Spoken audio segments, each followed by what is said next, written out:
The Oedipus Trilogy by Sophocles. Contents: Oedipus the King, Oedipus at Colonus, Antigone, Oedipus the King. Translation by F. Storr, the formerly scholar of Trinity College, Cambridge, from the Loeb Library edition originally published by Harvard University Press, Cambridge, Ma, and William Heinemann Limited, London, first published in 1912. Argument.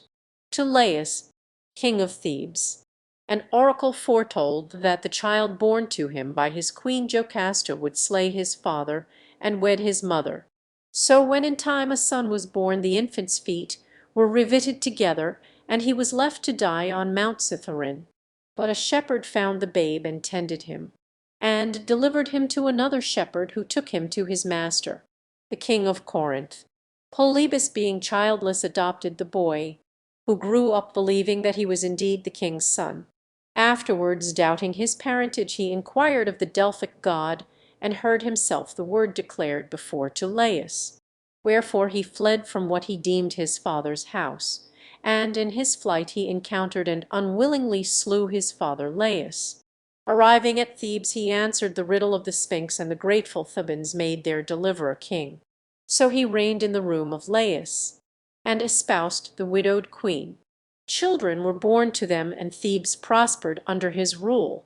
But again a grievous plague fell upon the city.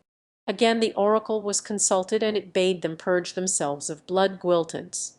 Oedipus denounces the crime of which he is unaware, and undertakes to track out the criminal. Step by step it is brought home to him that he is the man. The closing scene reveals Jocasta slain by her own hand, and Oedipus blinded by his own act, and praying for death or exile. Dramatis Personae. Oedipus, the priest of Zeus. Cream. Chorus of Theban elders. Tiresias. Jocasta. Messenger. Heard of Laius. Second messenger. Scene. Thebes. Before the palace of Oedipus.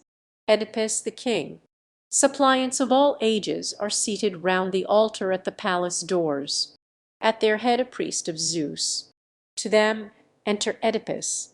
Oedipus, my children, latest born to Cadmus old, why sit ye here as suppliants? In your hands branches of olive filleted with wool. What means this reek of incense everywhere? And everywhere laments and litanies. Children, it were not meet that I should learn from others, and am hither come. Myself, I Oedipus, your world-renowned king. Ho, aged sire, whose venerable locks proclaim thee spokesman of this company, explain your mood and purport. Is it dread of ill that moves you, or a boon ye crave? My zeal in your behalf ye cannot doubt. Ruthless indeed were I, and obdurate, if such petitioners as you I spurned. Priest, yea, Oedipus, my sovereign lord and king, thou seest how both extremes of age besiege thy palace altars, fledglings hardly winged, and greybeards bowed with years. Priests, as am I of Zeus, and these the flower of our youth. Meanwhile, the common folk, with wreathed boughs, crowd our two market-places, or before both shrines of Pallas congregate, or where Isomanus gives his oracles by fire. For, as thou seest thyself, our ship of state, sore buffeted, can no more lift her head, foundered beneath a weltering surge of blood. A blight is on our harvest in the ear, a blight upon the grazing flocks and herds, a blight on wives in travail, and withal armed with his blazing torch, the god of plague hath, and the murky realm of Pluto is full fed with groans and tears. Therefore, O king, here at thy hearth we sit, I and these children, not as deeming thee a new divinity, but the first of men, first in the common accidents of life, and first in visitations of the gods. Art thou not he who, coming to the town of Cadmus, freed us from the tax we paid to the fell songstress? Nor hadst thou received prompting from us, or been by others schooled. No, by a god inspired, so all men deem. and testify didst thou renew our life.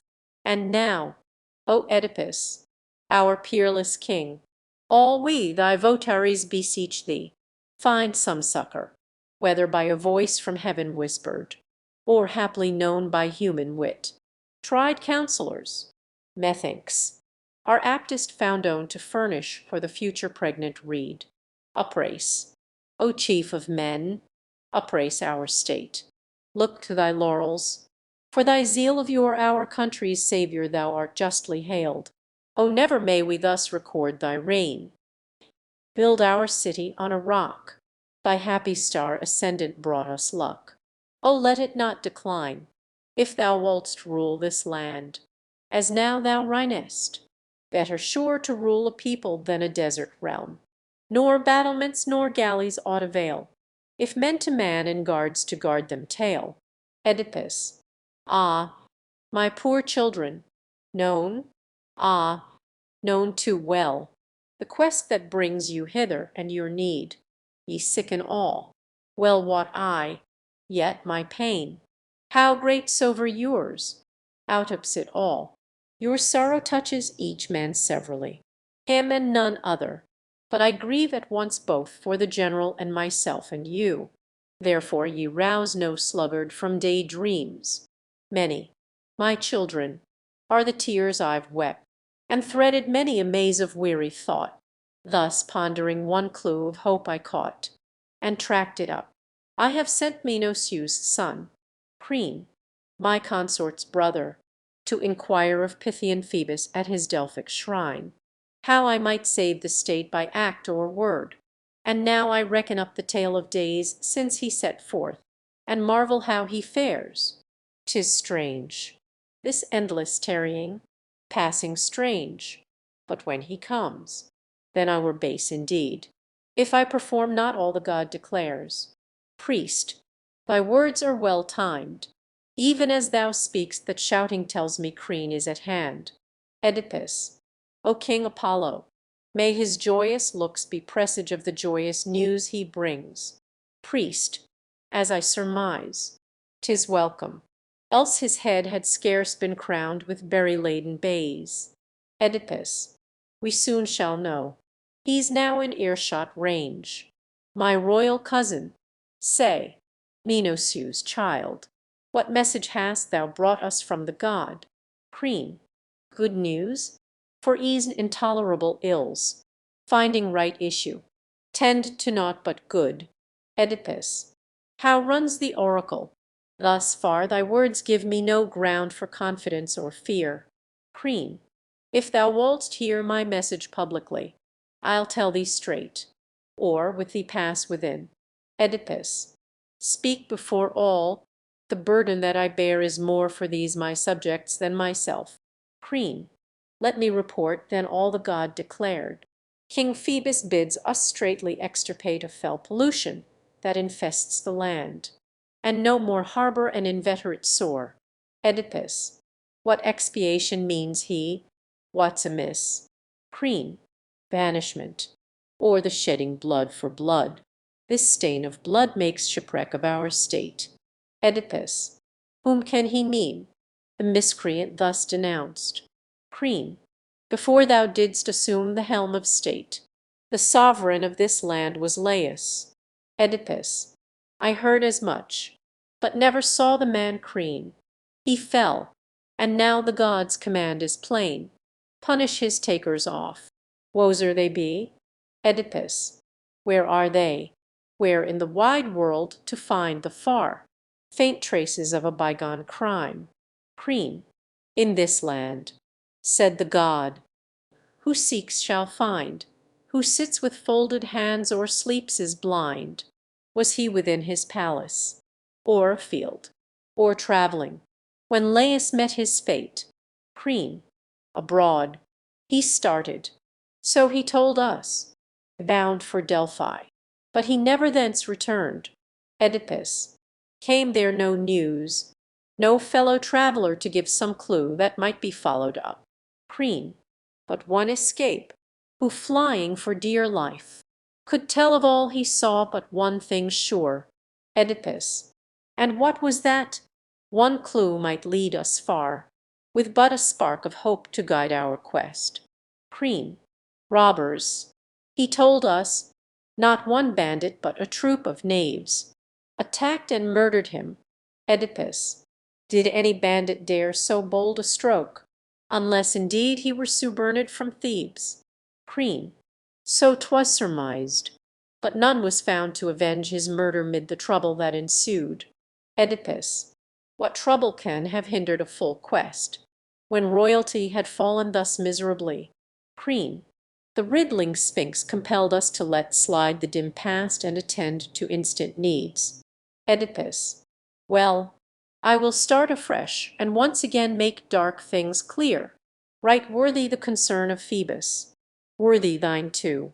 For the dead, I also, as is meet, will lend my aid to avenge this wrong to Thebes and to the god. Not for some far-off kinsman, but myself, shall I expel this poison in the blood. For woe so slew that king might have a mind to strike me too with his assassin hand. Therefore in writing him I serve myself. Up, children, haste ye, quit these altar stairs, take hence your suppliant wands, go summon hither the Theban commons. With the gods good help success is sure, 'tis ruin if we fail. Priest, come, children, let us hence. These gracious words forestall the very purpose of our suit, and may the God who sent this oracle save us withal and rid us of this pest. Chorus. Stir, one sweet voiced daughter of Zeus, from thy gold-paved Pythian shrine wafted to Thebes divine. What dost thou bring me? My soul is racked and shivers with fear.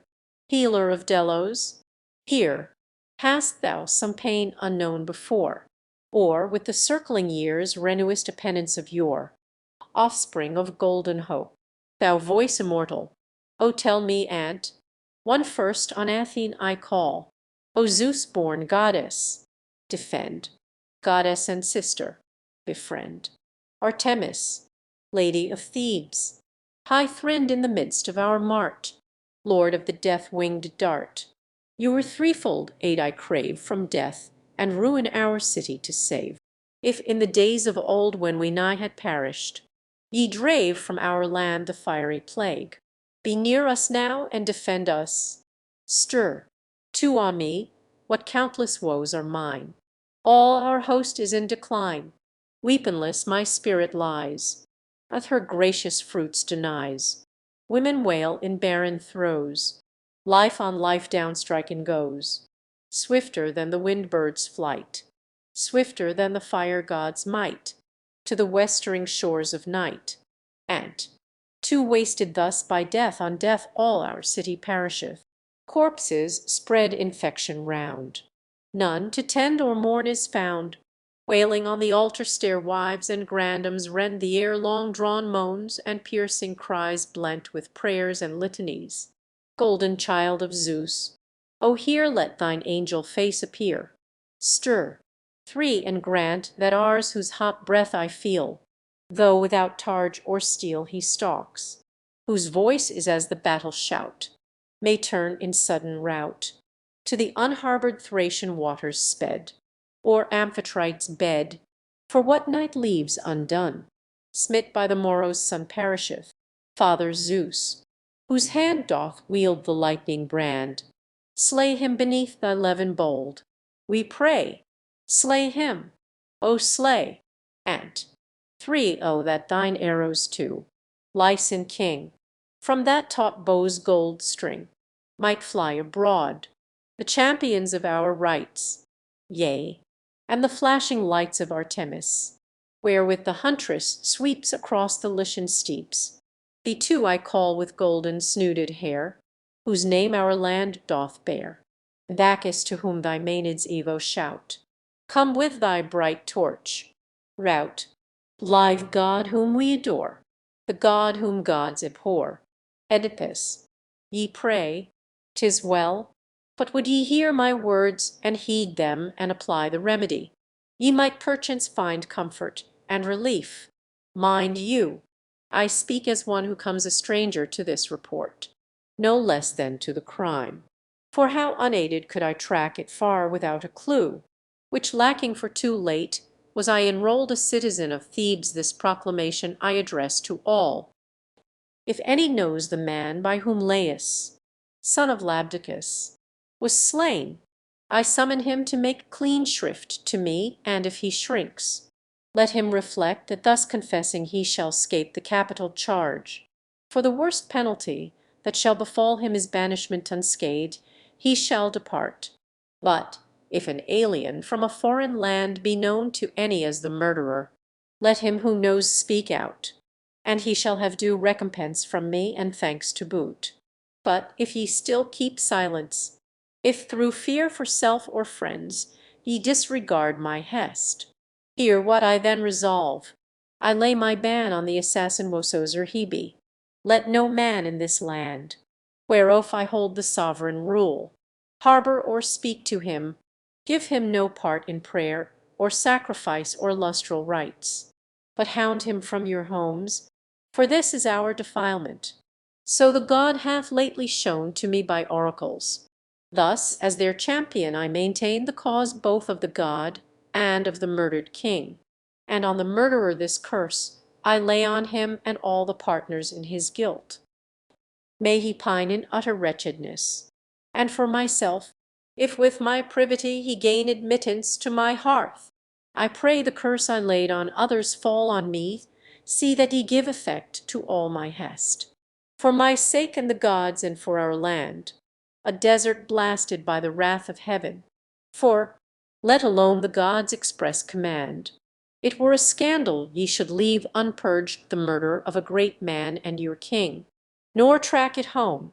And now that I am lord, successor to his throne, his bed, his wife, and had he not been frustrate in the hope of issue, common children of one womb had forced a closer bond twixt him and me, but fate swooped down upon him. Therefore I his blood avenger will maintain his cause as though he were my sire, and leave no stone unturned to track the assassin or avenge the son of Labdacus, of Polydor, of Cadmus, and a Jenner first of the race. And for the disobedient thus I pray. May the gods send them neither timely fruits of earth, nor teeming increase of the womb, but may they waste and pine, as now they waste, ay, and worse stricken. But to all of you, my loyal subjects, who approve my acts, may justice, our ally, and all the gods be gracious, and attend you evermore. Chorus. The oath thou profferest. Sire, I take and swear. I slew him not myself, nor can I name the slayer. For the quest, 'twere well, methinks, that Phoebus, who proposed the riddle, himself should give the answer who the murderer was. Oedipus. Well argued, but no living man can hope to force the gods to speak against their will. Chorus. May I then say what seems next best to me, Oedipus? Ay, if there be a third best, tell it too. Chorus. My liege, if any man sees eye to eye with our lord Phoebus, 'tis our prophet, Lord Tiresias. He of all men best might guide a searcher of this matter to the light. Oedipus. Here too my zeal has nothing lagged, for twice at Croon's instance have I sent to fetch him, and long I marvel why he is not here. Chorus. I mind me too of rumours long ago mere gossip. Oedipus. Tell them, I would fain know all. Chorus. 'Twas said he fell by travellers. Oedipus. So I heard, but none has seen the man who saw him fall. Chorus. Well, if he knows what fear is, he will quail and flee before the terror of thy curse. Oedipus. Words scare not him who blenches not at deeds. Chorus. But here is one to arraign him. Lo, at length they bring the god-inspired seer, in whom above all other men is truth inborn. Oedipus. Tiresias. Seer who comprehendest all, lore of the wise and hidden mysteries, high things of heaven and low things of the earth, thou knowest, though thy blinded eyes see not. What plague infects our city? And we turn to thee, O seer, our one defense and shield. The purport of the answer that the god returned to us who sought his oracle. The messengers have doubtless told thee how one course alone could rid us of the pest, to find the murderers of Laius, and slay them or expel them from the land. Therefore, begrudging neither augury nor other divination that is thine, O save thyself, thy country, and thy king. Save all from this defilement of bloodshed. On thee we rest. This is man's highest end, to others' service all his powers to lend. Tiresias. Alas, alas! What misery to be wise when wisdom profits nothing! This old lore I had forgotten, else I were not here. Oedipus. What ails thee? Why this melancholy mood? Tiresias. Let me go home. Prevent me not.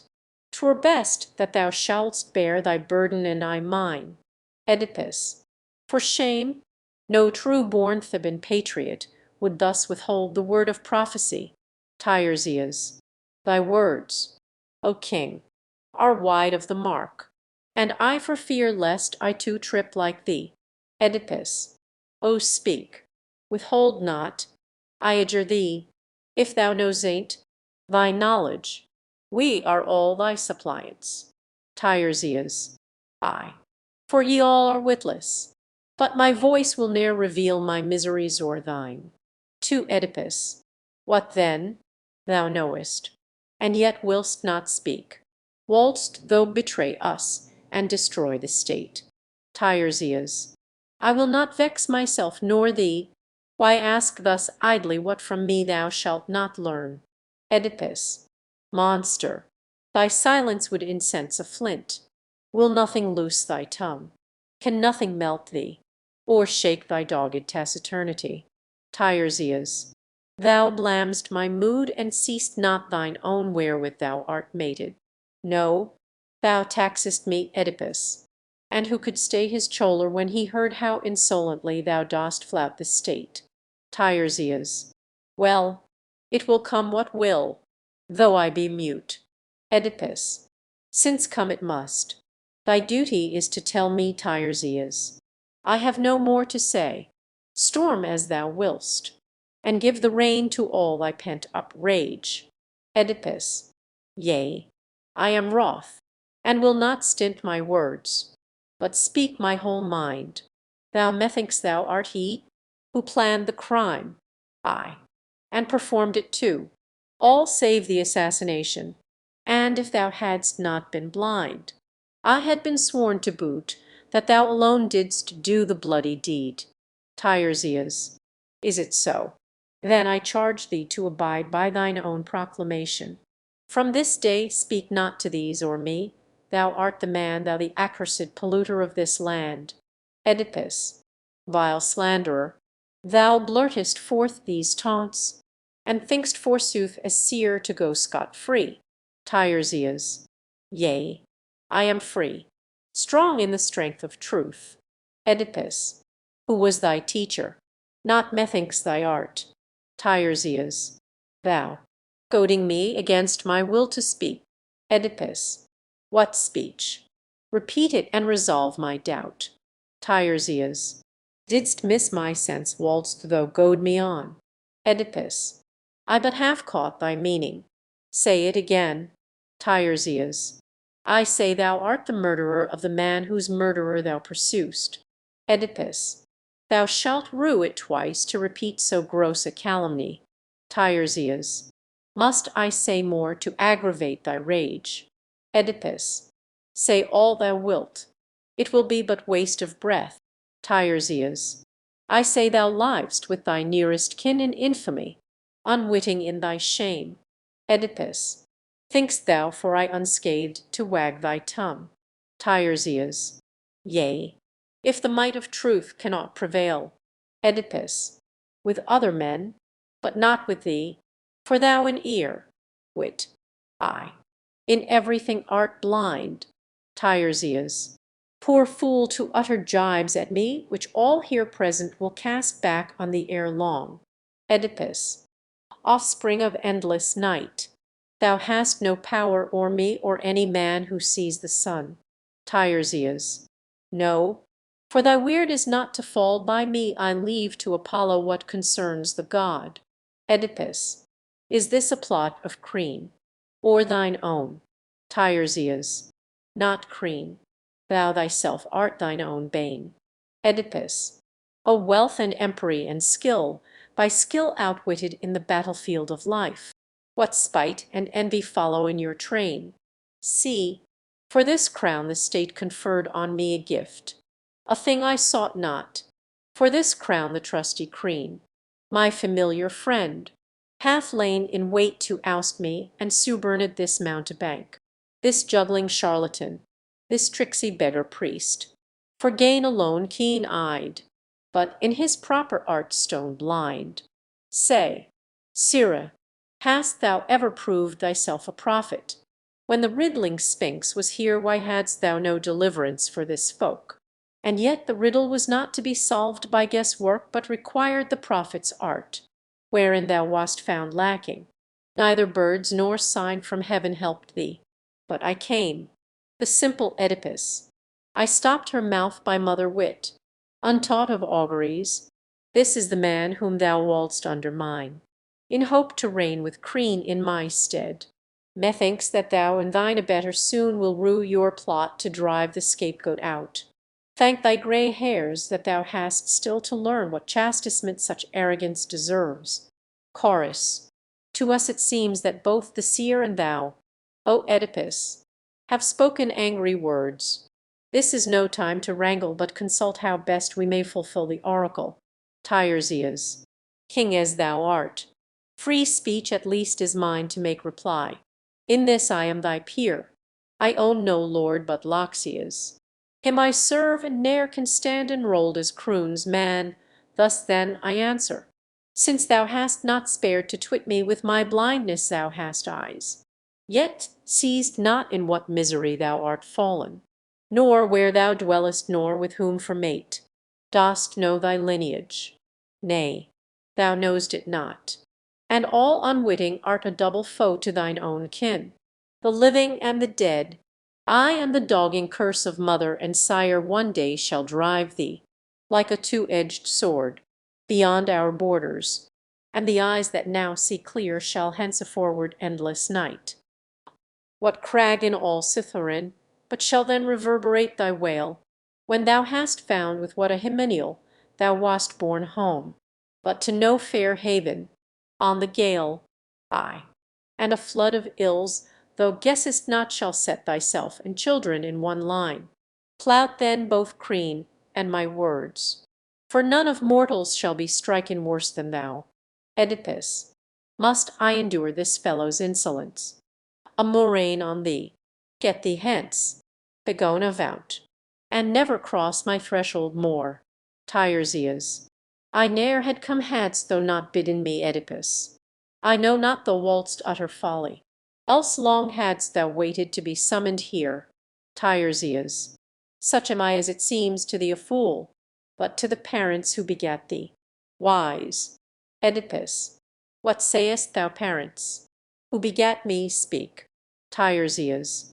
This day shall be thy birthday, and thy grave. Oedipus. Thou lov'st to speak in riddles and dark words. Tiresias. In reading riddles who so skilled as thou? Oedipus. Twit me with that wherein my greatness lies. Tiresias. And yet this very greatness proved thy bane. Oedipus. No matter if I save the commonwealth. Tiresias. 'Tis time I left thee. Come, boy, take me home. Oedipus. Ay, take him quickly, for his presence irks and lets me gone. Thou canst not plague me more. Tiresias.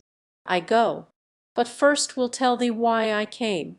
Thy frown I dread not, for thou canst not harm me here then. This man whom thou hast sought to arrest with threats and warrants this long while, the wretch who murdered Laius, that man is here. He passes for an alien in the land, but soon shall prove a Theban, native born, and yet his fortune brings him little joy. for blind of seeing, clad in beggar's weeds, for purple robes, and leaning on his staff, to a strange land he soon shall grope his way, and of the children, inmates of his home, he shall be proved the brother and the sire of her who bare him son and husband both, co-partner, and assassin of his sire. Go in and ponder this, and if thou find that I have missed the mark, henceforth declare I have no wit nor skill in prophecy. Chorus. Stir, one who is he by voice immortal named from Pythia's rocky cell, doer of foul deeds of bloodshed, horrors that no tongue can tell. Afoot for flight he needs fleeter than storm's swift steeds, for on his heels doth follow, armed with the lightnings of his sire, Apollo, like sleuth hounds to the fates pursue, and one yea, but now flashed forth the summons from Parnassus' snowy peak, and vainly seeks to fly the doom that ever nigh flits o'er his head. Still by the avenging Phoebus sped, the voice divine, from earth's mid shrine. Stir, too sore perplexed am I by the words of the master seer. Are they true? Are they false? I know not, and bridle my tongue for fear, fluttered with vague surmise. Nor present nor future is clear. Polybus' son, proof is there none. How then can I challenge our king's good name? How in a blood feud join for an untracked deed of shame? And two all wise are Zeus and Apollo, and nothing is hid from their ken, they are gods. And in wits a man may surpass his fellow men. But that a mortal seer knows more than I nowhere hath this been proven, or how, without sign assured, can I blame him who saved our state when the winged songstress came, tested and tried in the light of us all, like gold assayed? How can I now assent when a crime is on Oedipus laid? Crean. Friends, countrymen, I learn King Oedipus hath laid against me a most grievous charge, and come to you protesting. If he deems that I have harmed or injured him in aught by word or deed in this our present trouble, I care not to prolong the span of life, thus ill reputed, for the calumny hits not a single blot, but blasts my name. If by the general voice I am denounced false to the state and false by you, my friends. Chorus. This taunt, it well may be, was blurted out in petulance, not spoken advisedly. Crean. Did any dare pretend that it was I prompted the seer to utter a forged charge? Chorus. Such things were said. With what intent I know not. Crean. Were not his wits and vision all astray when upon me he fixed this monstrous charge? Chorus. I know not. To my sovereign's acts I am blind. But lo, he comes to answer for himself. Oedipus. Sirrah, what makest thou here? Dost thou presume to approach my doors? Thou brazen-faced rogue, my murderer and the filcher of my crown. Come, answer this. Didst thou detect in me some touch of cowardice or witlessness that made thee undertake this enterprise? I seemed forsooth too simple to perceive the serpent stealing on me in the dark, or else too weak to scotch it when I saw. This thou art witless, seeking to possess without a following or friends the crown, a prize that followers and wealth must win. Crean. Attend me, thou hast spoken. 'Tis my turn to make reply. Then, having heard me, judge. Oedipus. Thou art glib of tongue, but I am slow to learn of thee. I know too well thy venomous hate. Crean. First I would argue out this very point. Oedipus. O argue not that thou art not a rogue. Crean. If thou dost count a virtue stubbornness, untuled by reason, thou art much astray. Oedipus. If thou dost hold a kinsman may be wronged, and no pains follow, thou art much to seek. Crean. Therein thou judgest rightly. But this wrong that thou allegest, tell me what it is. Oedipus. Didst thou or didst thou not advise that I should call the priest? Crean. Yes, and I stand to it. Oedipus. Tell me how long is it since Laius? Crean. Since, Laius, I follow not thy drift. Oedipus, by violent hands was spirited away. Queen, in the dim past, a many years agone, Oedipus, did the same prophet then pursue his craft? Queen, yes, skilled as now and in no less repute. Oedipus, did he at that time ever glance at me, Queen? Not to my knowledge, not when I was by. Oedipus, but was no search and inquisition made? Queen, surely full quest was made, but nothing learnt. Oedipus, why failed the seer to tell his story then? Queen, I know not, and not knowing hold my tongue. Oedipus, this much thou knowest and canst surely tell. Queen, what meanest thou? All I know I will declare. Oedipus, but for thy prompting never had the seer ascribed to me the death of Laius. Queen, if so he thou knowest best. But I would put thee to the question in my turn. Oedipus, question, and prove me murderer if thou canst. Queen, then let me ask thee, didst thou wed my sister? Oedipus, a fact so plain I cannot well deny. Queen, and as thy consort queen she shares the throne. Oedipus, I grant her freely all her heart desires. Queen, and with you twain I share the triple rule. Oedipus, yea, and it is that proves thee a false friend. Queen, not so, if thou wouldst reason with thyself, as I with myself. First, I bid thee think, would any mortal choose a troubled reign of terrors rather than secure repose, if the same power were given him? As for me, I have no natural craving for the name of king, preferring to do kingly deeds, and so thinks every sober-minded man. Now all my needs are satisfied through thee, and I have naught to fear. But were I king, my acts would oft run counter to my will. How could a title then have charms for me above the sweets of boundless influence? I am not so infatuate as to grasp the shadow when I hold the substance fast. Now all men cry me Godspeed, wish me well, and every suitor seeks to gain my ear. If he would hope to win a grace from thee, why should I leave the better, choose the worse? That were sheer madness, and I am not mad. No such ambition ever tempted me, nor would I have a share in such intrigue. And if thou doubt me, first to Delphi go, there ascertain if my report was true of the gods' answer. Next investigate if with the seer I plotted or conspired, and if it prove so, sentence me to death, not by thy voice alone, but mine and thine. But O condemn me not, without appeal, on bare suspicion. 'Tis not right to adjudge bad men at random good, or good men bad.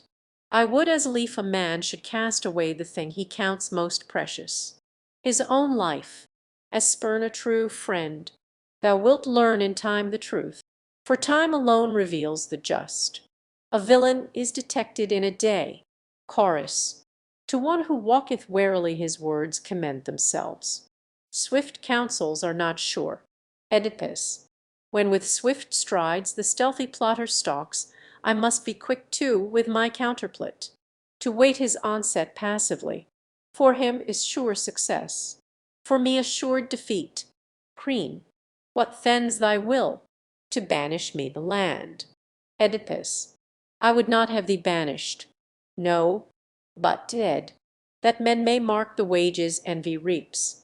Queen, I see thou wilt not yield, nor credit me Oedipus. 3. Queen, thou art not wise.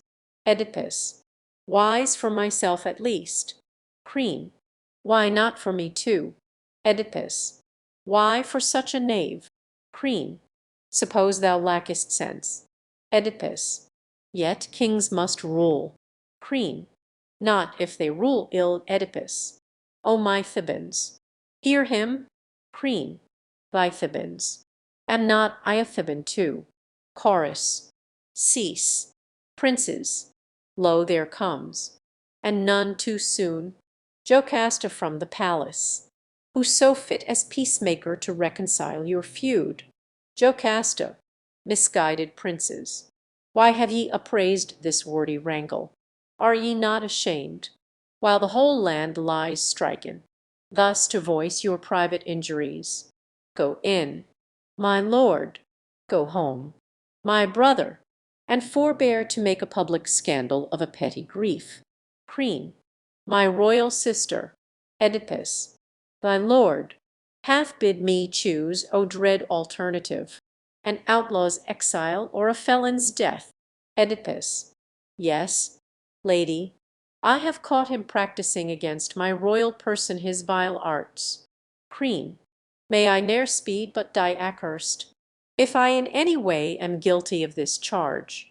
Jocasta, believe him, I adjure thee. Oedipus, first for his solemn oath's sake, then for mine, and for thine elders' sake who wait on thee. Chorus, stir, one hearken. King, reflect, we pray thee, but not stubborn, but relent. Oedipus, say to what should I consent? Chorus, respect a man whose probity and troth are known to all and now confirmed by oath. Oedipus, dost know what grace thou cravest? Chorus, yea, I know. Oedipus, declare it then, and make thy meaning plain. Chorus, brand not a friend whom babbling tongues assail. Let not suspicion gainst his oath prevail. Oedipus, bethink you that in seeking this ye seek in very sooth my death or banishment. Chorus, no, by the leader of the host divine. Stir, to witness, thou son, such thought was never mine. Unbolst, unfriended may I perish, if ever I such wish did cherish. But oh, my heart is desolate musing on our striken state. Doubly false should discord grow twixt you twain, to crown our woe. Oedipus, well, let him go, no matter what it cost me, or certain death or shameful banishment. For your sake I relent, not his. And him, wheresoe'er he be, my heart shall still abhor. Queen, thou art as sullen in thy yielding mood as in thine anger thou wast truculent. Such tempers justly plague themselves the most. Oedipus, leave me in peace and get thee gone. Queen, I go, by thee misjudged, but justified by these. Chorus, and, one lady, lead indoors thy consort. Wherefore longer here delay? Jocasta, tell me first how rose the fray. Chorus, rumors bred unjust suspicious, and injustice rankles sore. Jocasta, were both at fault. Chorus, both. Jocasta, what was the tale? Chorus, ask me no more. The land is sore distressed.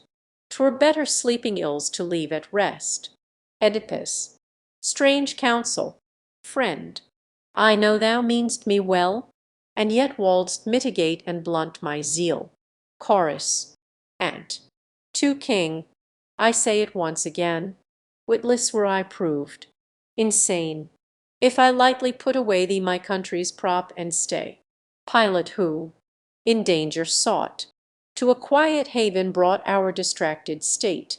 And now, who can guide us right but thou? Jocasta, let me too, I adjure thee. Know, O King, what cause has stirred this unrelenting wrath? Oedipus, I will, for thou art more to me than these. Lady, the cause is Crean and his plots. Jocasta, but what provoked the quarrel? Make this clear. Oedipus, he points me out as Laius' murderer. Jocasta, of his own knowledge or upon report. Oedipus, he is too cunning to commit himself, and makes a mouthpiece of a knavish seer. Jocasta, then thou mayest ease thy conscience on that score. Listen, and I'll convince thee that no man hath scot or lot in the prophetic art. Here is the proof in brief. An oracle once came to Laius, I will not say 'twas, from the Delphic god himself, but from his ministers declaring he was doomed to perish by the hand of his own son. a child that should be born to him by me. Now Laius, so at least report affirmed, was murdered on a day by highwaymen, no natives, at a spot where three roads meet. As for the child, it was but 3 days old, when Laius, its ankles pierced and pinned together, gave it to be cast away by others on the trackless mountain side. So then Apollo brought it not to pass the child should be his father's murderer, or the dread terror find accomplishment, and Laius be slain by his own son. Such was the prophet's horoscope. O king, regard it not. Waitzer the god deems fit to search. Himself unaided will reveal. Oedipus, what memories, what wild tumult of the soul came o'er me, lady, as I heard thee speak. Jocasta, what meanest thou? What has shocked and startled thee? Oedipus, methought I heard thee say that Laius was murdered at the meeting of three roads. Jocasta, so ran the story that is current still. Oedipus, where did this happen? Dost thou know the place? Jocasta, Phocis the land is called. The spot is where branch roads from Delphi and from Daulis meet. Oedipus, and how long is it since these things befell? Jocasta, 'twas but a brief while where thou wast proclaimed our country's ruler, that the news was brought. Oedipus, O Zeus, what hast thou willed to do with me, Jocasta? What is it? Oedipus, that moves thee so? Oedipus, ask me not yet. Tell me the build and height of Laius. Was he still in manhood's prime? Jocasta, tall was he, and his hair was lightly strewn with silver, and not unlike thee in form. Oedipus, O woe is me, methinks unwittingly I laid but now a dread curse on myself. Jocasta, what sayst thou? When I look upon thee, my king, I tremble. Oedipus, 'tis a dread presentiment that in the end the seer will prove not blind. One further question to resolve my doubt. Jocasta, I quail, but ask, and I will answer all. Oedipus, had he but few attendants, or a train of armed retainers with him, like a prince? Jocasta, they were but 5 in all, and one of them a herald. Laius in a mule car rode. Oedipus, alas, 'tis clear as noonday now. But say, lady, who carried this report to Thebes? Jocasta, a serf, the sole survivor who returned. Oedipus, haply he is at hand or in the house. Jocasta, no, for as soon as he returned and found thee reigning in the stead of Laius slain, he clasped my hand and supplicated me to send him to the Alps and pastures, where he might be farthest from the sight of Thebes. And so I sent him. 'Twas an honest slave, and well deserved some better recompense. Oedipus, fetch him at once. I fain would see the man, Jocasta. He shall be brought, but wherefore summon him? Oedipus, lady, I fear my tongue has overrun discretion, therefore I would question him. Jocasta, well, he shall come, but may not I too claim to share the burden of thy heart? My king, Oedipus, and thou shalt not be frustrate of thy wish. Now my imaginings have gone so far. Who has a higher claim that thou to hear my tale of dire adventures? Listen then. My sire was Polybus of Corinth, and my mother Merope, a Dorian, and I was held the foremost citizen, till a strange thing befell me, strange indeed, yet scarce deserving all the heat it stirred. A roisterer at some banquet, flown with wine, shouted, "Thou art not true son of thy sire." It irked me, but I stomached for the nonce the insult. On the morrow I sought out my mother and my sire and questioned them. They were indignant at the random slur cast on my parentage, and did their best to comfort me, but still the venomed barb rankled. For still the scandal spread and grew. So privily without their leave I went to Delphi, and Apollo sent me back balked of the knowledge that I came to seek. But other grievous things he prophesied: woes, lamentations, mourning, portents dire. To it I should defile my mother's bed, and raise up seed too loathsome to behold, and slay the father from whose loins I sprang. Then, lady, thou shalt hear the very truth. A herald met me, and a man who sat in a car drawn by colts as, in thy tale, the man in front and the old man himself threatened to thrust me rudely from the path. Then jostled by the charioteer, in wrath I struck him.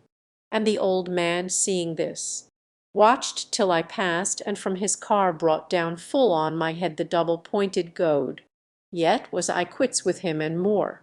One stroke of my good staff sufficed to fling him clean out of the chariot seat, and laid him prone. And so I slew them every one. But if betwixt this stranger there was aught in common with Laius, who more miserable than I, what mortal could you find more God abhorred? Wretch whom no sojourner, no citizen may harbour or address, whom all are bound to harry from their homes. And this same curse was laid on me, and laid by none but me, yea, with these hands all gory I pollute the bed of him I slew. Say, am I vile? Am I not utterly unclean? A wretch doomed to be banished, and in banishment forego the sight of all my dearest ones, and never tread again my native earth, or else to wed my mother and slay my sire, Polybus, who begat me and upreared. If one should say, this is the handiwork of some inhuman power, who could blame his judgment? But, ye pure and awful gods, forbid, forbid that I should see that day. May I be blotted out from living men ere such a plague spot set on me its brand. Chorus. We too, O king, are troubled, but till thou hast questioned the survivor, still hope on. Oedipus. My hope is faint, but still enough survives to bid me bide the coming of this herd. Jocasta. Suppose him here, what wouldst thou learn of him? Oedipus. I'll tell thee, lady, if his tale agrees with thine. I shall have scaped calamity. Jocasta. And what of special import did I say? Oedipus. In thy report of what the herdsman said Laius was slain by robbers. Now, if he still speaks of robbers, not a robber, I slew him not, one with many. But if he says one lonely wafer, the last link wanting to my guilt is forged. Jocasta. Well, rest assured, his tale ran thus at first, nor can he now retract what then he said. Not I alone, but all our townsfolk heard it. Ease should he vary somewhat in his story, he cannot make the death of Laius in any wise jump with the oracle. For Loxias said expressly he was doomed to die by my child's hand. But he, poor babe, he shed no blood, but perished first himself. So much for divination. Henceforth I will look for signs neither to right nor left. Oedipus. Thou reason'st well. Still I would have thee send and fetch the bondsman hither. See to it. Jocasta. That will I straightway. Come, let us within. I would do nothing that my lord mislicks. Chorus. Stir. One my lot be still to lead the life of innocence and fly irreverence in word or deed. To follow still those laws ordained on high, Olympus their progenitor alone. Ne'er shall they slumber in oblivion cold. The god in them is strong and grows not old. And one of insolence is bred the tyrant, insolence full blown, with empty riches surfeit, scales the precipitous height and grasps the throne, then topples o'er and lies in ruin prone. No foothold on that dizzy steep. But O may heaven the true patriot keep, who burns with emulous zeal to serve the state. God is my help and hope. On him I wait. Stir, too, but the proud sinner, or in word or deed, that will not justice heed, nor reverence the shrine of images divine. Perdition sees his vain imaginings. If, urged by greed profane, he grasps at ill-got gain, and lays an impious hand on holiest things, who when such deeds are done can hope heaven's bolts to shun. If sin like this to honor can aspire, Why dance I still and lead the sacred choir? And to no more I'll seek earth's central oracle, or Abba's hallowed cell, nor to Olympia bring my votive offering, if before all gods truth be not bade plain. O Zeus, reveal thy might. King, if thou'rt named aright omnipotent, all-seeing, as of old, for Laius is forgot, is weird, men heed it not, Apollo is forsook and faith grows cold. Jocasta, my lords, ye look amazed to see your queen with wreaths and gifts of incense in her hands. I had a mind to visit the high shrines, for Oedipus is overwrought, alarmed with terrors manifold. He will not use his past experience, like a man of sense, to judge the present need, but lends an ear to any croaker if he augurs ill. Since then my counsels naught avail, I turn to thee, our present help in time of trouble, Apollo, Lord Lyson, and to thee my prayers and supplications here I bring. Lighten us, Lord, and cleanse us from this curse. For now we all are cowed like mariners who see their helmsman dumbstruck in the storm. Messenger, my masters, tell me where the palace is of Oedipus, or better, where's the king? Chorus. Here is the palace, and he bides within. This is his queen, the mother of his children. Messenger. All happiness attend her and the house. Blessed is her husband and her marriage bed. Jocasta. My greetings to thee. Stranger. Thy fair words deserve a like response. But tell me why thou comest, what thy need, or what thy news. Messenger. Good for thy consort and the royal house. Jocasta. What may it be? Whose messenger art thou? Messenger. The Isthmian commons have resolved to make thy husband king, so 'twas reported there. Jocasta. What? Is not aged Polybus still king? Messenger. No, verily. He's dead and in his grave. Jocasta. What? Is he dead? The sire of Oedipus. Messenger. If I speak falsely, may I die myself. Jocasta. Quick, maiden, bear these tidings to my lord. Ye God-sent oracles. Where stand ye now?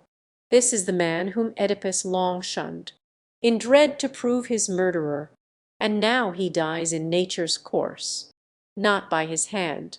Oedipus. My wife, my queen. Jocasta. Why hast thou summoned me from my palace? Jocasta. Hear this man, and as thou harest judge what has become of all those awe-inspiring oracles. Oedipus. Who is this man, and what his news for me, Jocasta? He comes from Corinth, and his message this: Thy father Polybus hath passed away. Oedipus. What? Let me have it. Stranger. From thy mouth. Messenger. If I must first make plain beyond a doubt my message, know that Polybus is dead. Oedipus. By treachery, or by sickness visited. Messenger. One touch will send an old man to his rest. Oedipus. So of some malady he died. Poor man. Messenger. Yes, having measured the full span of years. Oedipus. Out on it. Lady, why should one regard the Pythian hearth, or birds that scream i' the air? Did they not point at me as doomed to slay my father? But he's dead and in his grave, and here am I who ne'er unshet a sword, unless the longing for his absent son killed him, and so I slew him in a sense. But, as they stand, the oracles are dead dust, ashes, nothing, dead as Polybus. Jocasta. Say, did not I foretell this long ago? Oedipus. Thou didst, but I was misled by my fear. Jocasta. Then let I no more weigh upon thy soul. Oedipus. Must I not fear my mother's marriage bed? Jocasta. Why should a mortal man, the sport of chance, with no assured foreknowledge, be afraid? Best live a careless life from hand to mouth. This wedlock with thy mother fear not thou. How oft it chances that in dreams a man has wed his mother, He who least regards such brainsick fantasies lives most at ease. Oedipus. I should have shared in full thy confidence, were not my mother living. Since she lives, though half convinced, I still must live in dread. Jocasta. And yet thy sire's death lights out darkness much. Oedipus. Much. But my fear is touching her who lives. Messenger. Who may this woman be whom thus you fear? Oedipus. Merope. Stranger. Wife of Polybus. Messenger. And what of her can cause you any fear? Oedipus. A heaven-sent oracle of dread import. Messenger. A mystery. Or may a stranger hear it? Oedipus.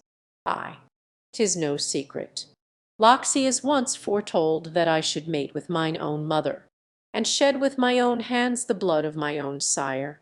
Hence Corinth was for many a year to me a home distant, and I trove abroad, but missed the sweetest sight, my parents' face. Messenger. Was this the fear that exiled thee from home? Oedipus. Yea, and the dread of slaying my own sire. Messenger. Why? Since I came to give thee pleasure. King. Have I not rid thee of this second fear? Oedipus. Well, thou shalt have due guerdon for thy pains. Messenger. Well, I confess what chiefly made me come was hope to profit by thy coming home. Oedipus. Nay, I will ne'er go near my parents more. Messenger. My son, 'tis plain, thou know'st not what thou dost. Oedipus. How so? Old man, for heaven's sake tell me all. Messenger. If this is why thou dreadest to return. Oedipus. Yea, lest the gods' word be fulfilled in me. Messenger. Lest through thy parents thou shouldst be accursed. Oedipus. This and none other is my constant dread. Messenger. Dost thou not know thy fears are baseless all? Oedipus. How baseless? If I am their very son. Messenger. Since Polybus was not to thee in blood. Oedipus. What say'st thou? Was not Polybus my sire? Messenger. As much thy sire as I am, and no more. Oedipus. My sire no more to me than one who is naught. Messenger. Since I begat thee not. No more did he. Oedipus. What reason had he then to call me son? Messenger. Know that he took thee from my hands. A gift. Oedipus.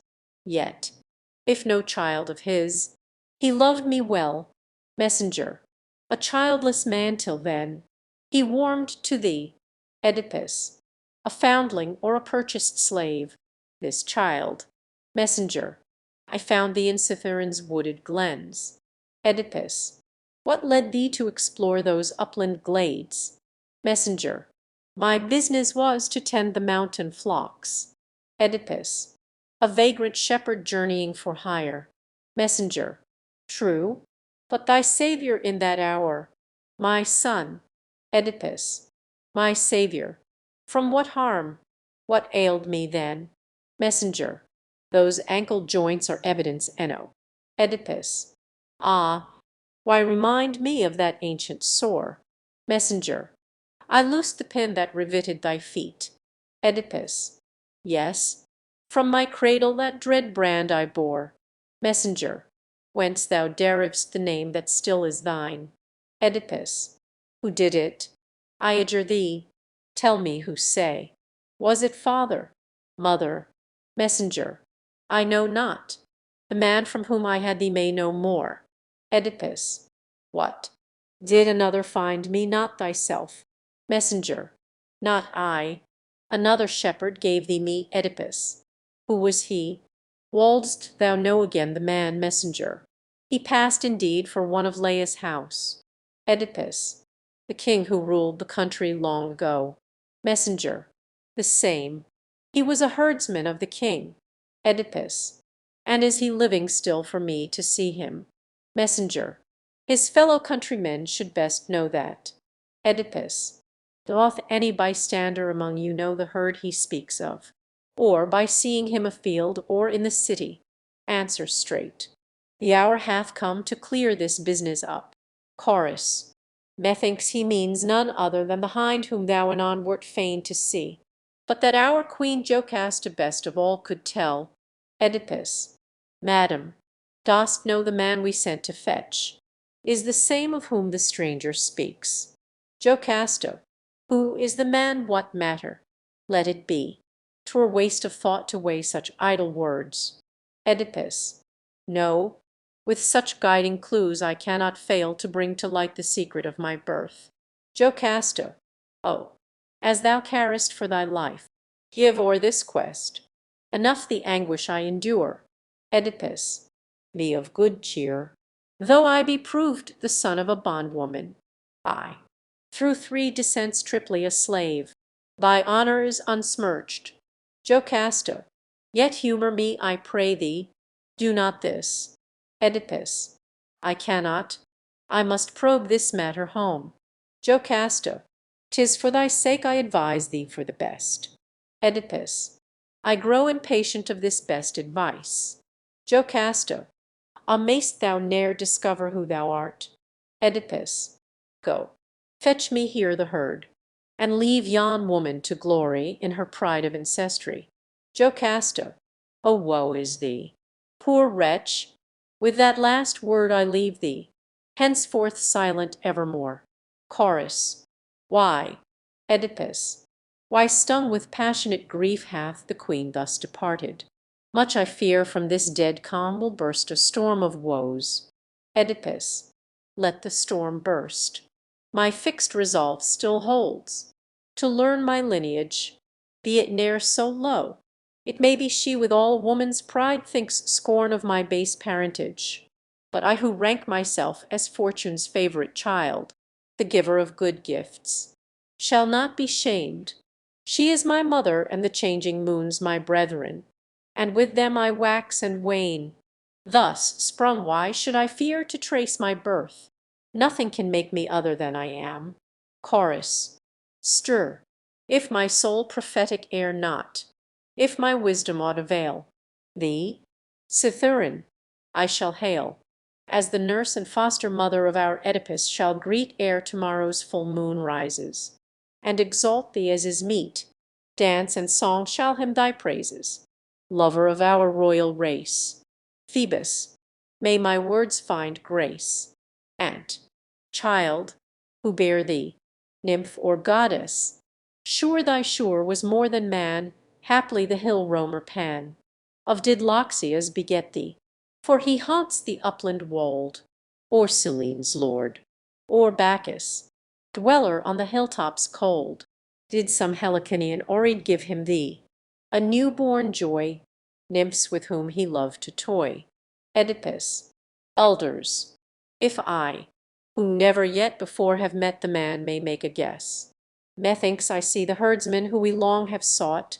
His time-worn aspect matches with the years of yonder aged messenger. Besides, I seem to recognize the men who bring him as servants of my own. But you, perchance, having in past days known or seen the herd, may better by sure knowledge my surmise. Chorus. I recognize him, one of Laius' house, a simple hind, but true as any man. Oedipus. Corinthian. Stranger, I address thee first. Is this the man thou meanest? Messenger. This is he. Oedipus. And now, old man, look up and answer all I ask thee. Wast thou once of Laius' house? Herdsman. I was. A thrall, not purchased but home bred. Oedipus. What was thy business? How wast thou employed? Herdsman. The best part of my life I tended sheep. Oedipus. What were the pastures thou didst most frequent? Herdsman. Cytherin and the neighbouring Alps. Oedipus. Then there thou must have known yon man, at least by fame. Herdsman. Yon man in what way? What man dost thou mean? Oedipus. The man here, having met him in past times. Herdsman. Offhand I cannot call him well to mind. Messenger. No wonder, master, but I will revive his blunted memories. Sure he can recall what time together both we drove our flocks. He too, I won, on the Cithaeron range, for 3 long summers, I his mate from spring till rose Arcturus. Then in winter time I led mine home, he his to Laius' folds. Did these things happen, as I say, or no? Herdsman, 'tis long ago, but all thou say'st is true. Messenger, well, thou mayst then remember giving me a child to rear as my own foster son. Herdsman, why dost thou ask this question? What of that? Messenger, friend, he that stands before thee was that child. Herdsman, a plague upon thee. Hold thy wanton tongue. Oedipus, softly, old man, rebuke him not.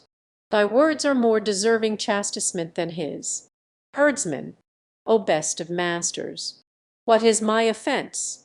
Oedipus, not answering what he asks about the child. Herdsman, he speaks at random, babbles like a fool. Oedipus, if thou lackest grace to speak, I'll loose thy tongue. Herdsman, for mercy's sake abuse not an old man. Oedipus, arrest the villain, seize and pinion him. Herdsman, alack, alack, what have I done? What wouldst thou further learn? Oedipus, didst give this man the child of whom he asks? Herdsman, I did, and would that I had died that day. Oedipus, and die thou shalt unless thou tell the truth. Herdsman, but if I tell it, I am doubly lost. Oedipus, the knave methinks will still prevaricate. Herdsman, nay, I confessed I gave it long ago. Oedipus, whence came it? Was it thine, or given to thee? Herdsman, I had it from another, 'twas not mine. Oedipus, from whom of these our townsmen, and what house?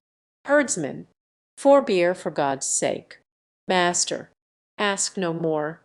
Oedipus, if I must question thee again, thou'rt lost. Herdsman, well then it was a child of Laius' house. Oedipus, slave born or one of Laius' own race. Herdsman, ah me, I stand upon the perilous edge of speech. Oedipus, and I of hearing, but I still must hear. Herdsman, know then the child was by repute his own, but she within, thy consort best could tell. Oedipus, what? She. She gave it thee. Herdsman, 'tis so. My king. Oedipus, with what intent? Herdsman, to make away with it. Oedipus, what? She its mother? Herdsman, fearing a dread weird. Oedipus, what weird? Herdsman, 'twas told that he should slay his sire. Oedipus, what didst thou give it then to this old man? Herdsman, through pity? Master, for the babe. I thought he'd take it to the country whence he came, but he preserved it for the worst of woes. For if thou art in sooth what this man saith, God pity thee, thou wast to misery born. Oedipus, ah me, all brought to pass, all true. O light, may I behold thee nevermore. I stand a wretch, in birth, in wedlock cursed, a parricide, incestuously, triply cursed. Chorus, stir. One race is of mortal man whose life is but a span. I count ye but the shadow of a shade, for he who most doth know of bliss hath but the show, a moment, and the visions pale and fade. Thy fall, O Oedipus, thy piteous fall warns me none born of women blessed to call Ant, one for he of marksmen best. O Zeus, outsit the rest, and won the prize supreme of wealth and power. By him the vulture maid was quelled, her witchery laid. He rose our saviour and the land's strong tower. We hailed thee king, and from that day adored of mighty Thebes the universal lord. Stir, too, O heavy hand of fate, who now more desolate, whose tale more sad than thine, whose lot more dire. O Oedipus, discrowned head, thy cradle was thy marriage bed. One harbourage sufficed for son and sire. How could the soil thy father eared so long endure to bear in silence such a wrong? And to all-seeing time hath caught guilt, and to justice brought the son and sire commingled in one bed. O child of Laius' ill-starred race, would I had ne'er beheld thy face! I raise for thee a dirge as o'er the dead, yet, sooth to say, through thee I drew new breath, and now through thee I feel a second death. Second messenger, most grave and reverend senators of Thebes, what deeds ye soon must hear, what sights behold, how will ye mourn, if, true-born patriots, ye reverence still the race of Labdacus. Not Ister nor all Phasis' flood, I ween, could wash away the blood stains from this house. The ills it shrouds or soon will bring to light, ills wrought of malice, not unwittingly. The worst to bear are self-inflicted wounds. Chorus. Grievous enough for all our tears and groans our past calamities. What canst thou add? Second messenger. My tale is quickly told and quickly heard. Our sovereign lady Queen Jocasta is dead. Chorus. Alas! Poor queen! How came she by her death? Second messenger. By her own hand, and all the horror of it, not having seen, yet cannot comprehend, nathless, as far as my poor memory serves. I will relate the unhappy lady's woe. When in her frenzy she had passed inside the vestibule, she hurried straight to win the bridal chamber, clutching at her hair with both her hands, and, once within the room, she shut the doors behind her with a crash, and called her husband dead long, long ago. Her thought was of that child by him begot, the son by whom the sire was murdered and the mother left to breed with her own seed, a monstrous progeny. Then she bewailed the marriage bed wherein, poor wretch, she had conceived a double brood, husband by husband, children by her child. What happened after that I cannot tell, nor how the end befell. For with a shriek burst on us Oedipus. All eyes were fixed on Oedipus, as up and down he strode, nor could we mark her agony to the end. For stalking to and fro, sword, he cried, "Where is the wife, no wife, the teeming womb that bore a double harvest?" Surely none of us who watched him guided his footsteps. With a terrible shriek, as though one beckoned him, he crashed against the folding doors, and from their staples forced the wrenched bolts, and hurled himself within. Then we beheld the woman hanging there, a running noose entwined about her neck. But when he saw her, with a maddened roar he loosed the cord, and when her wretched corpse lay stretched on earth, what followed, oh, 'twas dread! He tore the golden brooches that upheld her queenly robes, upraised them high, and smote full on his eyeballs, uttering words like these: Verito, not once but oft.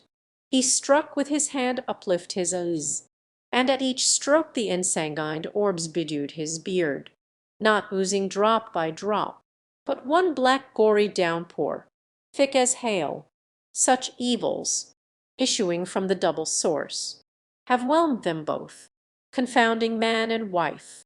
Till now the storied fortune of this house was fortunate indeed, but from this day woe, lamentation, ruin, death, disgrace, all ills that can be named, all, all are theirs.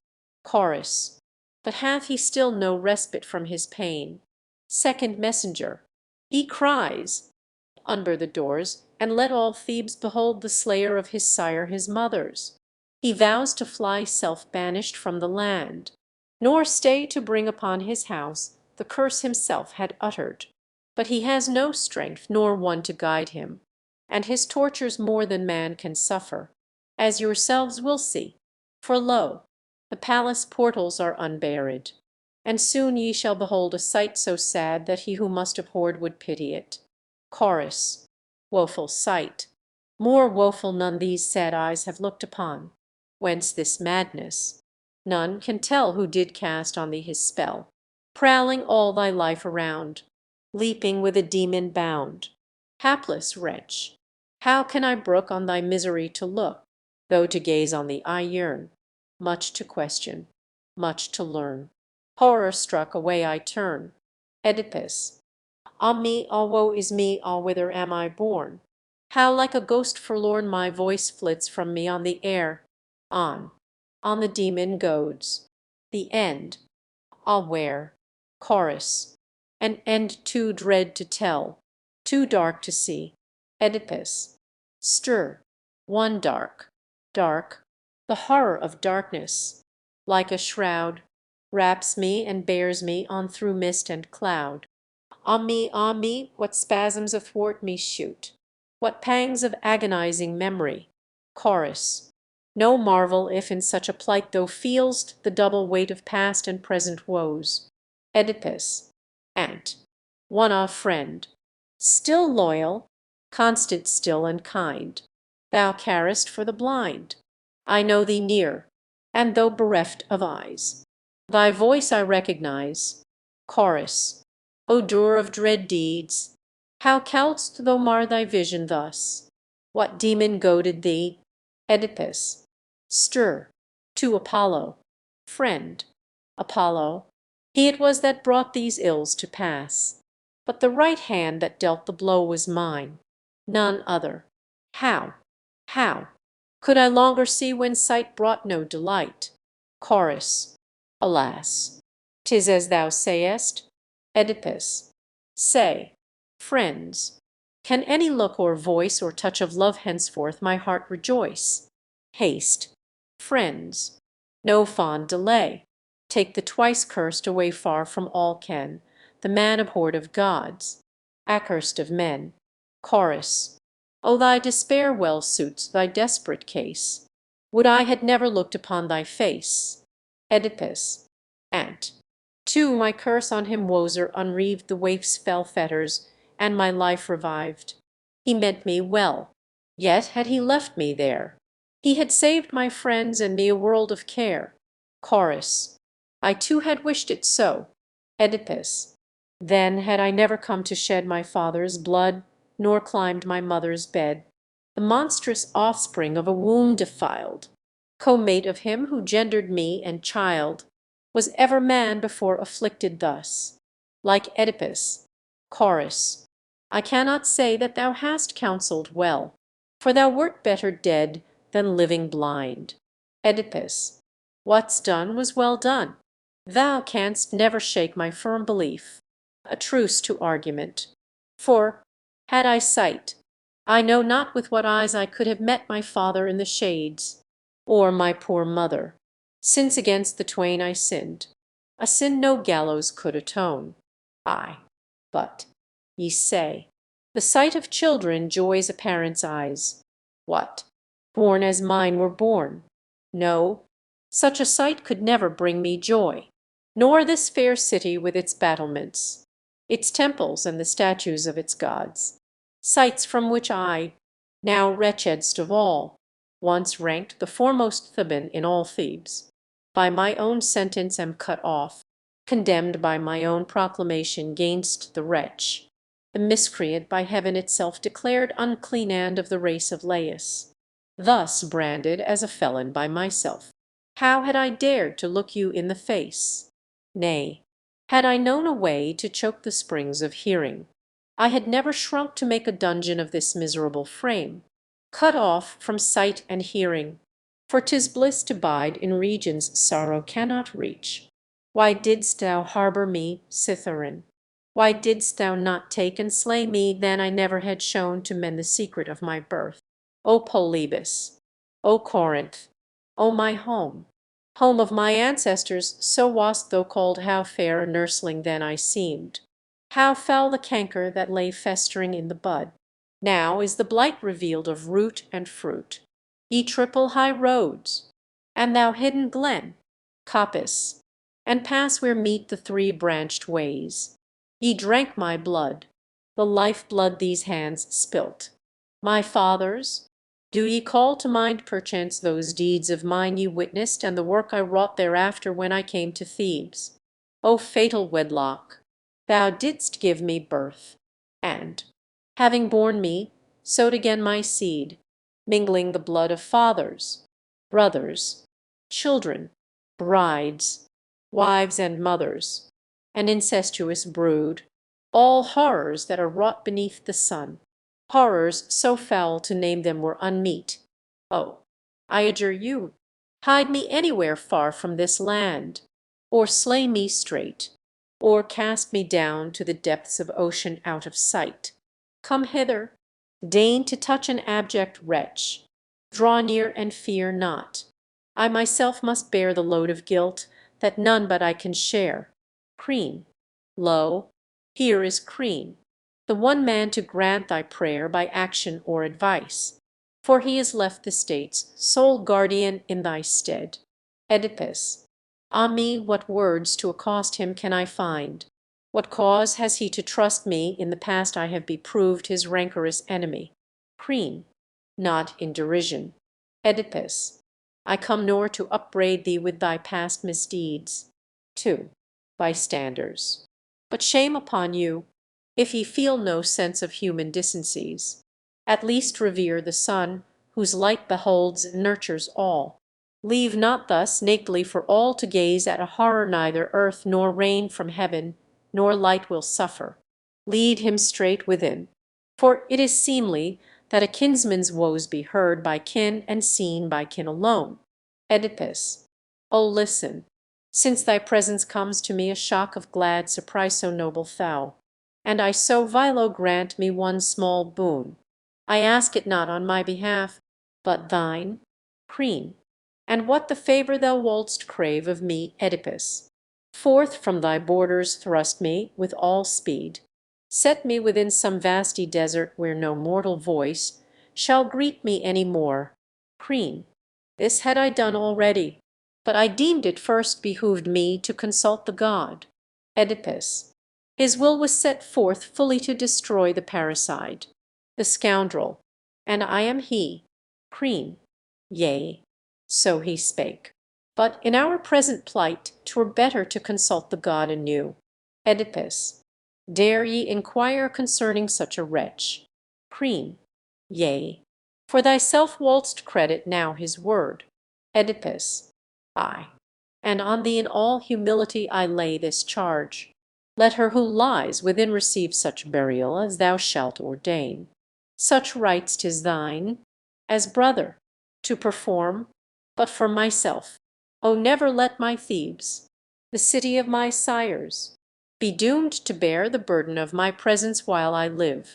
No, let me be a dweller on the hills, on yonder Mount Cithaeron, famed as mine, my tomb predestined for me by my sire and mother, while they lived, that I may die slain as they sought to slay me when alive.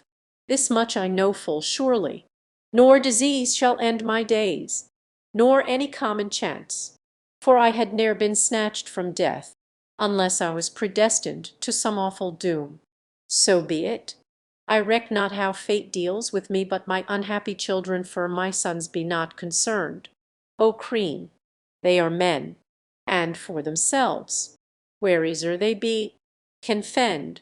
But for my daughters twain, poor innocent maids, who ever sat beside me at the board sharing my viands, drinking of my cup, for them, I pray thee, care, and, if thou wilst, O might I feel their touch and make my moan, hear me, O Prince, my noble-hearted Prince. Could I but blindly touch them with my hands, I'd think they still were mine, as when I saw, what say I? Can it be my pretty ones whose sobs I hear? Has Crean pitied me and sent me my two darlings?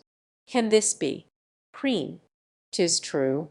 'Twas I procured thee this delight, knowing the joy they were to thee of old.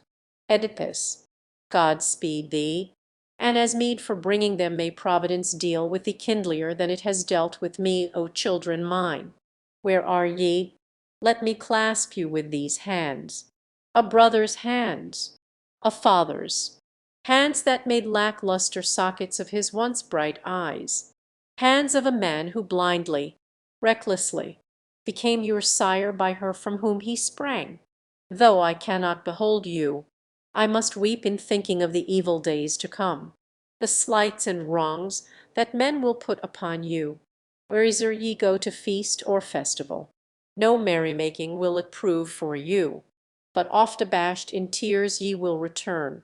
And when ye come to marriageable years, where's the bold wars who will jeopardize to take unto himself such disrepute as to my children's children still must cling? For what of infamy is lacking here? Their father slew his father, sowed the seed where he himself was gendered, and begat these maidens at the source wherefrom he sprang. Who then will wed you? None, I ween, but ye must pine, poor maids, in single Berenice. O Prince, Menoetius' son, to thee I turn, with thee it rests to father them, for we their natural parents, both of us, are lost. O leave them not to wander poor, unwed, thy kin, nor let them share my low estate. O pity them so young, and but for the all destitute. Thy hand upon it, Prince.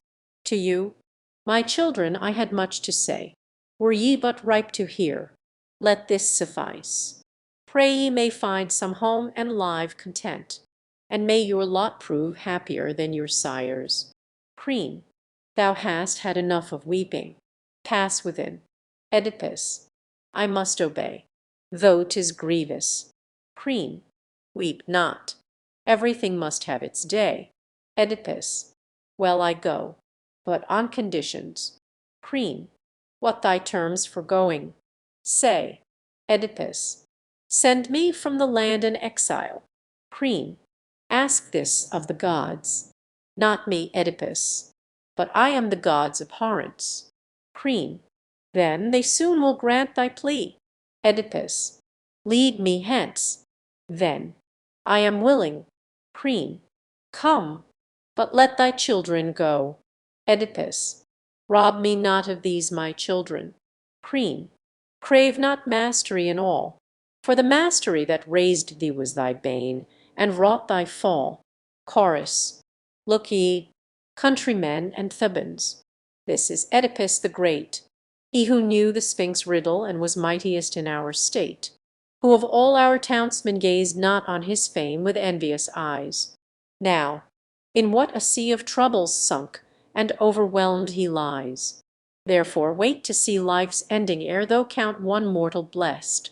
Wait till free from pain and sorrow he has gained his final rest. Footnotes.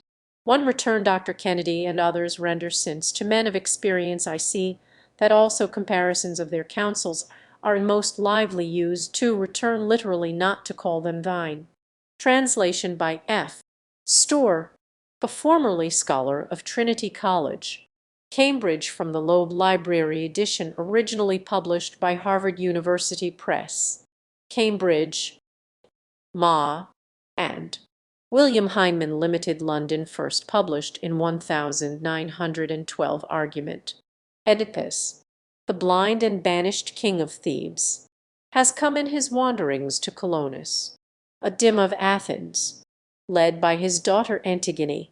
He sits to rest on a rock just within a sacred grove of the Fories, and is bidden depart by a passing native.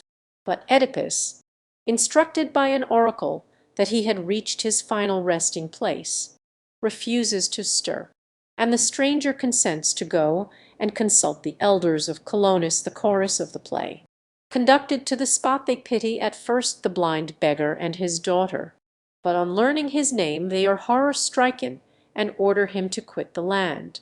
He appeals to the world-famed hospitality of Athens and hints at the blessings that his coming will confer on the state. They agree to await the decision of King Theseus.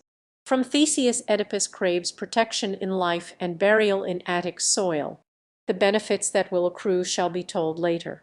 Theseus departs, having promised to aid and befriend him. No sooner has he gone than Creon enters with an armed guard, who seize Antigone and carry her off Ismen, the other sister. They have already captured, and he is about to lay hands on Oedipus, when Theseus, who has heard the tumult, hurries up and, upbraiding Creon for his lawless act, threatens to detain him till he has shown where the captives are and restored them. In the next scene Theseus returns bringing with him the rescued maidens. He informs Oedipus that a stranger who has taken sanctuary at the altar of Poseidon wishes to see him.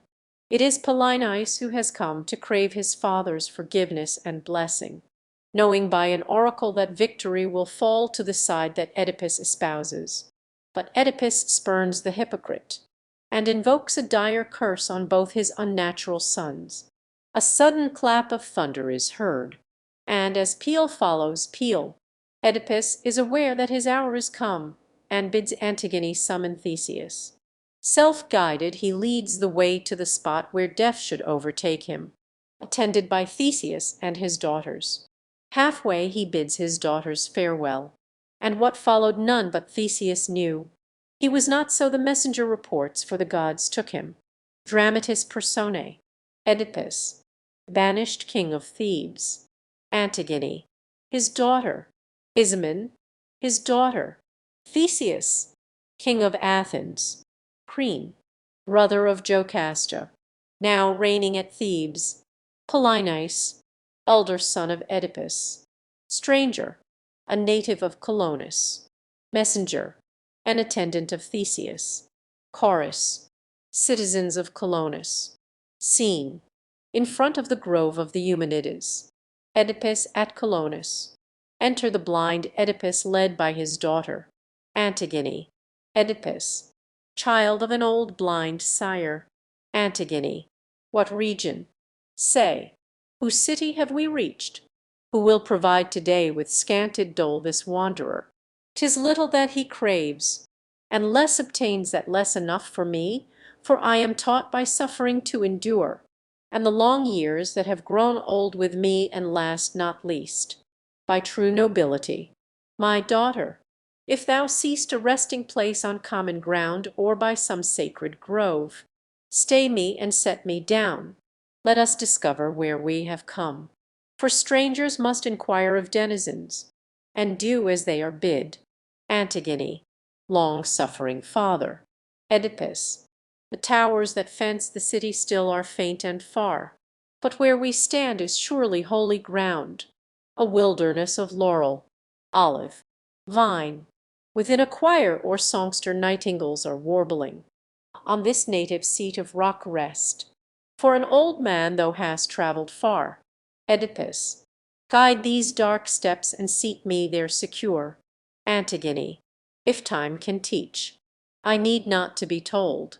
Oedipus, say, prithee, if thou knowest where we are. Antigone, Athens I recognize, but not the spot. Oedipus, that much we heard from every wayfarer.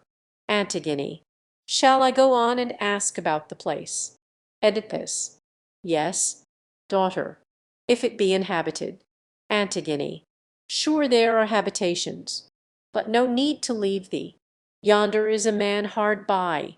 Oedipus, what, moving hitherward and on his way? Antigone, say rather, here already.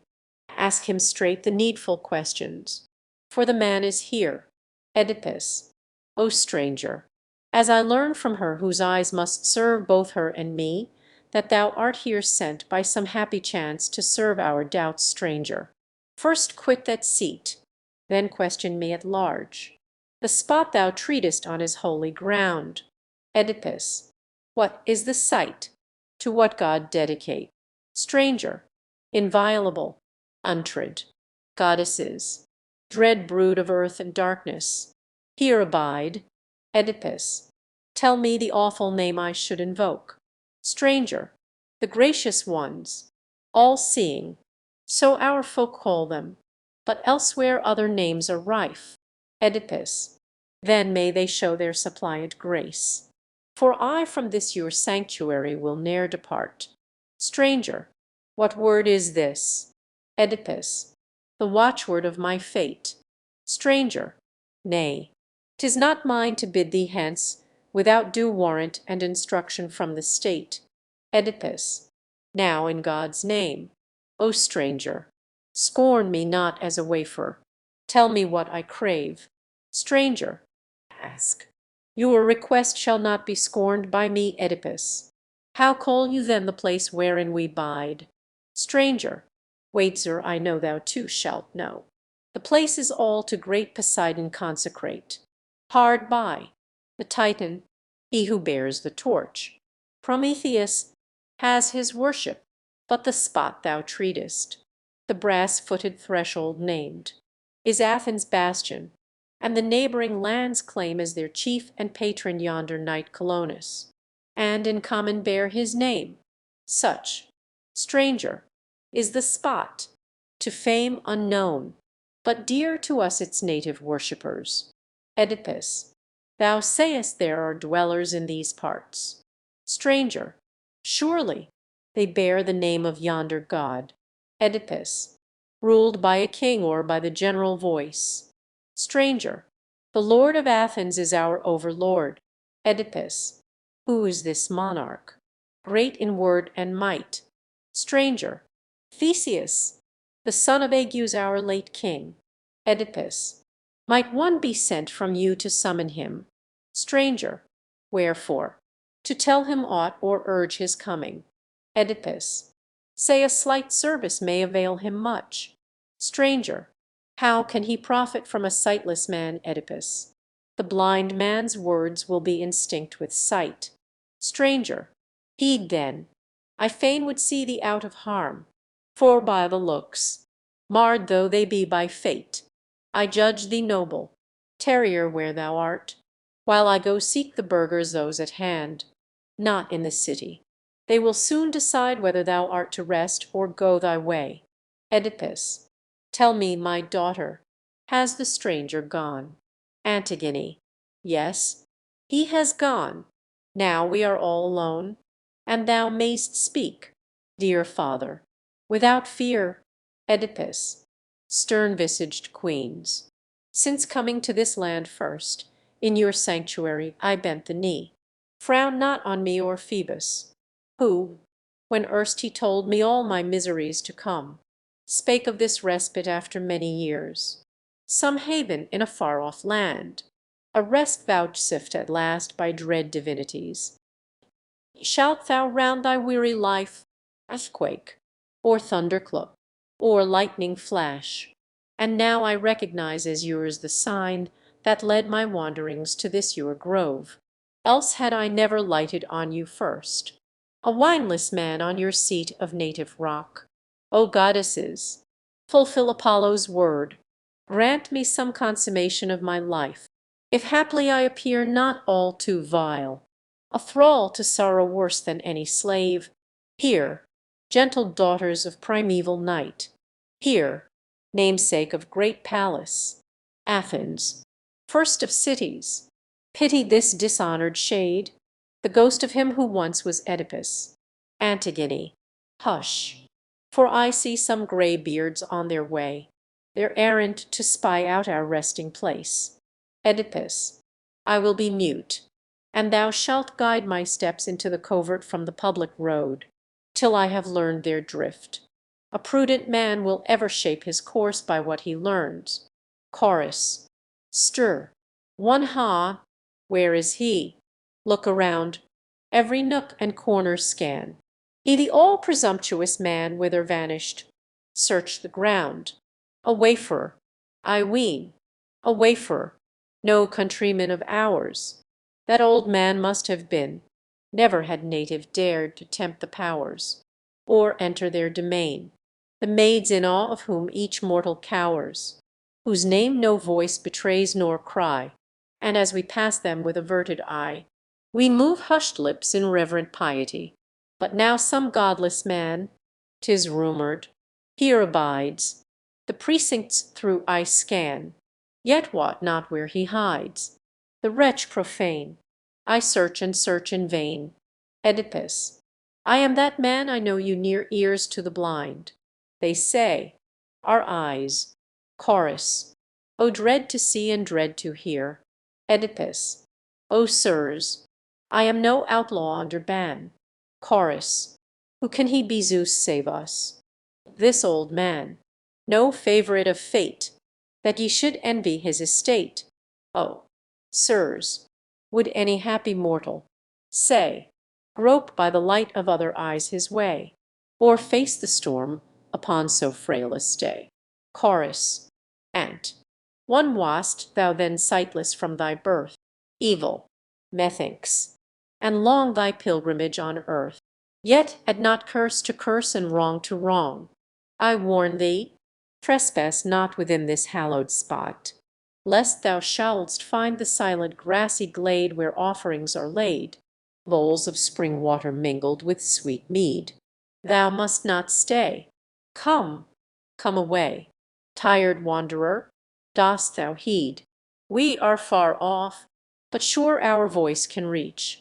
If aught thou wouldst beseech, speak where 'tis right. Till then refrain from speech. Oedipus. Daughter, what counsel should we now pursue? Antigone. We must obey and do as here they do. Oedipus. Thy hand then. Antigone. Here, O father, is my hand. Oedipus. O sirs, if I come forth at your command, let me not suffer from my confidence. Chorus. Stir. Two against thy will no man shall drive thee hence. Oedipus. Shall I go further? Chorus. I. Oedipus. What further still? Chorus. Lead, maiden. Thou canst guide him where we will. Antigone for Oedipus. Antigone. Follow with blind steps. Father. As I lead. Oedipus. Chorus. In a strange land strange thou art. To her will incline thy heart. Honor whatsoever the state honors. All she frowns on hate. Oedipus. Guide me, child, where we may range safe within the paths of right. Counsel freely may exchange, nor with fate and fortune fight. Chorus. Ant. To halt. Go no further than that rocky floor. Oedipus. Stay where I now am. Chorus. Yes. Advance no more. Oedipus. May I sit down? Chorus. Move sideways towards the ledge, and sit thee crouching on the scarped edge. Antigone. This is my office. Father. O incline, Oedipus. Ah me, Antigone. Thy steps to my steps. Lean thine aged frame on mine. Oedipus. Woe on my fate unbolst. Chorus. Wanderer, now thou art at rest. Tell me of thy birth and home. From what far country art thou come, led on thy weary way? Declare. Oedipus. Strangers, I have no country. O forbear, Chorus. What is it, old man, that thou wouldst conceal? Oedipus. Forbear, nor urge me further to reveal. Chorus. Why this reluctance? Oedipus. Dread my lineage. Chorus. Say, Oedipus, what must I answer? Child. Ah, well-a-day. Chorus. Say of what stock thou comest.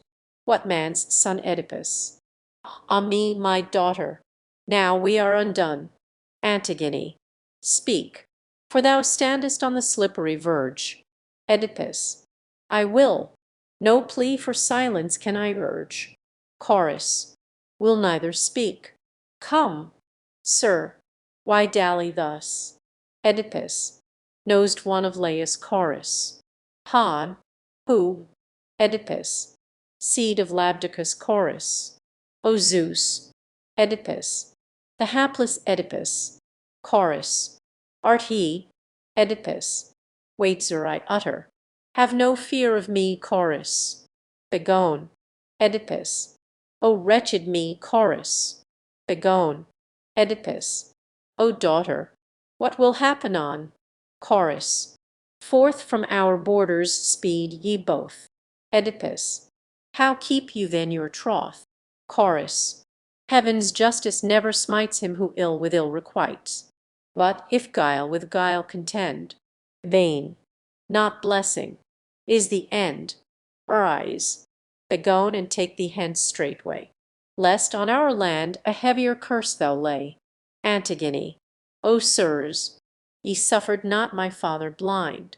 albeit gracious and to ruth inclined, knowing the deeds he wrought, not innocent, but with no ill intent. Yet he to maidens moan who pleads for him alone. My eyes, not reft of sight, plead with you as a daughter's might. You are our providence. O make us not go hence.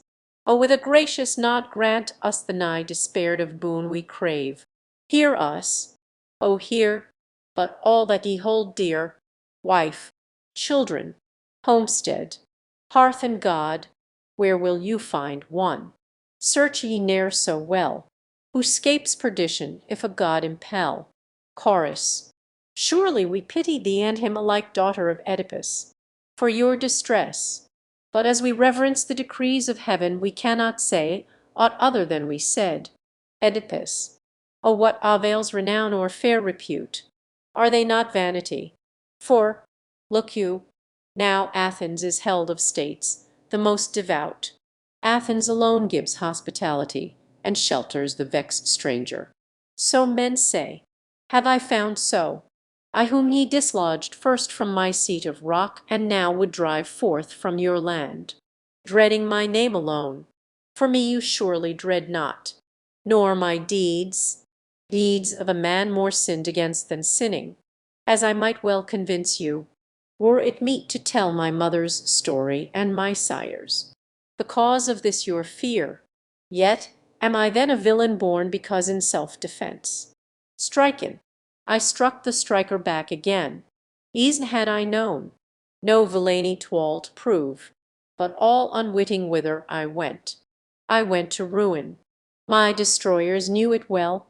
Wherefore, I pray you, sirs, in heaven's name, even as ye bade me quit my seat, defend me, O pay not a lip service to the gods and wrong them of their dues. Bethink ye well, the eye of heaven beholds the just of men, and the unjust, nor ever in this world has one sole godless sinner found escape. Stand then on heaven's side, and never blot Athens' fair scutcheon by abetting wrong. I came to you a suppliant, and you pledged your honour. O preserve me to the end. O let not this marred visage do me wrong. A holy and God-fearing man is here, whose coming purports comfort for your folk. And when your chief arrives, woser he be, then shall ye have my story and know all. Meanwhile I pray you do me no despite. Chorus. The plea thou urgest needs must give us pause. Set forth in weighty argument, but we must leave the issue with the ruling powers. Oedipus, where is he? Strangers, he who sways the realm. Chorus. In his ancestral seat. A messenger, the same who sent us here, is gone for him. Oedipus. And think you he will have such care or thought for the blind stranger as to come himself? Chorus. Ay, that he will, when once he learns thy name. Oedipus. But who will bear him word? Chorus. The way is long, and many travellers pass to speed the news. Be sure he'll hear and hasten. Never fear. So wide and far thy name is noised abroad, that, were he ne'er so spent, and loth to move, he would bester him when he hears of thee. Oedipus. Well, may he come with blessing to his state, and me, who serves his neighbour, serves himself. 5 Antigone. Zeus. What is this? What can I say or think? Oedipus. What now? Antigone. Antigone. I see a woman riding upon a colt of Aetna's breed. She wears for headgear a Thessalian hat to shade her from the sun. Who can it be? She or a stranger? Do I wake or dream? 'Tis she. 'Tis not, I cannot tell. Alack, it is no other. Now her brightening glance greets me with recognition. Yes, 'tis she. Herself, Ismen, Oedipus. Han, what say ye? Child, Antigone, that I behold thy daughter and my sister, and thou wilt know her straightway by her voice. Ismen, father and sister, names to me most sweet. How hardly have I found you! Hardly now, when found at last, can see you through my tears. Oedipus. Art come? My child. Ismen. O father, sad thy plight. Oedipus. Child, thou art here. Ismen. Yes, 'twas a weary way. Oedipus. Touch me, my child. Ismen. I give a hand to both. Oedipus. O children sisters. Ismen. O disastrous plight. Oedipus. Her plight and mine. Ismen. I. And my own no less. Oedipus. What brought thee? Daughter. Ismen. Father. Care for thee. Oedipus. A daughter's yearning. Ismen. Yes. And I had news I would myself deliver. So I came with the one thrall who yet is true to me, Oedipus. Thy valiant brothers, where are they at need? Ismen. They are enough. 'Tis now their darkest hour. Oedipus. Out on the twain. The thoughts and actions all are framed and modelled on Egyptian ways. For there the men sit at the loom indoors, while the wives slave abroad for daily bread. So you, my children, those whom I behooved to bear the burden, stay at home like girls, while in their stead my daughters moil and drudge, lightening their father's misery. The one, since first she grew from girlish feebleness to womanhood, has been the old man's guide, and shared my weary wandering, roaming oft hungry and footsore through wild forest ways, in drenching rains and under scorching suns, careless herself of home and ease, if so her sire might have her tender ministry.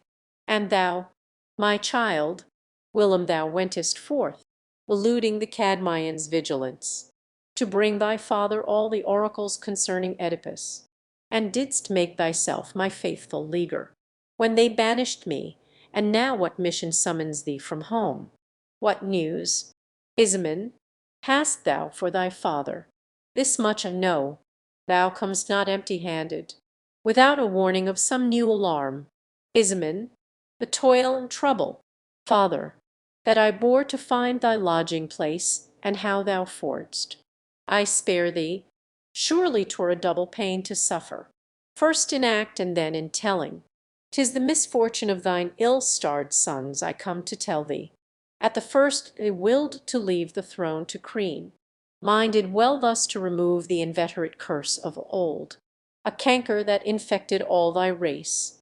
But now some god and an infatuate soul have stirred betwixt them a mad rivalry to grasp at sovereignty and kingly power. Today the hot-branded youth, the younger born, is keeping Polynice from the throne, his elder, and has thrust him from the land. The banished brother, so all Thebes reports, fled to the vale of Argos, and by help of new alliance there and friends in arms, swears he will stablish Argos straight as lord of the Cadmeian land, or, if he fail, exalt the victor to the stars of heaven. This is no empty tale, but deadly truth. My father, and how long thy agony, ere the gods pity thee, I cannot tell. Oedipus, hast thou indeed then entertained a hope the gods at last will turn and rescue me, Ismen? Yea. So I read these latest oracles. Oedipus, what oracles? What hath been uttered? Child, Ismen, thy country, so it runs, shall yearn in time to have thee for their weal alive or dead. Oedipus, and who could gain by such a one as I? Ismen, on thee, 'tis said, their sovereignty depends. Oedipus, so, when I cease to be, my worth begins. Ismen, the gods, who once abased, uplift thee now. Oedipus, poor help to raise an old man fallen in youth. Ismen, poser that be, 'tis for this cause alone that Crean comes to the end comes anon. Oedipus, with what intent? My daughter, tell me plainly. Ismen, to plant thee near the Theban land, and so keep thee within their grasp. Yet now allow thy foot to pass beyond their boundaries. Oedipus, what gain they, if I lay outside? Oedipus, thy tomb, if disappointed, brings on them a curse. Oedipus. It needs no god to tell what's plain to sense. Ismen. Therefore they fain would have thee close at hand, not where thou wouldst be master of thyself. Oedipus. Mean they to shroud my bones in Theban dust? Ismen. Nay, father, guilt of kinsman's blood forbids. Oedipus. Then never shall they be my masters. Never. Ismen. Thebes. Thou shalt rue this bitterly some day. Oedipus. When what conjunction comes to pass? My child. Ismen. Thy angry wraith, when at thy tomb they stand. 6 Oedipus. And who hath told thee what thou tell'st me, child? Ismen. Envoys who visited the Delphic hearth. Oedipus. Hath Phoebus spoken thus concerning me, Ismen? So say the envoys who returned to Thebes. Oedipus. And can a son of mine have heard of this? Ismen.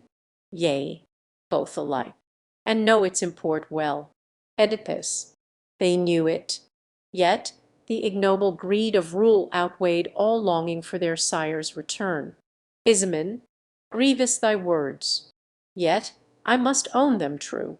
Oedipus.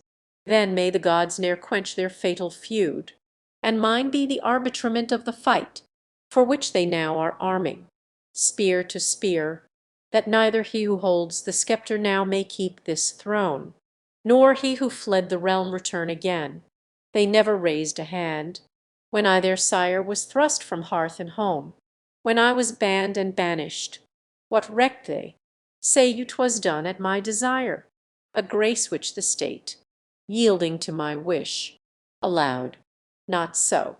For, mark you, on that very day when in the tempest of my soul I craved death, even death by stoning, none appeared to further that wild longing, but anon, when time had numbed my anguish and I felt my wrath had all outrun those errors past, then was the city went about by force to oust me respite for years, and then my sons, who should as sons have helped, did nothing, and one little word from them was all I needed, and they spoke no word, but let me wander on for evermore, a banished man, a beggar.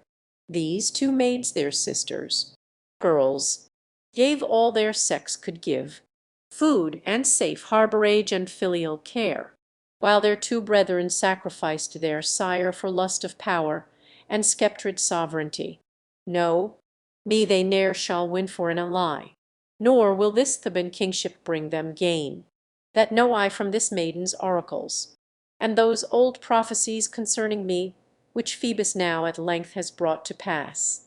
Come Crean then, come all the mightiest in Thebes to seek me, for if ye my friends, championed by those dread powers indigenous, espouse my cause, then for the state ye gain a great deliverer, for my foeman bane, Chorus, our pity, Oedipus, thou needs must move, thou and these maidens, and the stronger plea thou urgest, as the saviour of our land, disposes me to counsel for thy weal. Oedipus, aid me, kind sirs. I will do all you bid. Chorus, first make atonement to the deities, whose grove by trespass thou didst first profane. Oedipus, after what manner? Stranger, teach me, pray. Chorus, make a libation first of water fetched with undefiled hands from living spring. Oedipus, and after I have gotten this pure draught. Chorus, bowls thou wilt find, the carver's handiwork. Crown thou the rims, and both the handles crown Oedipus, with olive shoots or blocks of wool, or how? Chorus, with wool from fleece of yearling freshly shorn. Oedipus, what next? How must I end the ritual? Chorus, pour thy libation, turning to the dawn. Oedipus, pouring it from the urns whereof ye spake. Chorus, yea, in 3 streams, and be the last bowl drained to the last drop. Oedipus, and wherewith shall I fill it, ere in its place I set it? This too tell. Chorus, with water and with honey. Add no wine. Oedipus. And when the embowered earth hath drunk thereof. Chorus. Then lay upon it thrice 9 olive sprays with both thy hands, and offer up this prayer. Oedipus. I fain would hear it. That imports the most. Chorus. That, as we call them gracious, they would deign to grant the suppliant their saving grace. So pray thyself, or woe so pray for thee, in whispered accents, not with lifted voice. Then go and look back, do as I bid, and I shall then be bold to stand thy friend. Else, stranger, I should have my fears for thee. Oedipus. Hear ye, my daughters, what these strangers say. Antigone. We listened, and attend thy bidding. Father. Oedipus. I cannot go, disabled as I am doubly, by lack of strength and lack of sight. But one of you may do it in my stead, for one, I trow, may pay the sacrifice of thousands, if his heart be leal and true. So to your work with speed, but leave me not untended, for this frame is all too weak to move without the help of guiding hand. Ismen, then I will go perform these rites. But where to find the spot? This have I yet to learn. Chorus. Beyond this grove. If thou hast need of aught, the guardian of the close will lend his aid. Ismen, I go, and thou, Antigone, meanwhile must guard our father. In a parent's cause toil, if there be toil, is of no account. Chorus. Stir, one ill it is, stranger, to awake pain that long since has ceased to ache. And yet I fain would hear Oedipus. What thing? Chorus. Thy tale of cruel suffering for which no cure was found, the fate that held thee bound. Oedipus. O bid me not as guest I claim this grace expose my shame. Chorus. The tale is bruit far and near, and echoes still from ear to ear. The truth I fain would hear. Oedipus. Ah me, Chorus. I prithee yield. Oedipus. Ah me, Chorus. Grant my request. I grant it all to thee. Oedipus. And one know then I suffered ills most vile, but none so help me heaven, from acts in malice done. Chorus. Say how. Oedipus. The state around an all unwitting bridegroom bound an impious marriage chain. That was my bane. Chorus. Didst thou in sooth then share a bed incestuous with her that bare Oedipus? It stabs me like a sword, that two-edged word, O stranger, but these maids my own. Chorus. Say on. Oedipus. 2 daughters. Curses twain. Chorus. O God. Oedipus. Sprang from the wife and mother's travail pain. Chorus. Stir. To what? Then thy offspring are at once, Oedipus. Too true. Their father's very sisters too. Chorus. O horror. Oedipus. Horrors from the boundless deep back on my soul in refluent surges sweep. Chorus. Thou hast endured, Oedipus, intolerable woe. Chorus. And sinned, Oedipus. I sinned not. Chorus. How so? Oedipus. I served the state. Would I had never won that graceless grace by which I was undone. Chorus. And two, and next, unhappy man, thou hast shed blood. Oedipus. Must ye hear more? Chorus. Of fathers. Oedipus. Flood on flood whelms me, that word's a second mortal blow. Chorus. Murderer. Oedipus. Yes, a murderer, but no chorus. What canst thou plead? Oedipus. A plea of justice. Chorus. How? Oedipus. I slew who else would me have slain. I slew without intent. A wretch, but innocent in the law's eye. I stand, without a stain. Chorus. Behold our sovereign.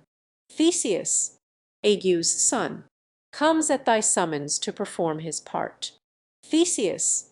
Oft had I heard of thee in times gone by the bloody mutilation of thine eyes, and therefore know thee, son of Laius. All that I lately gathered on the way made my conjecture doubly sure, and now thy garb and that marred visage prove to me that thou art he. So pitying thine estate, most ill-starred Oedipus, I fain would know what is the suit ye urge on me and Athens. Thou and the helpless maiden at thy side, declare it. Dire indeed must be the tale where it I should recoil. I too was reared, like thee, in exile, and in foreign lands wrestled with many perils. No man more, wherefore no alien in adversity shall seek in vain my succor. Nor shalt thou. I know myself a mortal, and my share in what the morrow brings no more than thine. Oedipus. Theseus, thy words so apt, so generous, so comfortable, need no long reply both who I am, and of what lineage sprung, and from what land I came, thou hast declared. So without prologue I may utter now my brief petition, and the tale is told. Theseus, say on, and tell me what I fain would learn. Oedipus, I come to offer thee this woe-worn frame, a gift not fair to look on, yet its worth more precious far than any outward show. Theseus, what profit dost thou proffer to have brought? Oedipus, hereafter thou shalt learn. Not yet, methinks. Theseus, when may we hope to reap the benefit? Oedipus, when I am dead, and thou hast buried me, Theseus. Thou cravest life's last service. All before is it forgotten or of no account? Oedipus, yea, the last boon is warrant for the rest. Theseus, the grace thou cravest then is small indeed. Oedipus, nay, weigh it well, the issue is not slight. Theseus, thou meanest that betwixt thy sons and me, Oedipus, Prince, they would fain convey me back to Thebes. Theseus, if there be no compulsion, then methinks to rest in banishment befits not thee. Oedipus, nay, when I wished it they would not consent. Theseus, for shame, such temper misbecomes the faller. Oedipus, chide if thou wilt, but first attend my plea. Theseus, say on, I await full knowledge ere I judge. Oedipus, O Theseus, I have suffered wrongs on wrongs. Theseus, wouldst tell the old misfortune of thy race? Oedipus, no, that has grown a byword throughout Greece. Theseus, what then can be this more than mortal grief? Oedipus, my case stands thus. By my own flesh and blood I was expelled my country, and can ne'er thither return again, a parricide. Theseus, why fetch thee home if thou must needs obey? Theseus, what are they threatened by the oracle? Oedipus, destruction that awaits them in this land. Theseus, what can beget ill blood twixt them and me, Oedipus, dear son of agues? To the gods alone is given immunity from eld and death, but nothing else escapes all ruinous time. Earth's might decays, the might of men decays, honor grows cold, dishonor flourishes. There is no constancy twixt friend and friend, or city and city. Be it soon or late, sweet turns to bitter, hate once more to love. If now 'tis sunshine betwixt Thebes and thee and not a cloud, time in his endless course gives birth to endless days and nights, wherein the merest nothing shall suffice to cut with serried spears your bonds of amity. Then shall my slumbering and buried corpse in its cold grave drink their warm life-blood up, if Zeus be Zeus and Phoebus still speak true. No more. 'Tis ill to tear aside the veil of mysteries. Let me cease as I began. Enough if thou wilt keep thy plighted troth. Then shall thou ne'er complain that Oedipus proved an unprofitable and thankless guest. Except the gods themselves shall play me false. Chorus. The man, my lord, has from the very first declared his power to offer to our land these and like benefits. Theseus, who could reject the proffered amity of such a friend, First, he can claim the hospitality to which by mutual contract we stand pledged. Next, coming here, a suppliant to the gods, he pays full tribute to the state, and me his favours therefore never will I spurn, but grant him the full rights of citizen, and, if it suits the stranger here to bide, I place him in your charge, or if he please rather to come with me choose. Oedipus, which of the two thou wilt? Thy choice is mine. Oedipus. Zeus. May the blessing fall on men like these. Theseus. What dost thou then decide to come with me, Oedipus? Yea, were it lawful, but 'tis rather here, Theseus. What walt'st thou here? I shall not thwart thy wish. Oedipus. Here shall I vanquish those who cast me forth. Theseus. Then were thy presence here a boon indeed. Oedipus. Such shall it prove, if thou fulfill'st thy pledge. Theseus. Fear not for me, I shall not play thee false. Oedipus. No need to back thy promise with an oath. Theseus. An oath would be no surer than my word. Oedipus. How wilt thou act then? Theseus. What is it thou fears ain't? Oedipus. My foes will come, Theseus. Our friends will look to that. Oedipus. But if thou leave me, Theseus, teach me not my duty. Oedipus. 'Tis fear constrains me, Theseus. My soul knows no fear. Oedipus. Thou knowest not what threats, Theseus. I know that none shall hale thee hence in my despite. Such threats vented in anger oft are blusterers, an idle breath, forgot when sense returns. And for thy foemen, though their words were brave, boasting to bring thee back, they are like to find the seas between us wide and hard to sail. Such my firm purpose. But in any case take heart, since Phoebus sent thee here. My name, though I be distant, warrants thee from harm. Chorus. Stir, one thou hast come to a steed-famed land for rest. O stranger worn with toil, to a land of all lands the goodliest Colonus' glistening soil.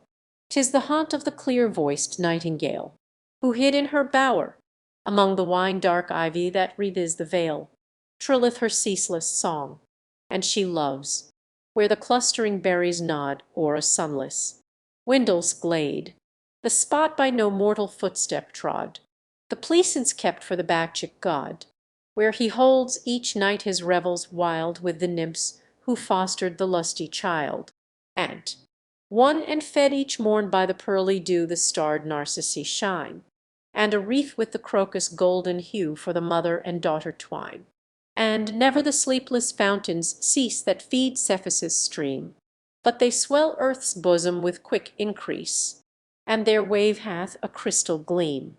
And the Muses' choir will never disdain to visit this heaven-favoured plain, nor the Cyprian queen of the golden reign. Stir, too, and here there grows, unprenned, untamed, terror to foeman's spear, a tree in Asian soil unnamed, by Pelops' Dorian isle unclaimed, self-nurtured year by year. 'Tis the grey-leaved olive that feeds our boys. Nor youth nor withering age destroys the plant that the olive planter tends, and the grey-eyed goddess herself defends. And, to yet another gift, of all gifts the most prized by our fatherland, we boast the might of the horse, the might of the sea, our fame. Poseidon, we owe to thee, son of Cronos, our king divine, who in these highways first didst fit for the mouth of horses the iron bit. Thou too hast taught us to fashion meet for the arm of the rower, the oar-blade fleet, swift as the Nereids' 100 feet as they dance along the brine. Antigone, O land extolled above all lands, 'tis now for thee to make these glorious titles good. Oedipus. Why this appeal? My daughter. Antigone. Father. Lo, Creon approaches with his company. Oedipus. Fear not. It shall be so.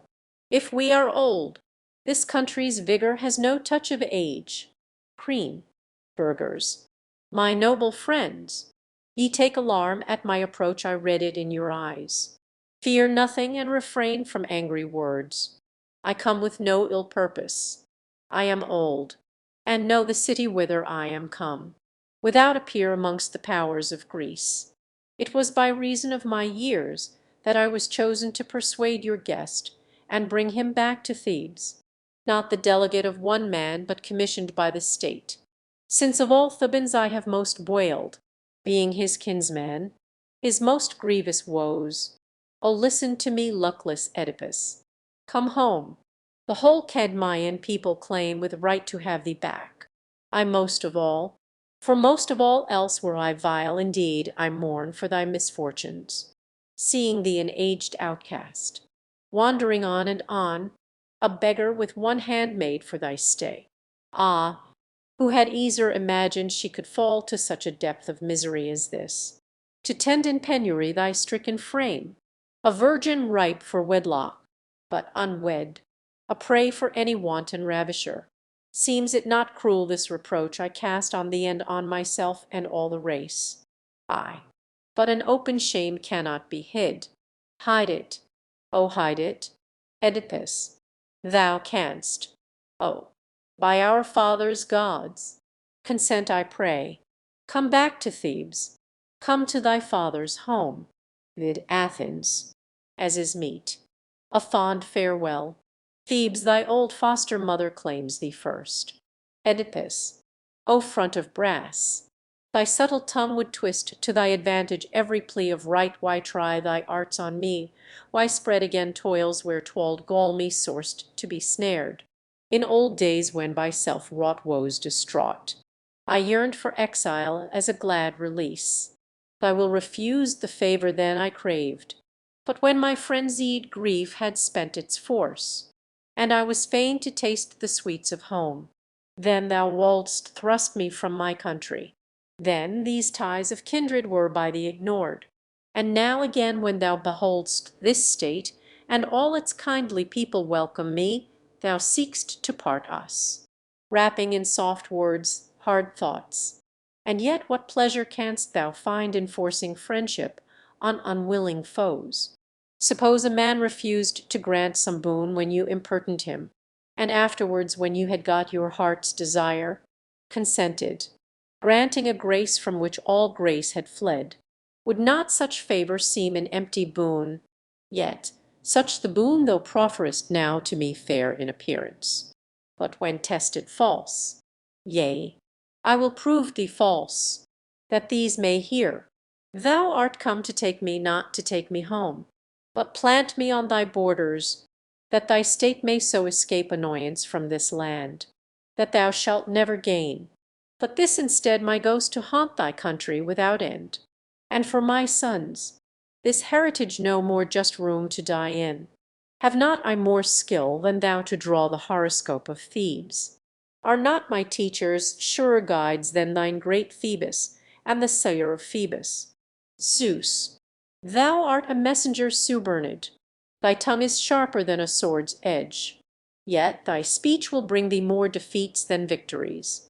Howbeit, I know I waste my words begone, and leave me here.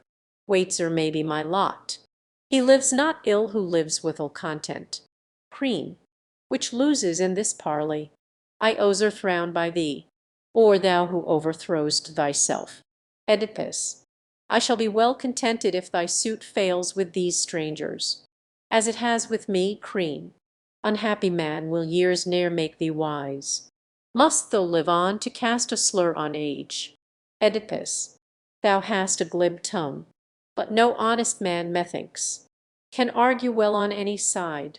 Crean, 'tis one thing to speak much, another well. Oedipus, thy words, forsooth, are few and all well aimed. Crean, not for a man indeed with wits like thine. Oedipus, depart. I bid thee in these burghers' name, and prowl no longer round me to blockade my destined harbour. Crean, I protest to these, not thee, and for thine answer to thy kin, if easer I take thee, Oedipus, who against their will could take me, Crean, though untaken thou shalt smart. Oedipus. What power hast thou to execute this threat? Queen. One of thy daughters is already seized. The other I will carry off anon. Oedipus. Woe!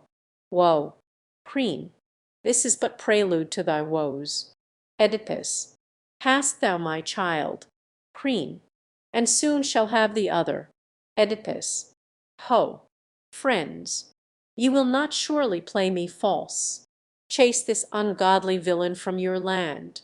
Chorus. Hence. Stranger, hence avaunt. Thou dost wrong in this, and wrong in all that thou hast done. Queen to his guards. 'Tis time by force to carry off the girl, if she refuse of her free will to go. Antigone. Ah, woe is me, where shall I fly? Where find succor from gods or men? Chorus. What wouldst thou? Stranger. Queen. I meddle not with him, but her who is mine. Oedipus. O princes of the land. Chorus. Sir, thou dost wrong. Queen. Nay, right. Chorus. How right? Queen. I take but what is mine. Oedipus. Help. Athens.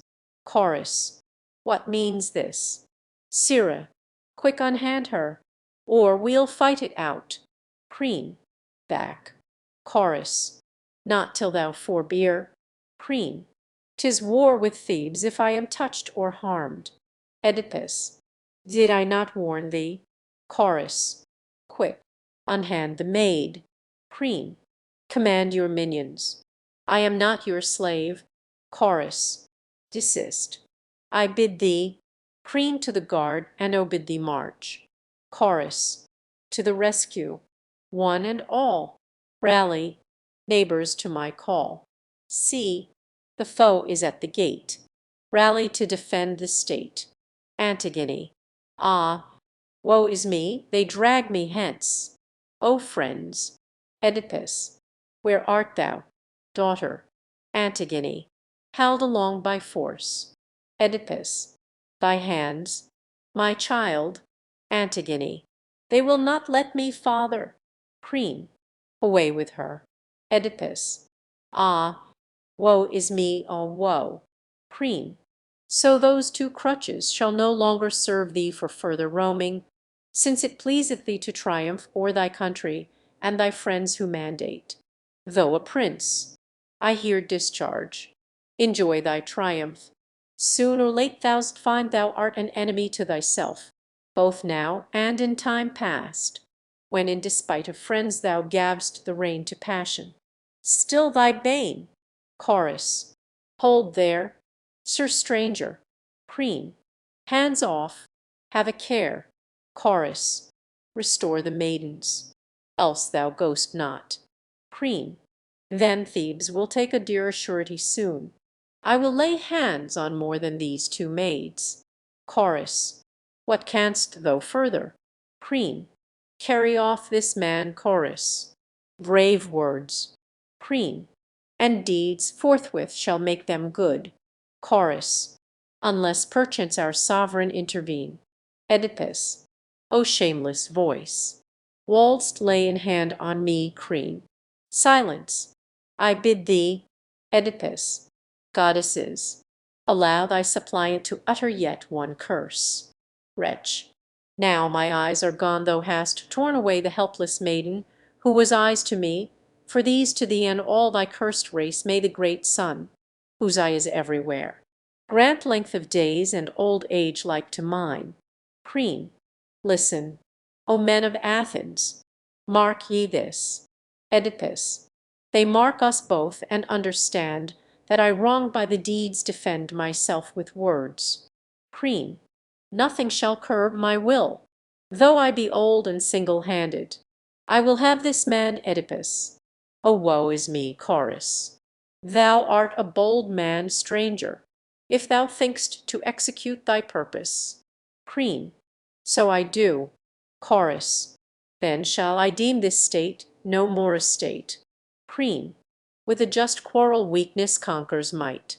Oedipus. Ye hear his words. Chorus. I words. but not yet deeds. Zeus knoweth. Preen. Zeus may haply know, not thou.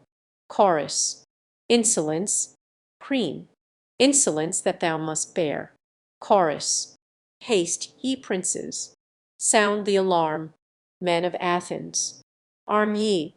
Arm. Quickly to the rescue come ere the robbers get them home. Theseus. Why this outcry? What is forward? Wherefore was I called away from the altar of Poseidon, lord of Eurycolonus? Say, on what errand have I hurried hither without stop or stay? Oedipus. Dear friend, those accents tell me who thou art. Yon man but now hath done me a foul wrong.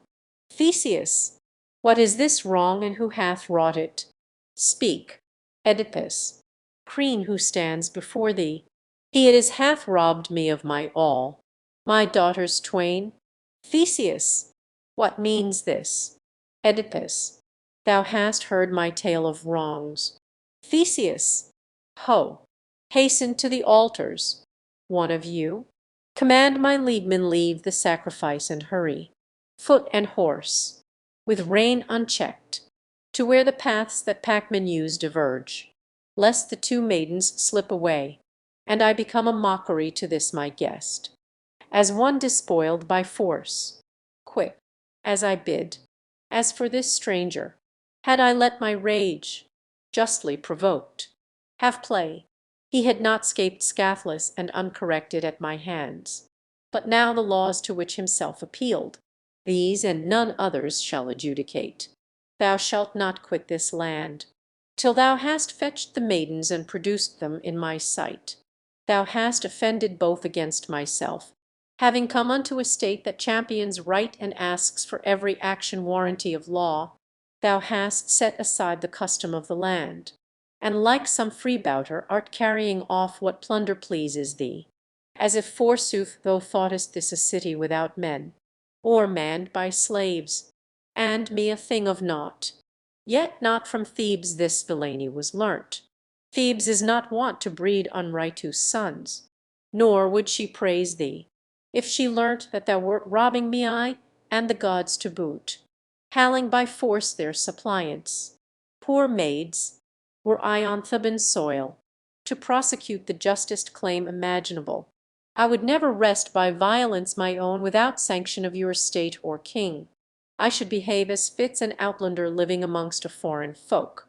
But thou shamest a city that deserves it not, even thine own, and plenitude of years have made of thee an old man and a fool. Therefore again I charge thee as before, see that the maidens are restored at once, unless thou wouldst continue here by force, and not by choice a sojourner. So much I tell thee home, and what I say, I mean. Chorus. Thy case is perilous. Though by birth and race thou shouldst be just, thou plainly dost wrong. Preen. Not deeming this city void of men or counsel. Son of Aegeus, as thou say'st I did what I have done. Rather I thought your people were not like to set such store by kin of mine, and keep them gainst my will, nor would they harbour. So I stood assured, a godless parricide, a reprobate convicted of incestuous marriage ties. For on her native hill of ours here I knew your far-famed Areopagus sits justice, and permits not vagrant folk to stay within your borders. In that faith I hunted down my quarry, and ease then I had refrained but for the curses dire wherewith he banned my kinsfolk and myself.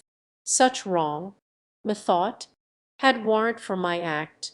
Anger has no old age, but only death. The dead alone can feel no touch of spite. So thou must work thy will. My cause is just but weak without allies.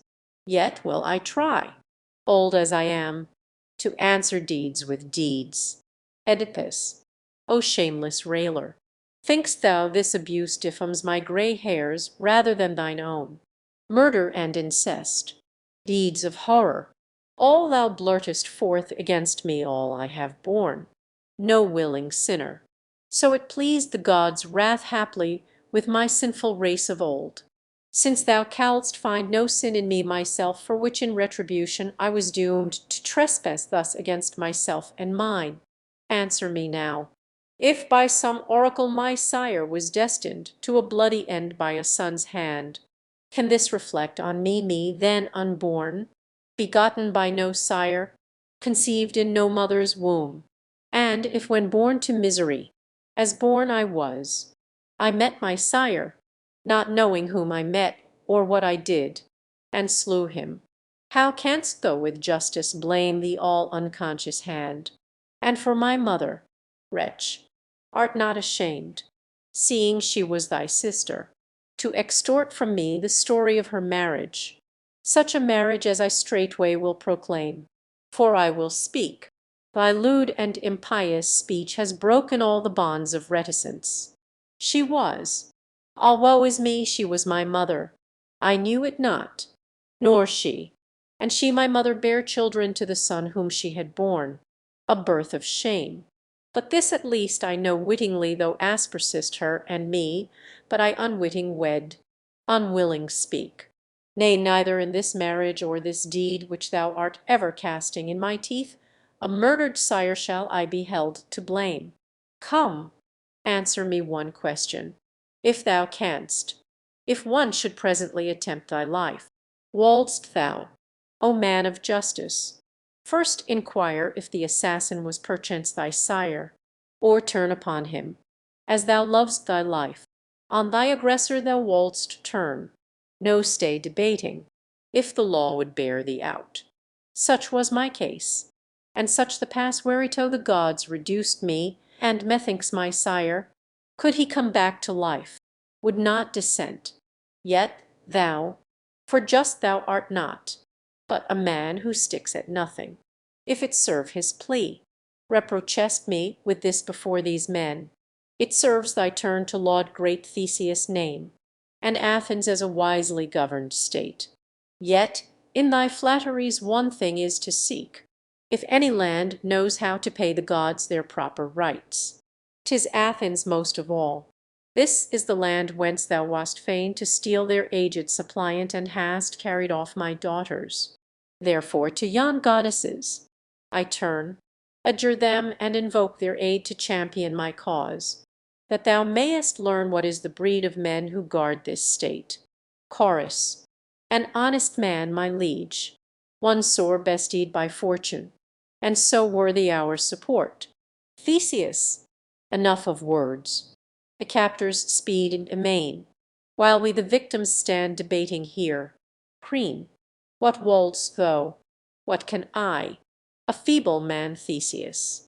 Show us the trail, and I'll attend thee too, that, if thou hast the maidens hereabouts, thou mayest thyself discover them to me, but if thy guards outstrip us with their spoil, we may draw rein, for others speed, from whom they will not scape to thank the gods at home.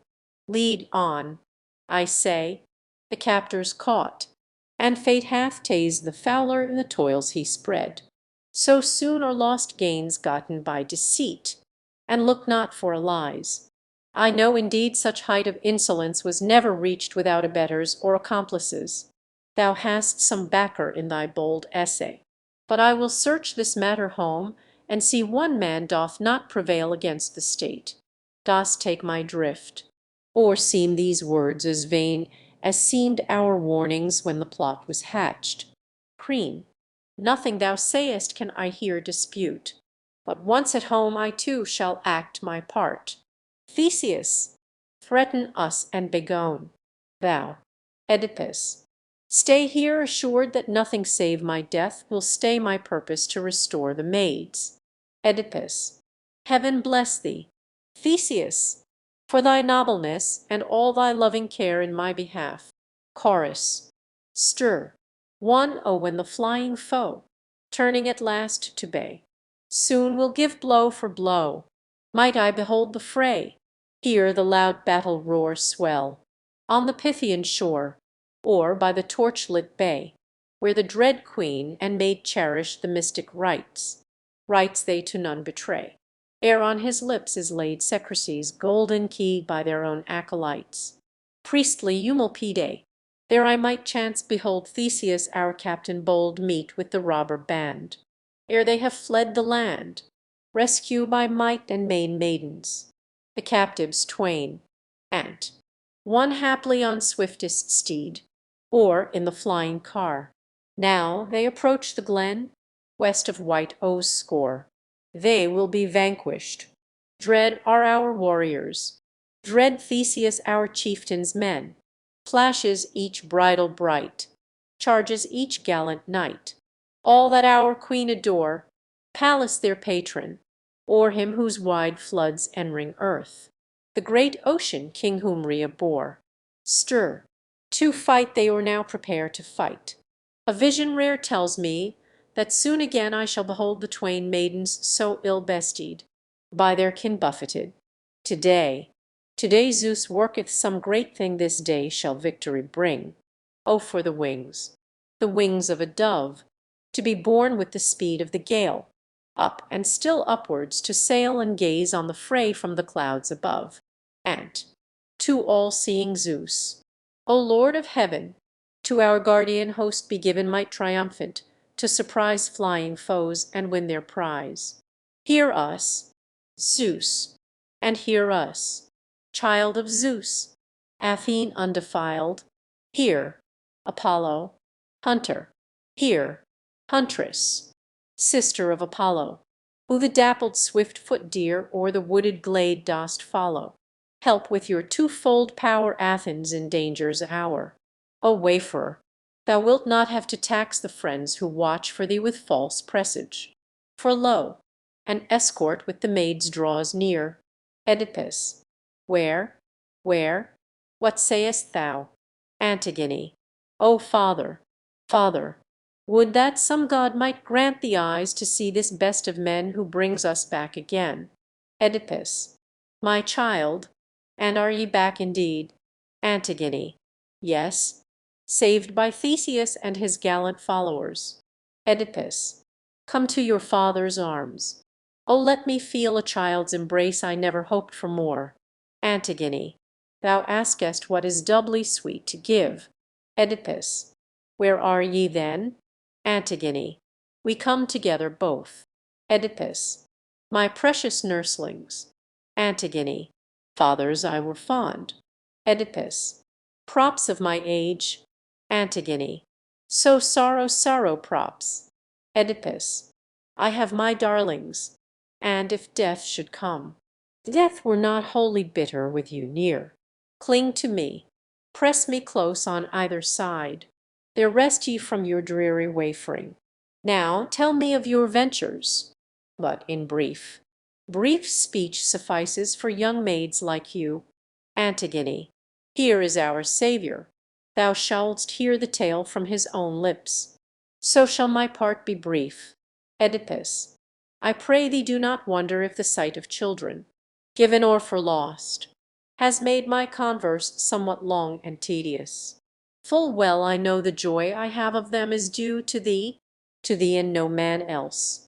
Thou wast their sole deliverer, none else. The gods deal with thee after my desire, with thee and with this land. For fear of heaven I found above all peoples most with you, and righteousness and lips that cannot lie. I speak in gratitude of what I know, for all I have I owe to thee alone. Give me thy hand, O Prince, that I may touch it, and if thou wilt permit me kiss thy cheek. What say I? Can I wish that thou shouldst touch one fallen like me to utter wretchedness, corrupt and tainted with 1,000 ills? Oh no, I would not let thee if thou wolds ain't. They only who have known calamity can share it. Let me greet thee where thou art, and still befriend me as thou hast till now. Theseus, I marvel not if thou hast dallied long in converse with thy children and preferred their speech to mine. I feel no jealousy. I would be famous more by deeds than words. Of this, old friend, thou hast had proof. My oath I have fulfilled and brought thee back the maids alive, and nothing harmed for all those threats. And how the fight was won, 'twere waste of words to boast thy daughters here will tell thee all. but of a matter that has lately chanced on my way hitherward. I fain would have thy counsel slight twould seem, yet worthy thought. A wise man heeds all matters great or small. Oedipus, what is it? Son of agues? Let me hear. Of what thou askest I myself know not.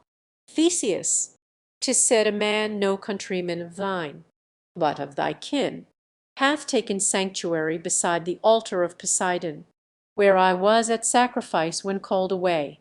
Oedipus, what is his country? What the suitor's prayer? Theseus, I know but one thing. He implores, I am told, a word with thee will not trouble thee. Oedipus, what seeks he? If a suppliant, something grave. Theseus, he only waits, they say, to speak with thee, and then unharmed to go upon his way. Oedipus, I marvel who is this petitioner. Theseus, think if there be not any of thy kin at Argos who might claim this boon of thee. Oedipus, dear friend, forbear, I pray. Theseus, what ails thee now? Oedipus, ask it not of me, Theseus. Ask not what? Explain. Oedipus, thy words have told me who the suppliant is. Theseus, who can he be that I should frown on him? Oedipus, my son, O king, my hateful son, whose words of all men's most would jar upon my ears. Theseus, thou sure mightest listen, if his suit offend. No need to grant it. Why so loth to hear him? Oedipus, that voice, O king, grates on a father's ears. I have come to loathe it. Force me not to yield. Theseus, but he hath found asylum. O beware, and fail not in due reverence to the god. Antigone, O heed me, father, though I am young in years. Let the prince have his will and pay withal what in his eyes is service to the god. For our sake also let our brother come. If what he urges tend not to thy good, he cannot surely wrest perforce thy will. To hear him then, what harm? By open words a scheme of villainy is soon bewrayed. Thou art his father, therefore canst not pay in kind a son's most impious outrages. O listen to him. Other men like thee have thankless children and are choleric. But yielding to persuasion's gentle spell, they let their savage mood be exorcised. Look thou to the past. Forget the present. Think on all the woe thy sire and mother brought thee. Thence wilt thou draw this lesson without fail. Of evil passion evil is the end. Thou hast, alas, to prick thy memory, stern monitors, these ever sightless orbs. O yield to us. Just suitors should not need to be impertinate, nor he that takes a favor lack the grace to make return. Oedipus, grievous to me, my child, the boon you win by pleading. Let it be then. Have your way only if come he must. I beg thee, friend, let none have power to dispose of me. Theseus, no need, sir, to appeal a second time. It likes me not to boast. But be assured thy life is safe while any god saves mine. Chorus, stir, who craves excess of days, scorning the common span of life. I judge that man a giddy wight who walks in folly's ways. For the long years heap up a grievous load, scant pleasures, heavier pains, till not one joy remains for him who lingers on life's weary road, and come it slow or fast. One doom of fate doth all await, for dance and marriage bell, the dirge and funeral knell, death the deliverer freeth all at last. And not to be born at all is best, far best that can befall, next best, when born, with least delay to trace the backward way. For when youth passes with its giddy train, troubles on troubles follow, toils on toils, pain, pain for ever pain, and none escapes life's coils. Envy, sedition, strife, carnage, and war make up the tale of life. Last comes the worst and most abhorred stage of unregarded age, joyless, companionless, and slow, of woes the crowning woe. Abode such ills not I alone. He too our guest hath known, e'en as some headland on an iron-bound shore, lashed by the wintry blasts and surges' roar. So is he buffeted on every side by drear misfortune's whelming tide. By every wind of heaven o'erborne, some from the sunset, some from orient morn, some from the noonday glow, some from ripened gloom of everlasting snow. Antigone, Father, methinks I see the stranger coming. Alone he comes, and weeping plenteous tears. Oedipus, who may he be? Antigone, the same that we surmised from the outset, Polynice. He is here, Polynice. Ah me, my sisters! Shall I first lament my own afflictions, or my aged sire's, whom here I find a castaway, with you, in a strange land, an ancient beggar clad in antic tatters, marring all his frame, while o'er the sightless orbs his uncupped locks float in the breeze, and, as it were to match, he bears a wallet against hunger's pinch. All this too late I learn. Wretch that I am, alas! I own it, and am proved most vile in my neglect of thee. I scorn myself, but as Almighty Zeus in all he doth hath mercy for co-partner of this throne, let mercy, Father, also sit enthroned in thy heart likewise. For transgressions past may be amended, cannot be made worse. Why silent, Father?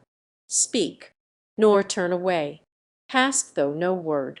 Wilt thou dismiss me then in mute disdain, nor tell me why thou art wrath? O ye his daughters, sisters mine, do ye this sullen, obstinate silence try to move.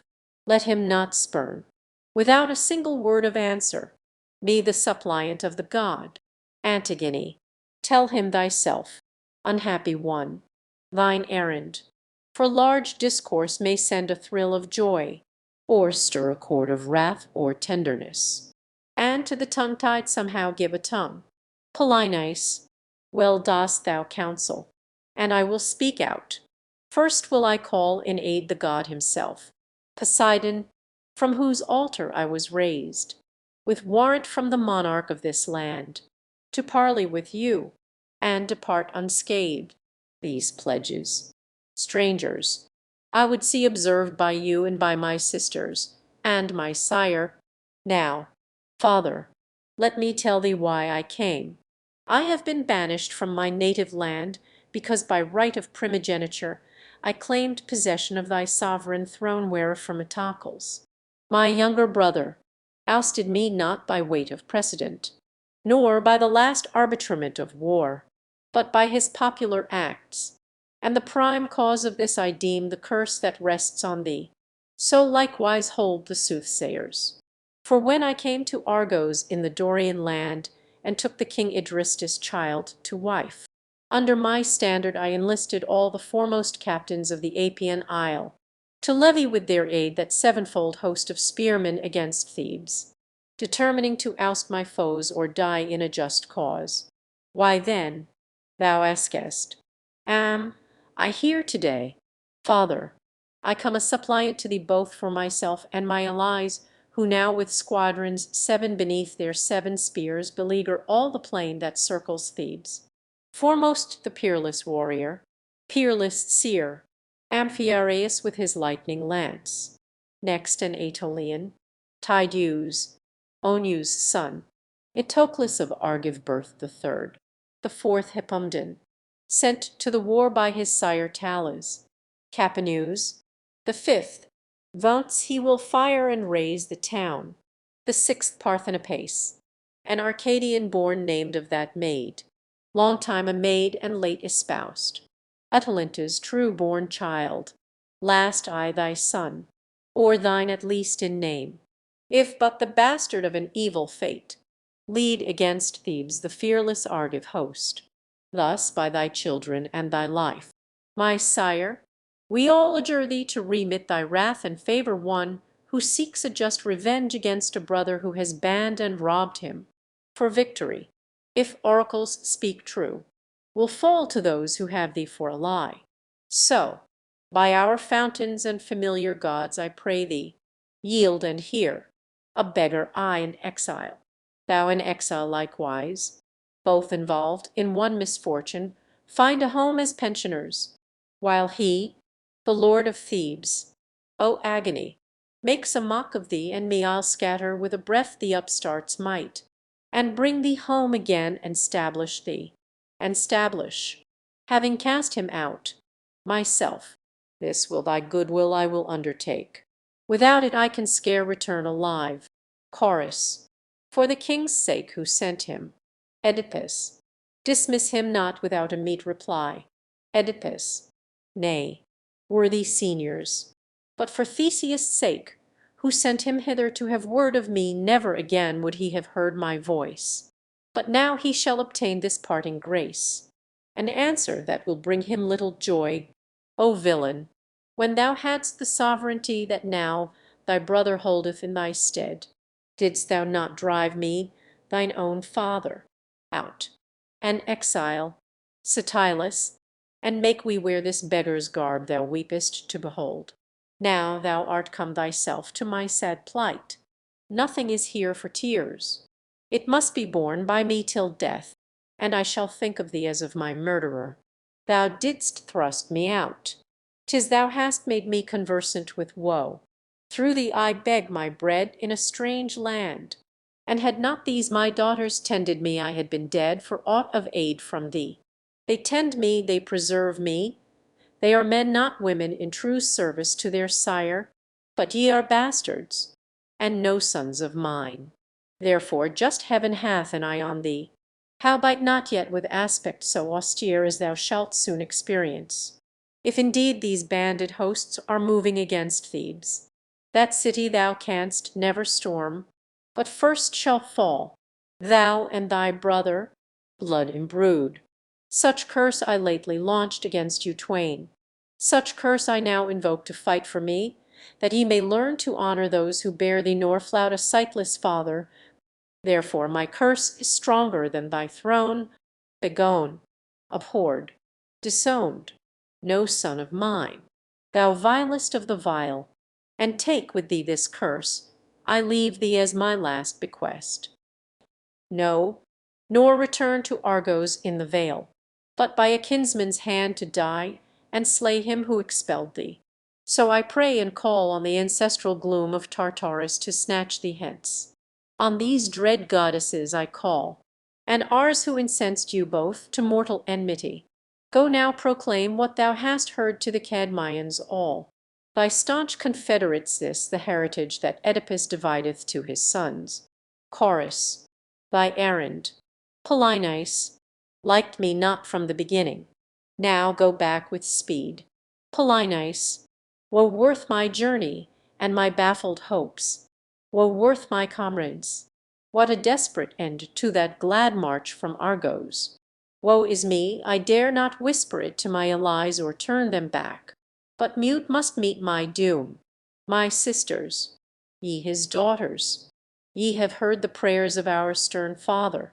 If his curse should come to pass and ye some day return to Thebes, O then disown me not, I pray, but grant me burial and due funeral rites. So shall the praise your filial care now wins be doubled for the service wrought for me, Antigone. One boon, O Polynice, let me crave. Polynice, what wouldst thou? Sweet Antigone, say on, Antigone. Turn back thy host to Argos with all speed, and ruin not thyself and Thebes as well. Polynice, that cannot be. How could I lead again an army that had seen their leader quail? Antigone, but, brother, why shouldst thou be wroth again? What profit from thy country's ruin comes? Polynice, 'tis shame to live in exile, and shall I the elder bear a younger brother's flouts? Antigone, wilt thou then bring to pass his prophecies who threatens mutual slaughter to you both? Polynice, ay, so he wishes. Antigone, O woe is me! But say, will any dare, hearing his prophecy, to follow thee, Polynice? I shall not tell it. A good general reports successes and conceals mishaps. Antigone, misguided youth, thy purpose then stands fast. Polynice, 'tis so, and stay me not. The road I choose, dogged by my sire and his avenging spirit, leads me to ruin. But for you may Zeus make your path bright, if ye fulfil my hest when dead. In life ye cannot serve me more. Now let me go. Farewell, a long farewell. Ye ne'er shall see my living face again. Antigone, ah me, Polynice, wail me not. Antigone, who would not mourn thee, brother, hurrying to an open pit. Polynice, if I must die, I must. Antigone, nay, hear me plead. Polynice, it may not be. Forbear. Antigone, then woe is me if I must lose thee. Polynice, nay, that rests with fate, whether I live or die. But for you both I pray to heaven ye may escape all ill, for ye are blameless in the eyes of all. Chorus. Stir, one ills on ills, no pause or rest. Come they from our sightless guest, or haply now we see fulfilled what fate long time hath willed. For ne'er have I proved vain aught that the heavenly powers ordain. Time with never sleeping I watches what is writ on high, overthrowing now the great, raising now from low estate. Hark, how the thunder rumbles! Zeus defend us. Oedipus. Children, my children, will no messenger go summon hither Theseus, my best friend? Antigone. And wherefore, father, dost thou summon him? Oedipus. This winged thunder of the god must bear me anon to Hades.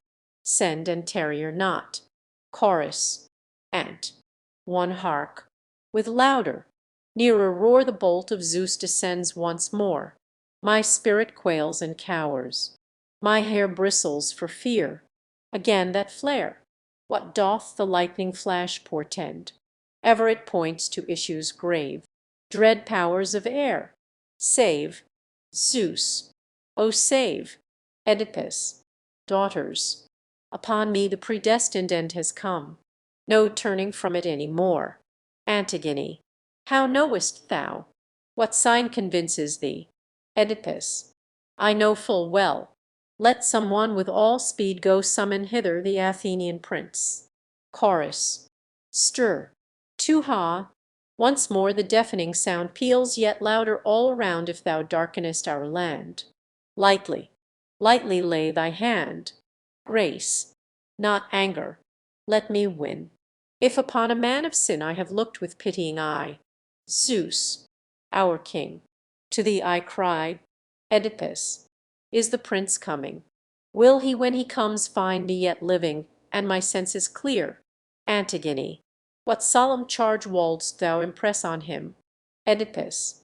For all his benefits I would perform the promise made when I received them first. Chorus. Ant. To hither haste. My son, arise. Altar leave and sacrifice. If haply to Poseidon now in the far glade thou pay'st thy vow, for our guest to thee would bring and thy folk and offering, thy due guerdon, haste, O king. Theseus, wherefore again this general din? At once my people call me, and the stranger calls. Is it a thunderbolt of Zeus or sleet of arrowy hail? A storm so fierce as this would warrant all surmises of mischance. Oedipus, thou comest much wished for, prince, and sure some god hath bid good luck attend thee on thy way. Theseus, what, son of Laius, hath chanced of new? Oedipus, my life hath turned the scale. I would do all I promised thee and thine before I die. Theseus, what sign assures thee that thine end is near? Oedipus, the gods themselves are heralds of my fate. Of their appointed warnings nothing fails. Theseus, how sayest thou they signify their will? Oedipus, this thunder, peal on peal, this lightning hurled flash upon flash. From the unconquered hand, Theseus, I must believe thee, having found thee oft a prophet true. Then speak what must be done. Oedipus, O son of Aegeus, for this state will I unfold a treasure age cannot corrupt. Myself anon without a guiding hand will take thee to the spot where I must end. This secret ne'er reveal to mortal man, neither the spot nor whereabouts it lies. So shall it ever serve thee for defence better than native shields and near allies. But those dread mysteries speech may not profane thyself shalt gather coming there alone, since not to any of thy subjects, nor to my own children, though I love them dearly, can I reveal what thou must guard alone, and whisper to thy chosen heir alone, so to be handed down from heir to heir. Thus shalt thou hold this land inviolate from the dread dragon's brood. 7. The justest state by countless wanton neighbours may be wronged, for the gods, though they terrier, mark for doom the godless sinner in his mad career. Far from thee, son of Aegeus, be such fate. But to the spot the god within me goads, let us set forth. Follow me, daughters, this way. Strange that I whom you have led so long should lead you now. Oh, touch me not, but let me all alone find out the sepulture that destiny appoints me in this land. Hither, this way, for this way Hermes leads, the spirit guide, and Persephassa, empress of the dead. O light, no light to me but mine Eruhile. Now, the last time I feel thee palpable, for I am drawing near the final gloom of Hades. Blessing on thee, dearest friend, on thee and on thy land and followers. Live prosperous, and in your happy state still for your welfare think on me, the dead. Chorus. Stir, if mortal prayers are heard in hell. Hear, goddess dread, invisible, monarch of the regions drear. Aidenus, hear, O hear, by a gentle, tearless doom speed this stranger to the gloom. Let him enter without pain the all-shrouding Stygian plain, wrongfully in life oppressed. Be he now by justice blessed. And, Queen infernal, and thou fell watch-dog of the gates of hell, who, as legends tell, dost glare, gnarling in thy cavernous lair at all comers, let him go scathless to the fields below, for thy master orders thus, the son of earth and Tartarus. In his den the monster keep, giver of eternal sleep. Messenger, friends, countrymen, my tidings are in sum that Oedipus is gone, but the event was not so brief, nor can the tale be brief. Chorus. What? Has he gone? The unhappy man, messenger, know well that he has passed away from life to death. Chorus. How?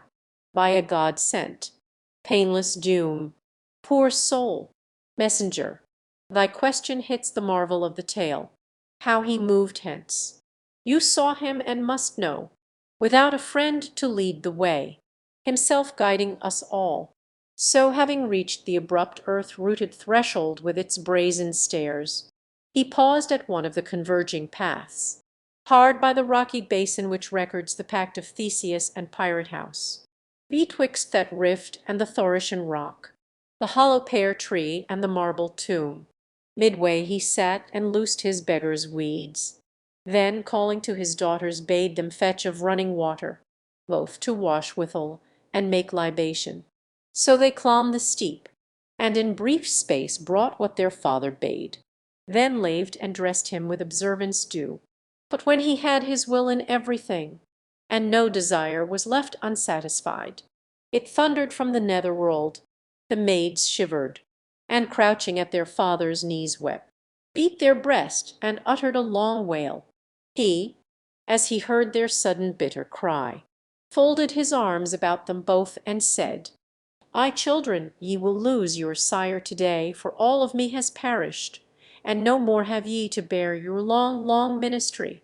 A heavy load, I know, and yet one word wipes out all score of tribulations. Love and love from me ye had. But when at last their mourning had an end and no wail rose, a moment there was silence. Suddenly a voice that summoned him. With sudden dread the hair of all stood up, and all were mazed. For the call came, now loud, now low, and oft. Oedipus, why tarrier we? Too long thy passing is delayed. He prayed that Theseus might be brought, and when the prince came nearer, O my friend, pledge ye my daughter's giving thy right hand, and daughters give him yours, and promise me thou never wilt forsake them, but do all that time and friendship prompt in their behoof. This promise given, Oedipus put forth blind hands and laid them on his children, saying, O children, prove your true nobility, and hence depart. And weeping sore, we companied the maidens on their way. After brief space we looked again, and lo, the man was gone, vanished from our eyes. Only the king we saw with upraised hand shading his eyes as from some awful sight, that no man might endure to look upon. A moment later, and we saw him bend in prayer to earth and prayer to heaven at once. But by what doom the stranger met his end no man save Theseus knoweth. For there fell no fiery bolt that reft him in that hour, nor whirlwind from the sea. But he was taken. It was a messenger from heaven, or else some gentle, painless cleaving of earth's base. For without wailing or disease or pain, he passed away and end most marvellous. And if to some my tale seems foolishness, I am content that such could count me fool. Chorus. Where are the maids and their attendant friends? Messenger. They cannot be far off. The approaching sound of lamentation tells they come this way. Antigone. Stir. One woe. Woe. On this sad day we sisters of one blasted stock must bow beneath the shock, must weep and weep the curse that lay on him our sire, for whom in life, a lifelong world of care 'twas ours to bear. In death must face the gloom that wraps his tomb. What tongue can tell that sight ineffable? Chorus. What mean ye? Maidens. Antigone. All is but surmise. Chorus. Is he then gone? Antigone.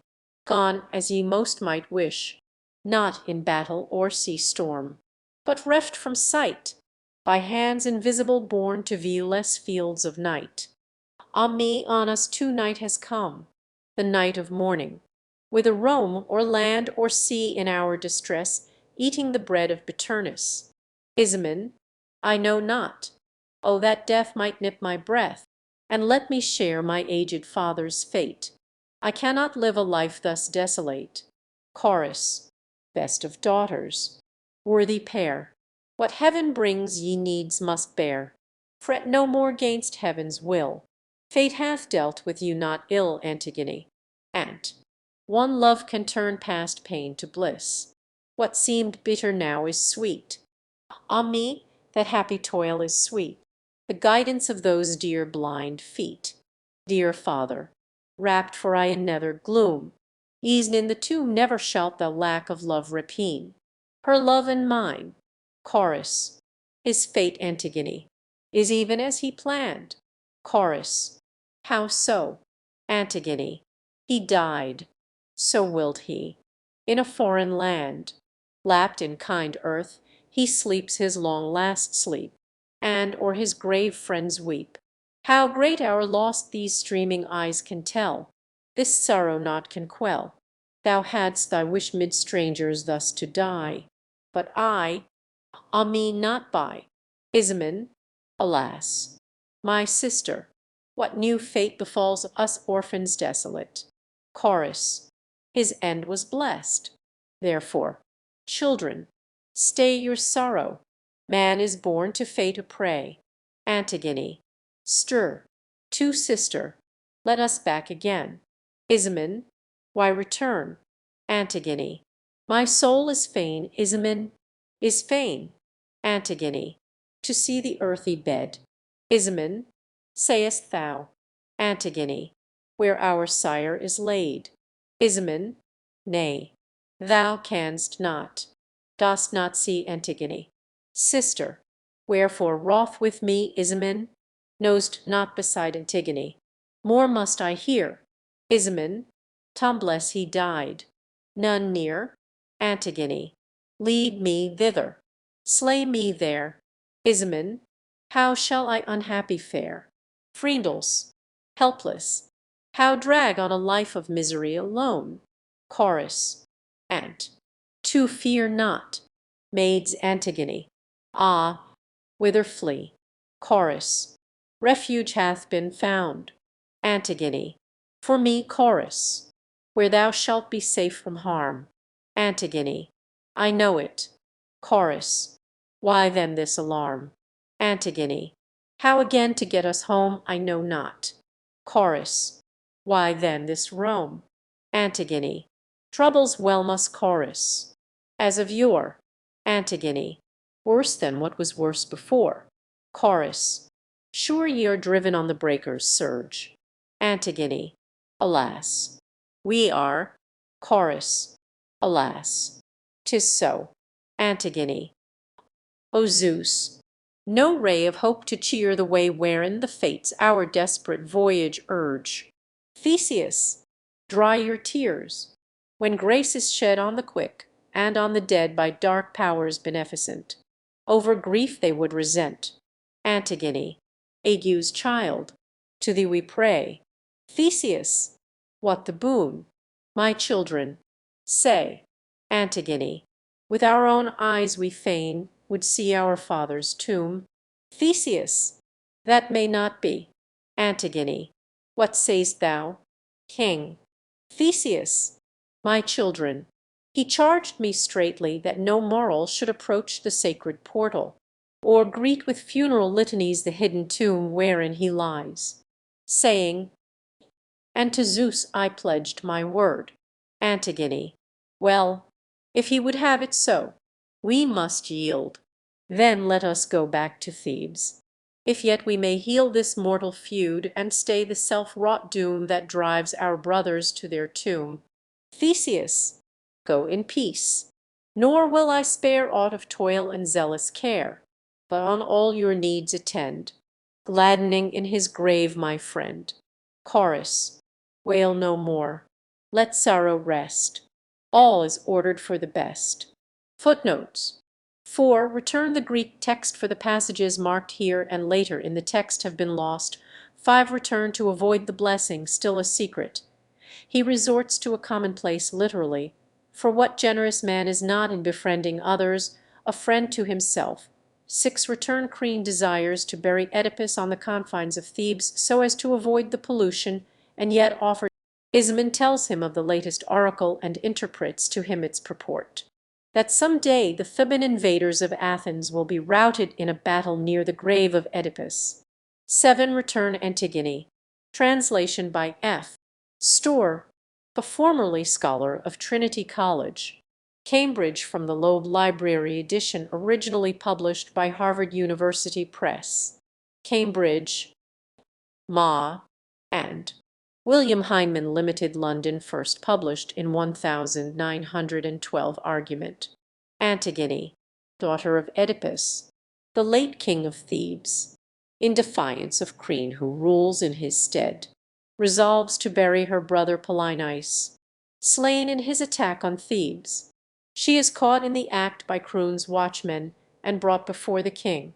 She justifies her action, asserting that she was bound to obey the eternal laws of right and wrong in spite of any human ordinance. Crean, unrelenting, condemns her to be immured in a rock-hewn chamber. His son Haman, to whom Antigone is betrothed, pleads in vain for her life and threatens to die with her. Warned by the seer Tiresias, Crean repents him and hurries to release Antigone from her rocky prison. But he is too late. He finds lying side by side Antigone, who had hanged herself, and Haman, who also has perished by his own hand. Returning to the palace, he sees within the dead body of his queen, who, on learning of her son's death, has stabbed herself to the heart. Dramatis Personae. Antigone and Ismene, daughters of Oedipus and sisters of Polynice and Autocles. Creon, king of Thebes. Haman, son of Creon, betrothed to Antigone. Rytis, wife of Creon. Tiresias, the prophet. Chorus, of Theban elders. A messenger, a second messenger. Antigone, Antigone and Ismene before the palace gates. Antigone, Ismene, sister of my blood and heart, seest thou how Zeus would in our lives fulfill the weird of Oedipus, a world of woes? For what of pain, affliction, outrage, shame is lacking in our fortunes, thine and mine? And now this proclamation of today made by our Captain General to the state, what can its purport be? Didst hear and heed? Or art thou deaf when friends are banned as foes? Ismene, to me, Antigone, no word of friends has come, or glad or grievous, since we twain were reft of our two brethren in one day by double fratricide, and since I the night our Argive leaguers fled, no later news has reached me to inspirit or deject. Antigone, I know 'twas so, and therefore summoned thee beyond the gates to breathe it in thine ear. Ismene, what is it? Some dark secret stirs thy breast. Antigone, what but the thought of our two brothers dead, the one by Creon graced with funeral rites, the other disappointed. Autocles he hath consigned to earth as fame reports, with obsequies that use and wont ordain, so gracing him among the dead below. But Polynice, a dishonored corse. So by report the royal edict runs no man may bury him, or make lament must leave him tombless and unwept. A feast for kites to scent afar and swoop upon. Such is the edict, if report speak true of Creon, our most noble Creon, aimed at the me too, and anon he will be here to promulgate, for such as have not heard, his mandate. 'Tis in sooth no passing humour, for the edict says whoso transgresses shall be stoned to death. So stands it with us. Now 'tis thine to show if thou art worthy of thy blood or base. Ismene, but how? My rash, fond sister, in such case can I do anything to make or mar Antigone? Say, wilt thou aid me and abet? Decide, Ismene, in what bold venture? What is in thy thought? Antigone, lend me a hand to bear the corpse away. Ismene, what? Bury him despite the interdict. Antigone, my brother, and, though thou deny him, by no man shall say that I betrayed a brother. Ismene, wilt thou persist, though Creon has forbid? Antigone, what right has he to keep? Ismene, bethink thee, sister, of our father's fate, abhorred, dishonoured, self-convinced of sin, blinded, himself his executioner. Think of his mother-wife ill-sorted names done, by a noose herself had twined to death and last. Our hapless brethren in one day, both in a mutual destiny involved, self-slaughtered, both the slayer and the slain. Bethink thee, sister, we are left alone. Shall we not perish wretchedest of all, if in defiance of the law we cross a monarch's will? Think of that, not framed by nature to contend with men. Remember this too, that the stronger rules. We must obey his orders, these or worse. Therefore I plead compulsion, and entreat the dead to pardon. I perforce obey the powers that be. 'Tis foolishness, I ween, to overstep in aught the golden mean. Antigone, I urge no more. Nay, wert thou willing still, I would not welcome such a fellowship. Go thine own way. Myself will bury him. How sweet to die in such employ, to rest, sister and brother linked in love's embrace, banned a while on earth, but by the dead commended, and with them I shall abide for ever. As for thee, scorn, if thou wilt, the eternal laws of heaven. Ismene, I scorn them not. But to defy the state or break her ordinance I have no skill. Antigone. A specious pretext. I will go alone to lap my dearest brother in the grave. Ismen. My poor, fond sister. How I fear for thee. Antigone. O waste no fears on me, look to thyself. Ismen. At least let no man know of thine intent, but keep it close and secret, as will I. Antigone. O tell it. Sister. I shall hate thee more if thou proclaim it not to all the town. Ismen. Thou hast a fiery soul for numbing work. Antigone. I pleasure those whom I would liefest please. Ismen. If thou succeed. But thou art doomed to fail. Antigone. When strength shall fail me, yes. But not before. Ismen. But if the venture's hopeless, why essay. Antigone. Sister. Forbear, or I shall hate thee soon, and the dead man will hate thee too, with cause. Say I am mad, and give my madness rein to wreck itself. The worst that can befall is but to die an honourable death. Ismen. Have thine own way then. 'Tis a mad endeavour, yet to thy lovers thou art dear as ever. Chorus. Stir, one sunbeam, of all that ever dawn upon our seven-gated Thebes the brightest ray. O eye of golden day, how fair thy light o'er Durst's fountain shone, speeding upon their headlong homeward course, far quicker than they came, the Argive force, putting to flight the argent shields, the host with scutcheons white. Against our land the proud invader came to vindicate fell Pellini's claim, like to an eagle swooping low, on pinions white as new falls snow, with clanging scream, a horse-tail plume his crest. The aspiring lord of Argos onward pressed, and, one hovering around our city walls he waits, his spearmen raven at our seven gates. But ere a torch our crown of towers could burn, ere they had tasted of our blood, they turn forced by the dragon. In their rear the din of Ars panic struck they hear, for Zeus who hates the braggart's boast beheld that gold bespangled host. As at the goal the paean they uprace, he struck them with his forked lightning blaze. Stir, too, to earthy from earth rebounding, down he crashed. The firebrand from his impious hand was dashed, as like a Bacchic reveller on he came, outbreathing hate and flame, and tottered, elsewhere in the field, here, there, great area like a war horse wheeled. Beneath his car down thrust our foeman bit the dust. Seven captains at our seven gates thundered, for each a champion waits, each left behind his armour bright. Trophy for Zeus who turns the fight, save two alone, that ill-starred pair one mother to one father bare, who lance in rest, one 'gainst the other drave, and both perished, brother slain by brother, and two now victory to Thebes returns again and smiles upon her chariot-circled plain. Now let feast and festal, should memories of war blot out, let us to the temples throng, dance and sing the live night long.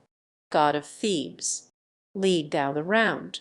Bacchus, shaker of the ground, let us end our revels here. Lo, Crene our new lord draws near, crowned by this strange chance. Our king, what? I marvel, pondering, why this summons, wherefore call us, his elders, one and all, bidding us with him debate on some grave concern of state. Crene, elders, the gods have righted one again our storm-tossed ship of state, now safe in port. But you by special summons I convened as my most trusted counsellors. First, because I knew you loyal to Laius of old. Again, when Oedipus restored our state, both while he ruled and when his rule was o'er, ye still were constant to the royal line. Now that his two sons perished in one day, brother by brother murderously slain, by right of kinship to the princes dead, I claim and hold the throne and sovereignty. Yet 'tis no easy matter to discern the temper of a man, till he be proved by exercise of power; and in my case, if one who reigns supreme swerve from the highest policy, tongue-tied by fear of consequence, that man I hold, and ever held, the basest of the base, and I contemn the man who sets his friend before his country. For myself, I call to witness Zeus, whose eyes are everywhere. If I perceive some mischievous design to sap the state, I will not hold my tongue, nor would I reckon as my private friend a public foe, well knowing that the state is the good ship that holds our fortunes all. Farewell to friendship, if she suffers wreck. Such is the policy by which I seek to serve the commons, and conformably I have proclaimed an edict as concerns the sons of Oedipus, Itocles, who in his country's battle fought and fell. The foremost champion duly bury him, with all observances and ceremonies that are the guerdon of the heroic dead.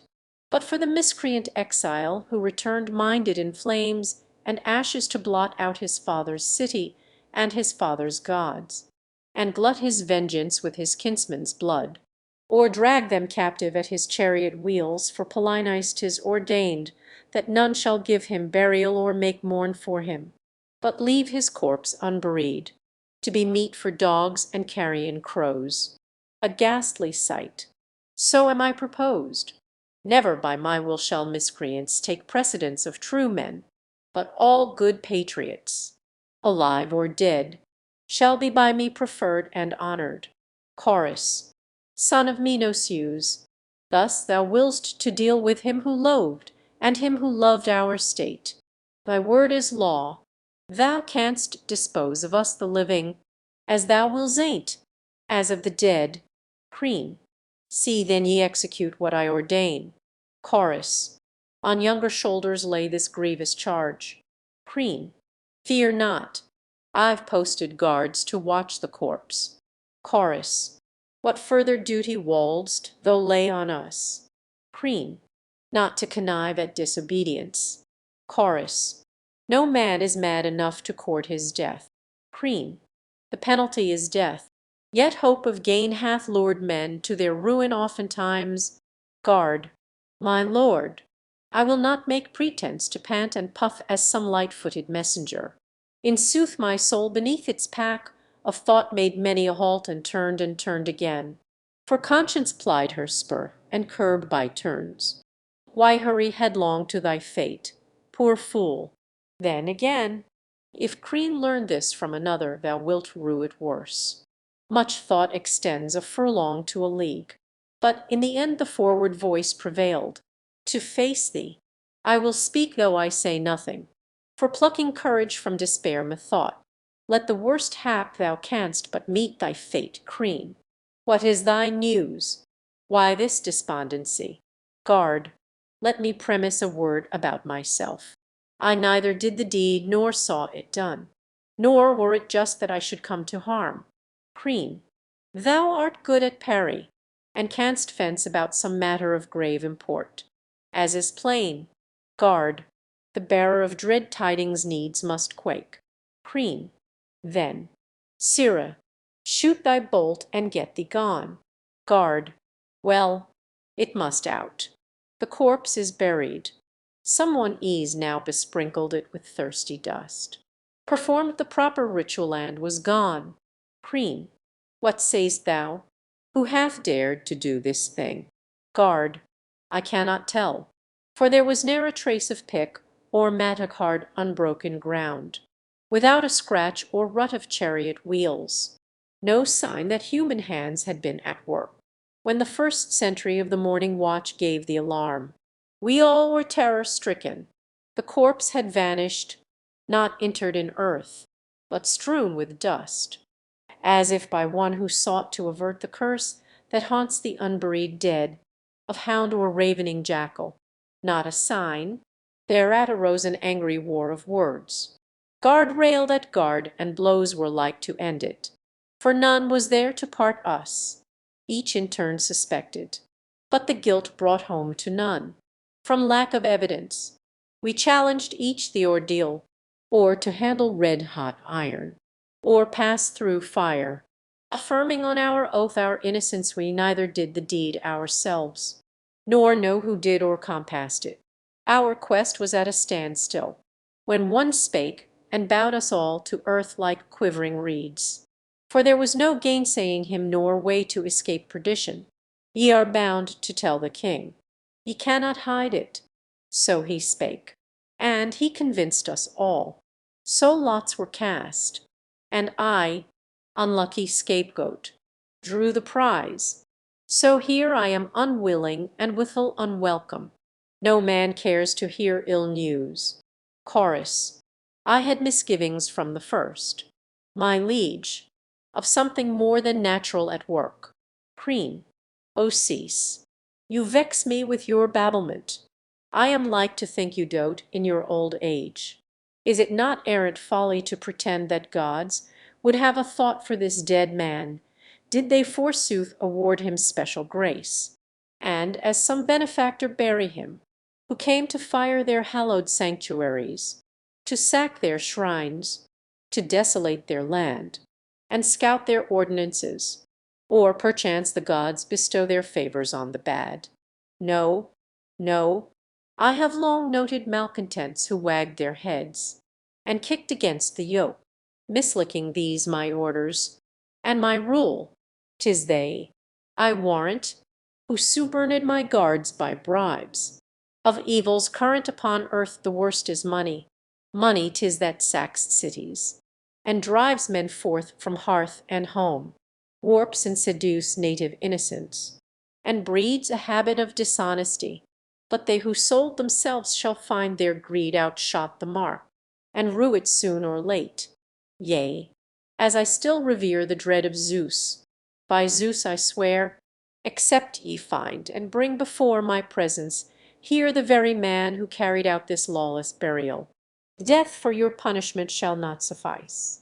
Hanged on a cross, alive ye first shall make confession of this outrage. This will teach you what practices are like to serve your turn. There are some villainies that bring no gain, for by dishonesty the few may thrive, the many come to ruin and disgrace. Guard, may I not speak, or must I turn and go without a word?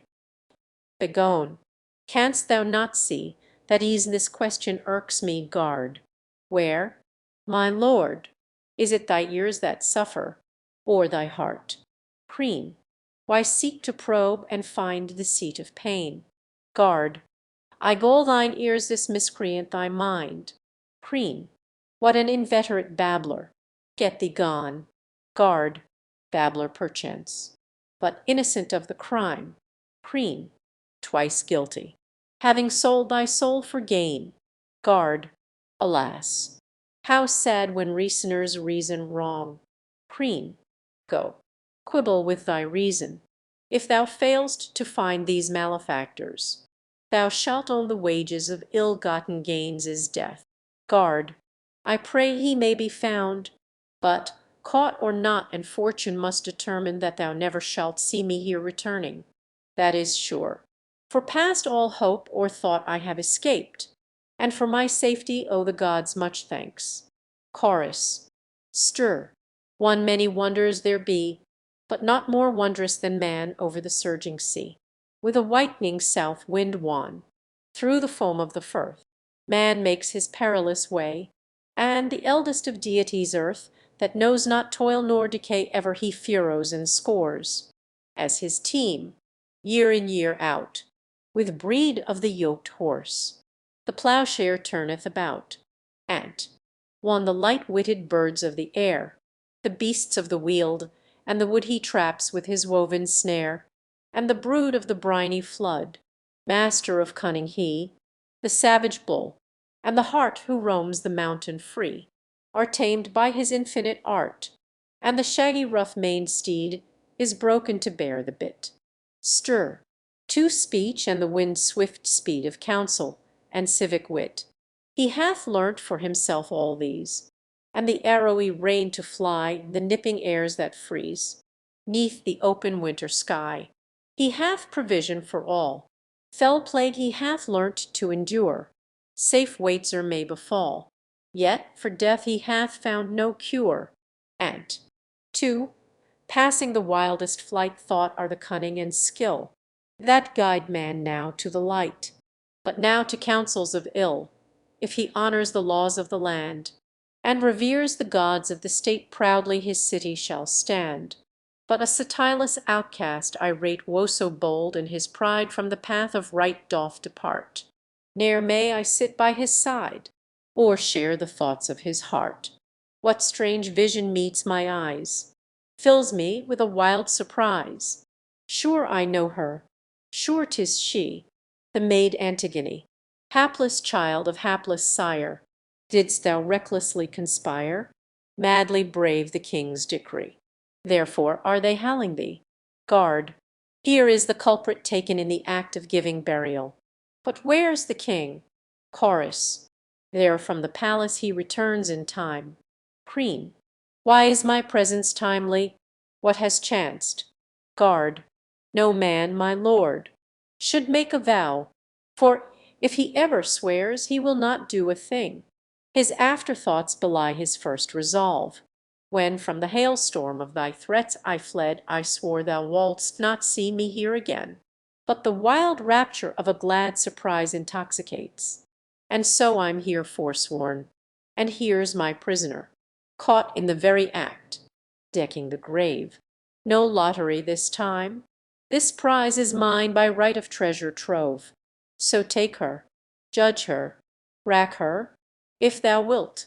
She's thine, my liege, but I may rightly claim hence to depart well quit of all these ills. Queen. Say, how didst thou arrest the maid, and where? Guard. Burying the man, there's nothing more to tell. Queen. Hast thou thy wits? Or know'st thou what thou say'st? Guard. I saw this woman burying the corpse against thy orders. Is that clear and plain? Queen. But how was she surprised and caught in the act? Guard. It happened thus. No sooner had we come, driven from thy presence by those awful threats, than straight we swept away all trace of dust, and bared the clammy body. Then we sat high on the ridge, while each man kept he fellow alert, and rated roundly the sluggard if he chanced to nap. So all night long we watched, until the sun stood high in heaven, and his blazing beams smote us. A sudden whirlwind then upraised a cloud of dust that blotted out the sky, and swept the plain, and stripped the woodlands bare, and shook the firmament. We closed our eyes and waited till the heavens sent plague should pass. At last it ceased, and lo, there stood this maid. A piercing cry she uttered, sad and shrill, as when the mother bird beholds her nest robbed of its nestlings. Even so the maid wailed as she saw the body stripped and bare, and cursed the ruffians who had done this deed. Anon she gathered handfuls of dry dust. Then, holding high a well-wrought brazen urn, thrice on the dead she poured a lustral stream. We at the sight swooped down on her and seized our quarry.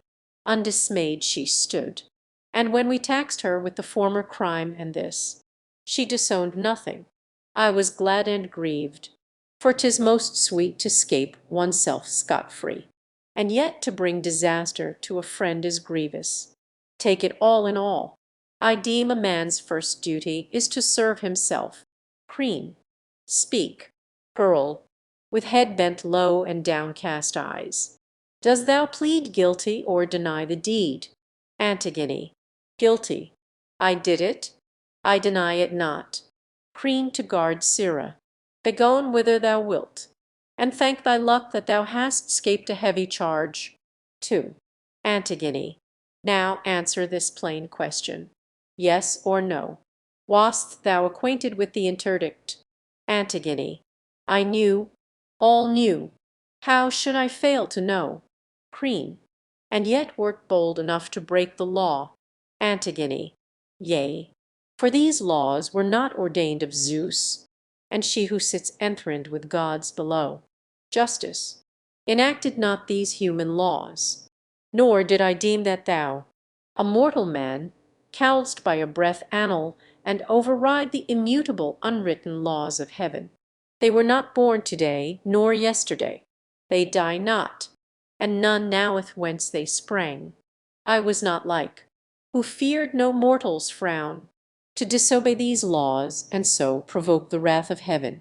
I knew that I must die, e'en hadst thou not proclaimed it, and if death is thereby hastened, I shall count it gain, for death is gain to him whose life, like mine, is full of misery. Thus my lot appears not sad, but blissful, for had I endured to leave my mother's son unburied there, I should have grieved with reason, but not now. And if in this thou judgest me a fool, methinks the judge of folly's not acquit. Chorus. A stubborn daughter of a stubborn sire, this ill-starred maiden kicks against the pricks. Preen. Well, let her know the stubbornest of wills are soonest bended, as the hardest iron, or heated in the fire to brittleness, flies soonest into fragments, shivered through. A snaffle curbs the fiercest steed, and he who in subjection lives must needs be meek. But this proud girl, in insolence well schooled, first overstepped the established law, and then a second and worse act of insolence. She boasts and glories in her wickedness. Now, if she thus can flout authority unpunished, I am woman, she the man, but though she be my sister's child, or nearer of kin than all who worship at my hearth, nor she nor yet her sister shall escape the utmost penalty. For both I hold, as arch conspirators, of equal guilt. Bring forth the older.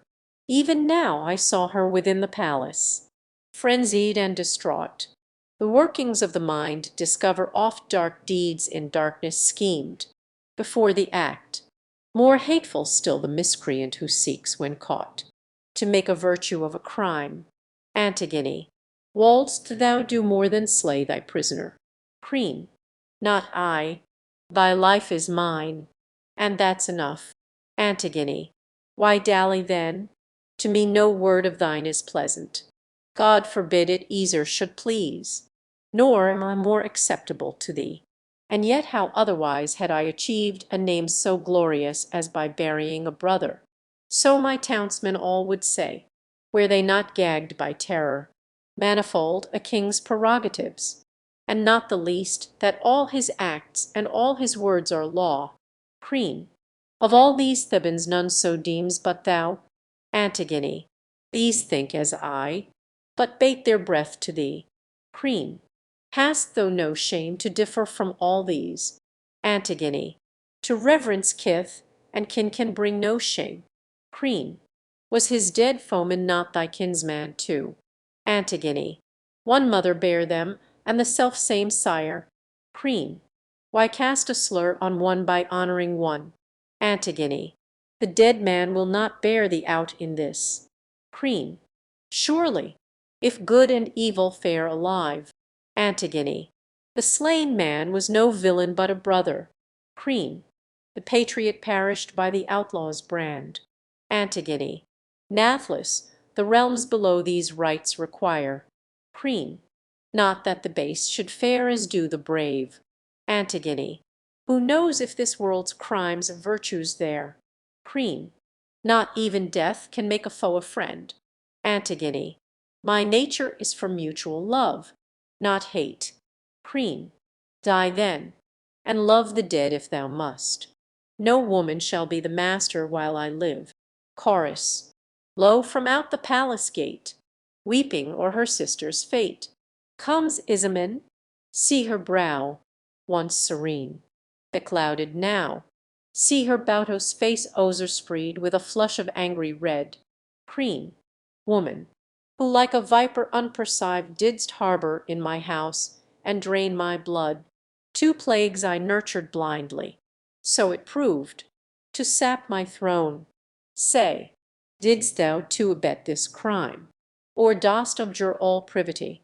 Izamin, I did the deed, if she will have it so, and with my sister claim to share the guilt. Antigone, that were unjust.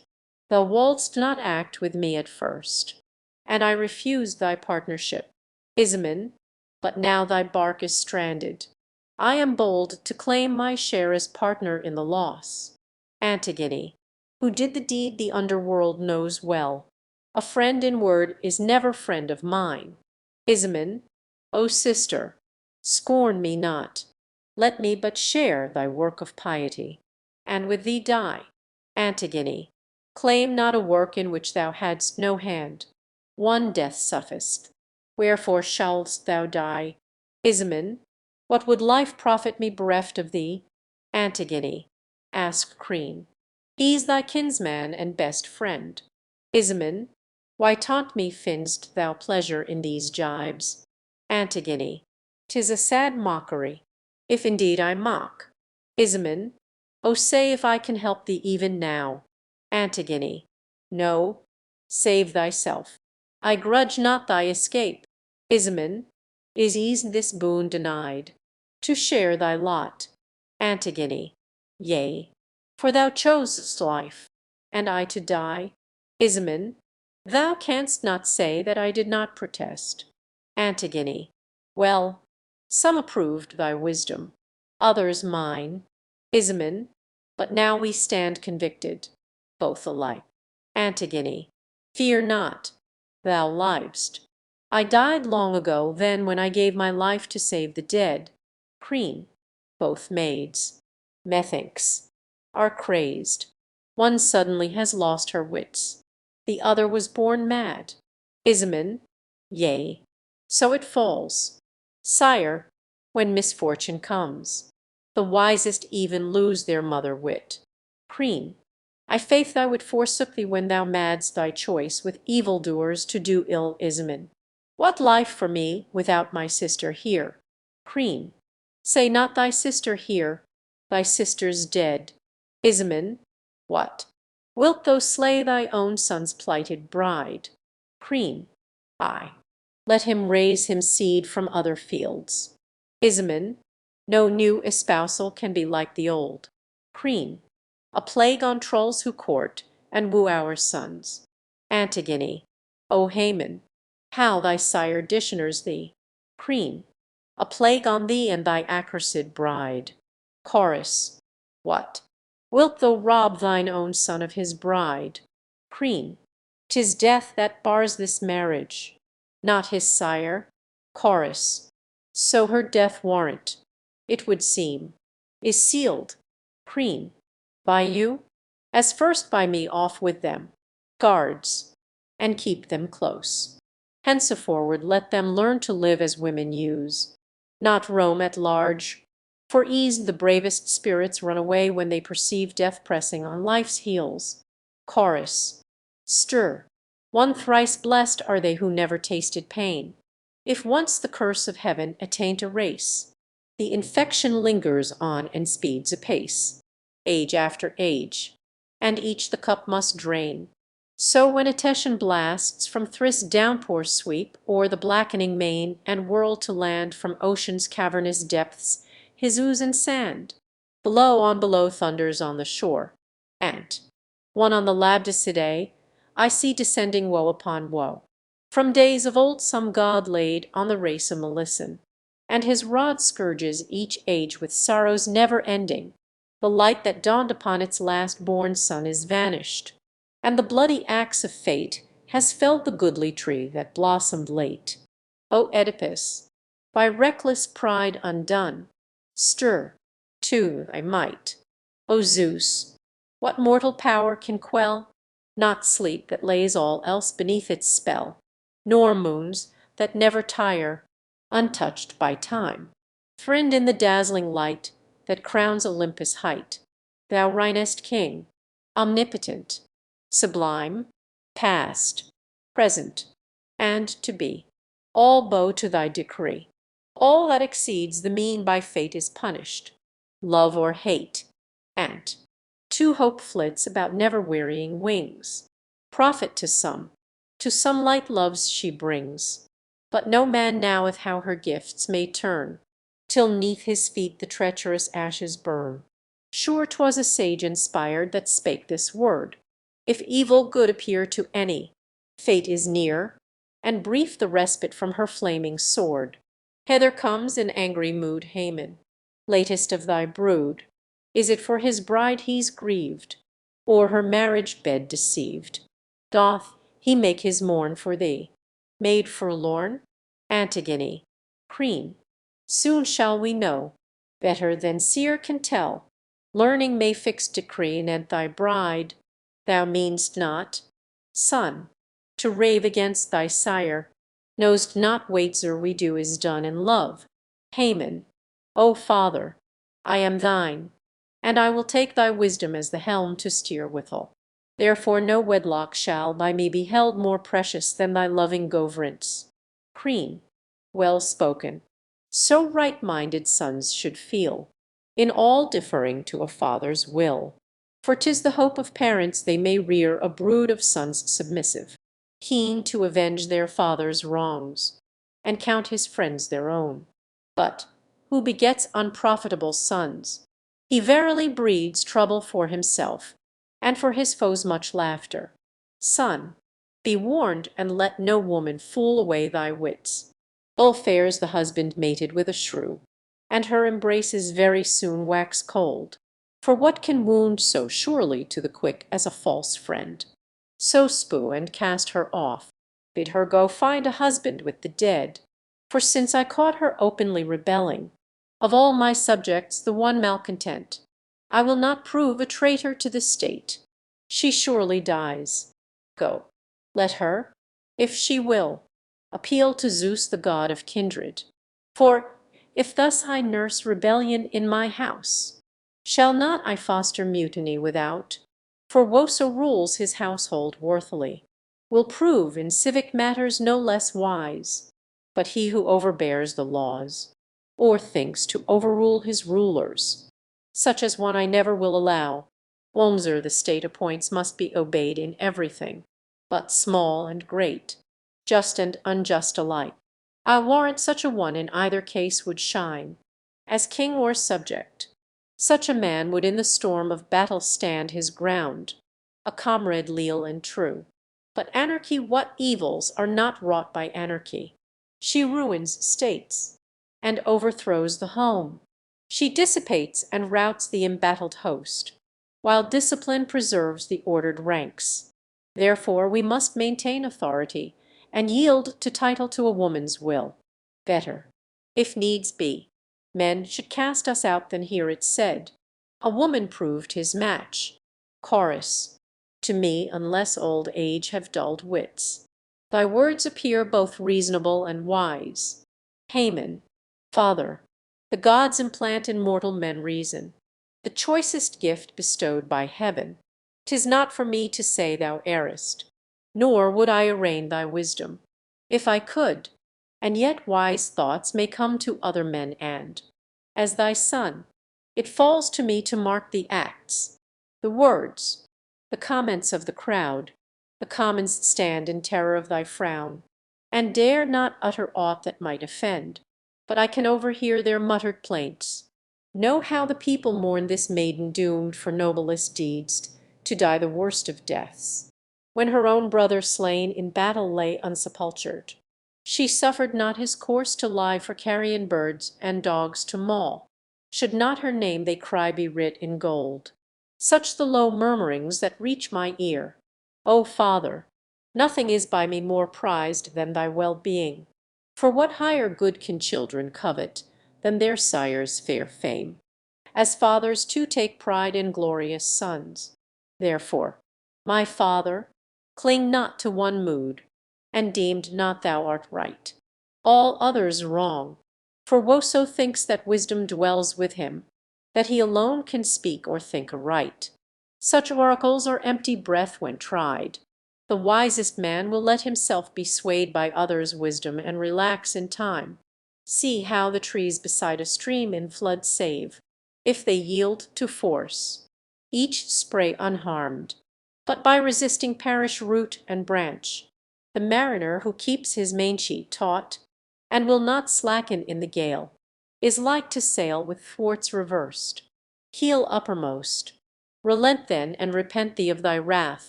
For if one young in years may claim some sense, I'll say 'tis best of all to be endowed with absolute wisdom. But if that's denied, and nature takes not readily, that ply next wise is he who lists to sage advice. Chorus. If he says aught in season, heed him. King. 2. Haman.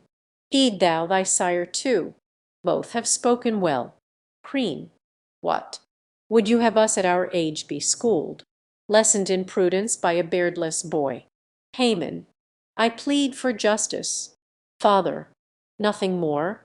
Weigh me upon my merit, not my years. Queen. Strange merit this to sanction lawlessness. Haman. For evil-doers I would urge no plea. Queen. Is not this maid an errant law-breaker? Haman. The Theban commons with one voice say, No. Queen. What? Shall the mob dictate my policy? Haman. 'Tis thou, methinks, who speak'st like a boy. Queen. Am I to rule for others, or myself? Haman. A state for one man is no state at all. Queen. The state is his who rules it. So 'tis held. Haman. As monarch of a desert thou wouldst shine. Queen. This boy, methinks, maintains the woman's cause. Haman. If thou best woman, yes, my thoughts for thee. Queen. O reprobate, wouldst wrangle with thy sire. Haman. Because I see thee wrongfully perverse. Queen. And am I wrong, if I maintain my rights? Haman. Talk not of rights. Thou spurn'st the dew of heaven. Queen. O heart corrupt, a woman's minion thou. Haman. Slave to dishonor thou wilt never find me. Queen. Thy speech at least was all a plea for her. Haman. And thee and me, and for the gods below. Queen. Living the maid shall never be thy bride. Haman. So she shall die, but one will die with her. Queen. Hast come to such a pass as threaten me? Haman. What threat is this?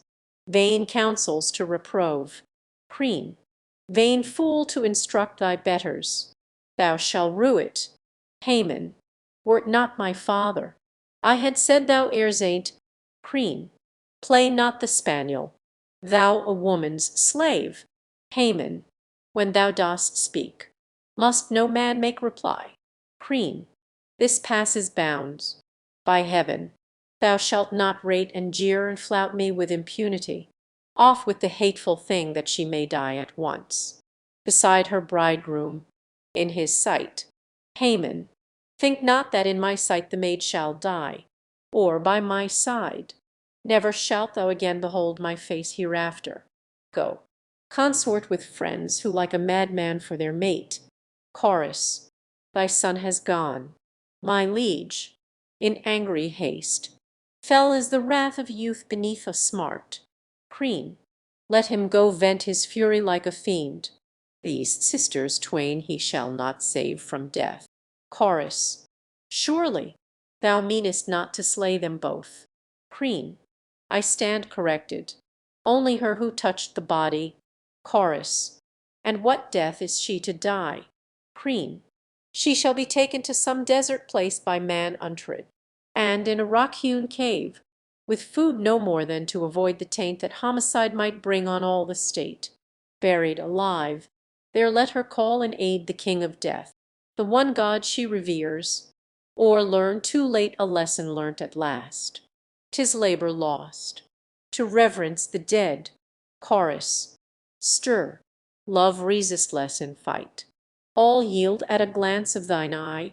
Love, who pillowed all night on a maiden's cheek dost lie, over the upland holds. Shall mortals not yield to thee? And mad are thy subjects all, and even the wisest heart straight to folly will fall. At a touch of thy poisoned dart, thou didst kindle the strife, this feud of kinsman with kin, by the eyes of a winsome wife, and the yearning her heart to win. For as her consort still, enthroned with justice above, thou bendest man to thy will. O all invincible love! Lo, I myself am borne aside from justice, as I view this bride. O sight an eye in tears to drown Antigone, so young, so fair, thus hurried down death's bower with the dead to share. Antigone, stir, one friends, countrymen, my last farewell I make. My journey's done, one last fond, lingering, longing look I take at the bright sun. For death, who puts to sleep both young and old, hails my young life, and beckons me to Acheron's dark fold, an unwed wife. No youths have sung the marriage song for me, my bridal bed no maids have strewn with flowers from the lea. 'Tis death I wed, Chorus, but bethink thee, thou art sped, great and glorious, to the dead. Thou the sword's edge hast not tasted, no disease thy frame hath wasted. Freely thou alone shalt go living to the dead below. Antigone, Ant. One nay, but the Pytous tale I've heard men tell of Tantalus' doomed child, chained upon Cephalus' high rocky fell, that clung like ivy wild, drenched by the pelting rain and whirling snow, left there to pine, while on her frozen breast the tears I flow, her fate is mine. Chorus. She was sprung of gods, divine. Mortals we of mortal line, like renown with gods, to gain recompenses all thy pain. Take this solace to thy tomb, hers in life and death thy doom. Antigone, stir, to alack, alack. Ye mock me, is it meet thus to insult me living? To my face. Cease. By our country's altars I entreat, ye lordly rulers of a lordly race. O fount of Dirs, wood embowered plain, where Theban chariots to victory speed, mark ye the cruel laws that now have wrought my bane. The friends who show no pity in my need, was ever fate like mine? O monstrous doom, within a rock-built prison sepultured, to fade and wither in a living tomb, and alien midst the living and the dead. Chorus. Stir. 3. In thy boldness over rash madly thou thy foot didst dash 'gainst high justice' altar stair, thou a father's guild dost bear. Antigone, Ant. 2. At this thou touchest my most poignant pain, my ill-starred father's Pytous disgrace, the taint of blood, the hereditary stain, that clings to all of Labdacus' famed race. Woe worth the monstrous marriage bed, where lay a mother with the son her womb had borne, therein I was conceived. Woe worth the day, fruit of incestuous sheets, a maid forlorn. And now I pass, accursed and unwed, to meet them as an alien there below. And thee, O brother, in marriage ill bestied, 'twas thy dead hand that dealt me this death blow. Chorus. Religion has her chains, 'tis true. Let right be paid when rights are due. Yet is it ill to disobey the powers who hold by might the sway. Thou hast withstood authority. A self-willed rebel, thou must die. Antigone, unwept, unwed, unfriended. Hence I go.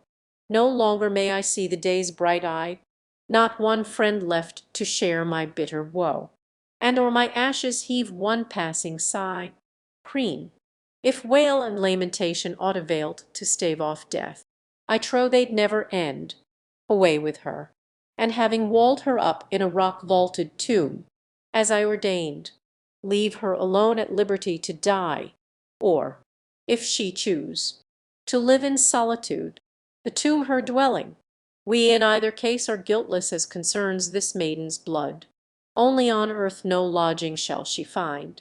Antigone, O grave, O bridal bower, O prison house hewn from the rock, my everlasting home, whither I go to join the mighty host of kinsfolk, Persephas's guests long dead, the last of all more miserable.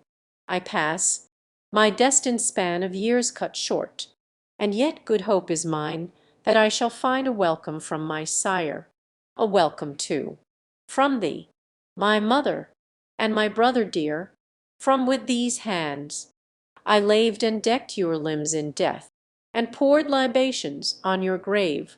And last, my Polynice, unto thee I paid due rites, and this my recompense. Yet am I justified in wisdom's eyes. For even had it been some child of mine, or husband mouldering in death's decay, I had not wrought this deed despite the state. What is the law I call an aid? 'Tis thus I argue.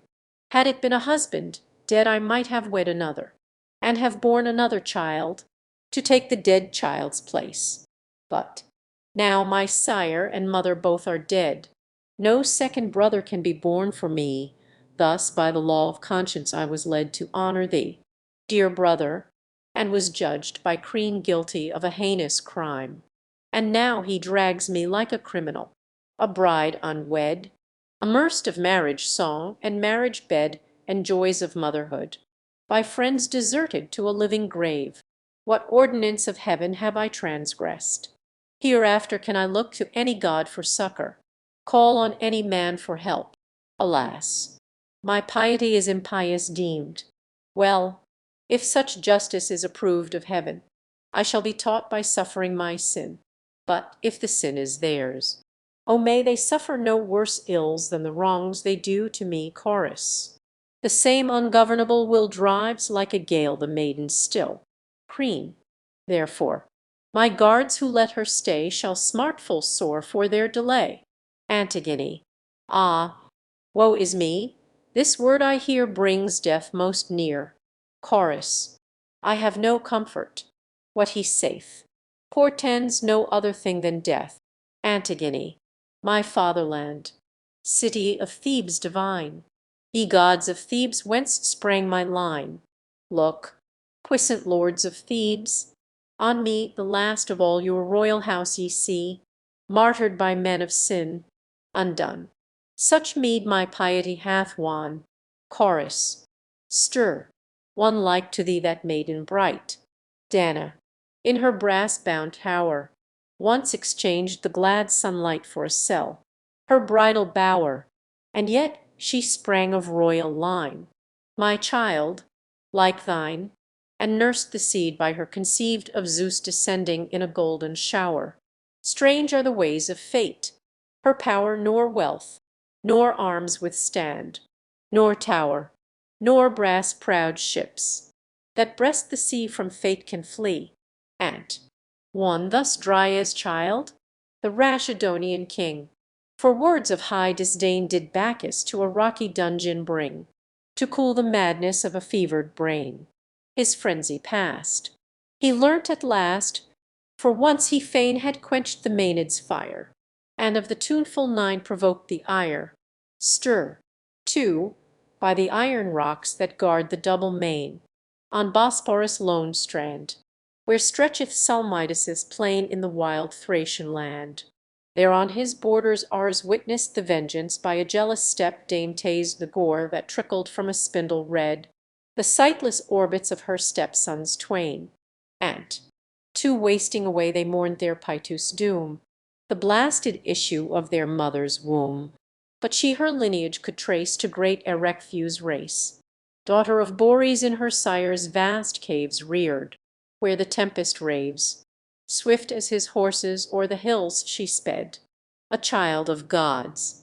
Yet she, my child, like thee, by destiny that knows not death nor age she too was vanquished. Tiresias, princes of Thebes, two wayfarers as one, having betwixt us eyes for one. We are here. The blind man cannot move without a guide. Crean. Why tidings, old Tiresias? Tiresias. I will tell thee, and when thou harrest thou must heed the seer. Crean. Thus far I ne'er have disobeyed thy rede. Tiresias. So hast thou steered the ship of state aright. Crean. I know it, and I gladly own my debt. Tiresias. Bethink thee that thou treatest once again the razor edge of peril. Crean. What is this? Thy words inspire a dread presentiment. Tiresias. The divination of my arts shall tell, sitting upon my throne of augury, as is my wont, where every fowl of heaven find harborage. Upon mine ears was borne a jargon strange of twitterings, hoots, and screams. So knew I that each bird at the other tar with bloody talons, for the wire of wings could signify naught else. Perturbed in soul, I straight essayed the sacrifice by fire on blazing altars. But the god of fire came not in flame, and from the thigh bones dripped and sputtered in the ashes of foul ooze. Gall bladders cracked and spurted up. The fat melted and fell and left the thigh bones bare. Such are the signs. Taught by this lad, I read as I guide others. So the boy guides me the frustrate signs of oracles grown dumb. O king, thy wilful temper ails the state, for all our shrines and altars are profaned by what has filled the maw of dogs and crows, the flesh of Oedipus' unburied son. Therefore the angry gods abominate our litanies and our burnt offerings. Therefore no birds trill out a happy note, gorged with the carnival of human gore. O ponder this, my son.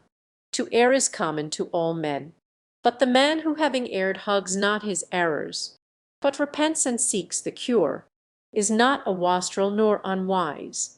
No fool, the saw goes, like the obstinate fool. Let death disarm thy vengeance. O forbear to vex the dead. What glory wilt thou win by slaying twice the slain? I mean thee well. Counsels most welcome if I promise gain. Preen. Old man, ye all let fly at me your shafts, like anchors at a target.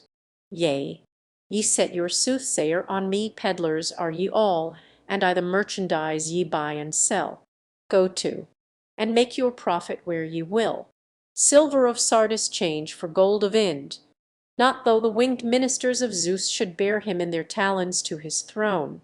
Not eased in awe of prodigy so dire would I permit his burial, for I know no human soilure can assail the gods.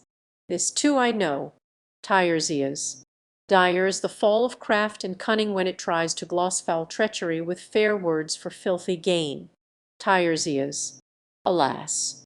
Doth any know and lay to heart cream?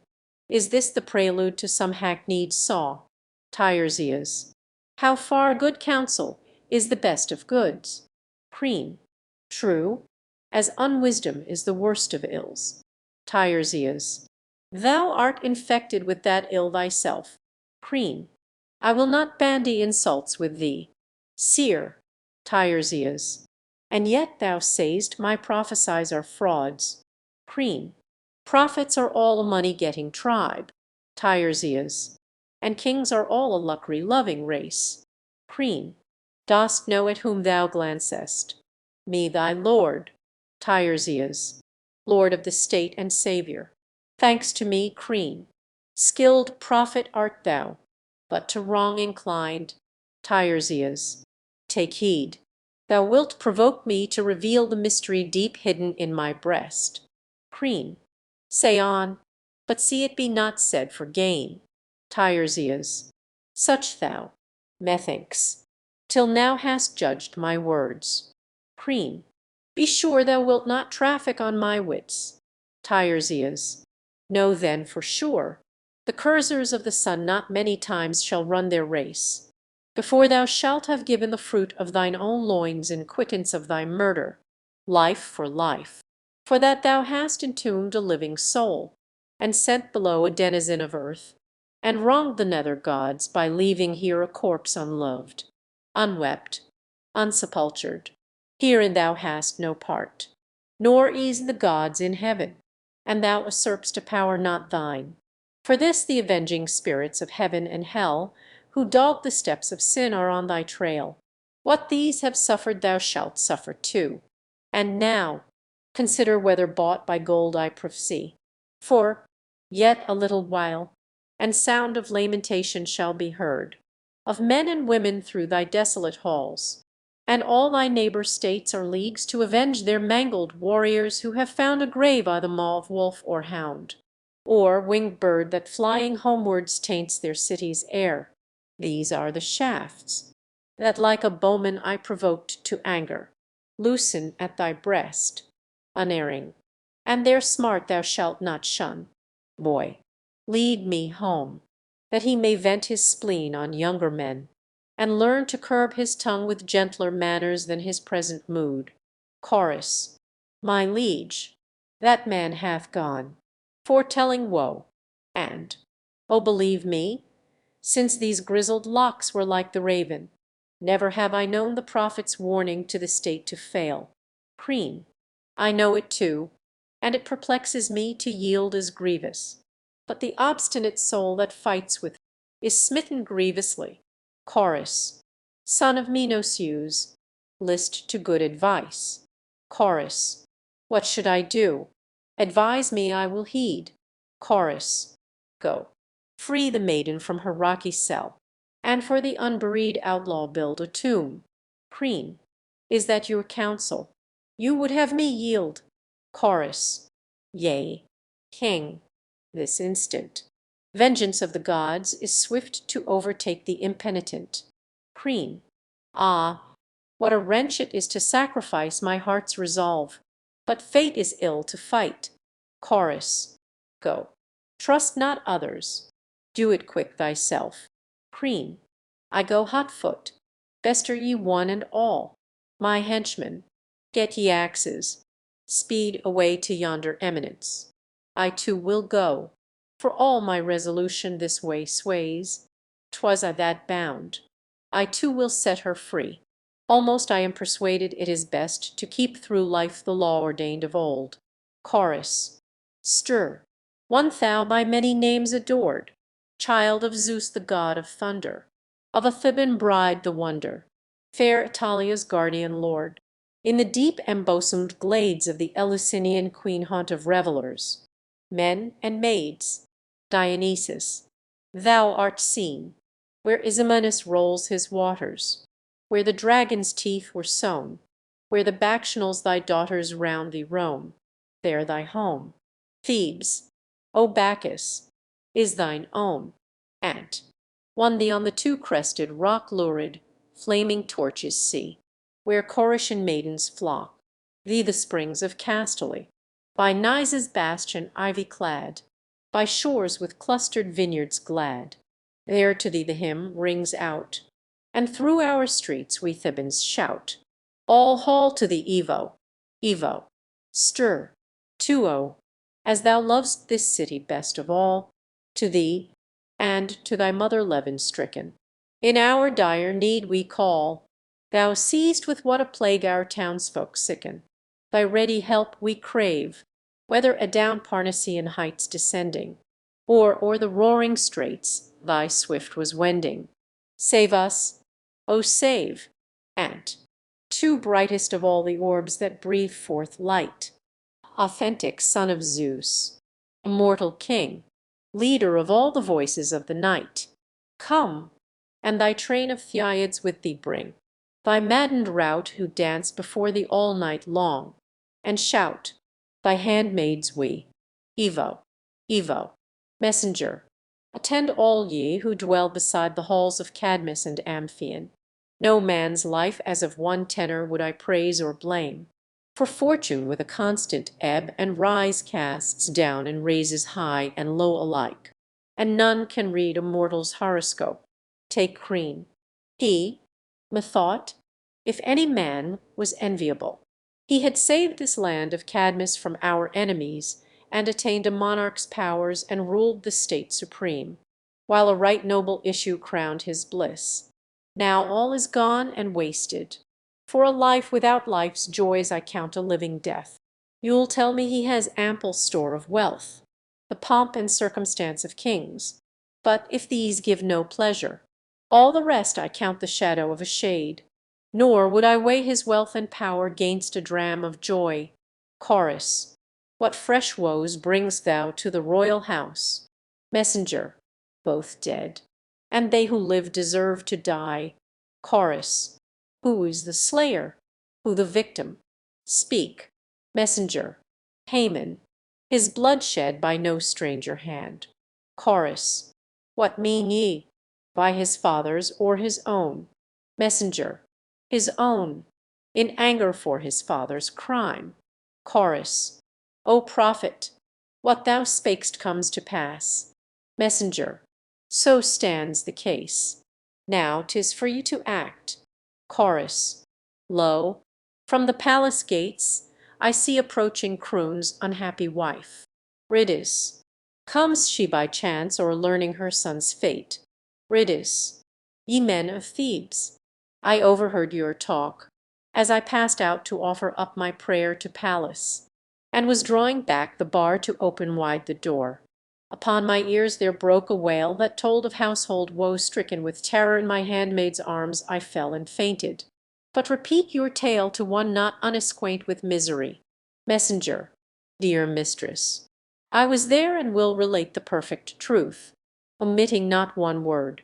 Why should we glose and flatter, to be proved liars hereafter? Truth is ever best.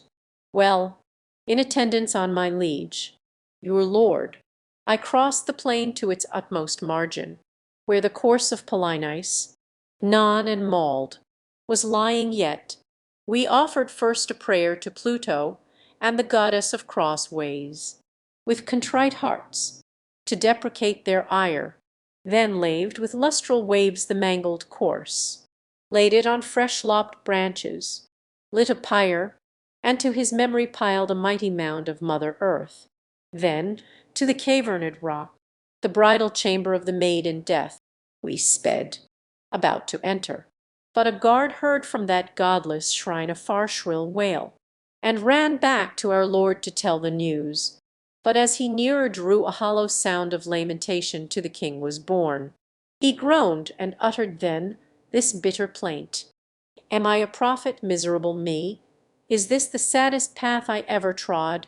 'Tis my son's voice that calls me on. Press on, my henchmen, haste with double speed to the tomb, where rocks down torn have made a gap. Look in, tell me if in truth I recognize the voice of Haman, or am heaven deceived.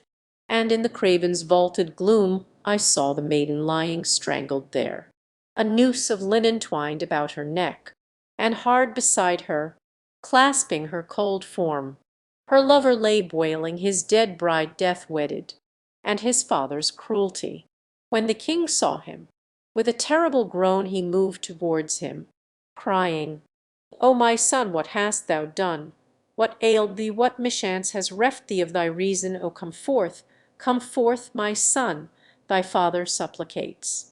Spat in his face, and then, without a word, drew his two-hilted sword and smote, but missed his father flying backwards. Then the boy, wroth with himself, poor wretch, incontinent fell on his sword and drove it through his side home, but yet breathing clasped in his lax arms the maid, her pallid cheek incarnadined with his expiring gasps. So there they lay, two corpses, one in death.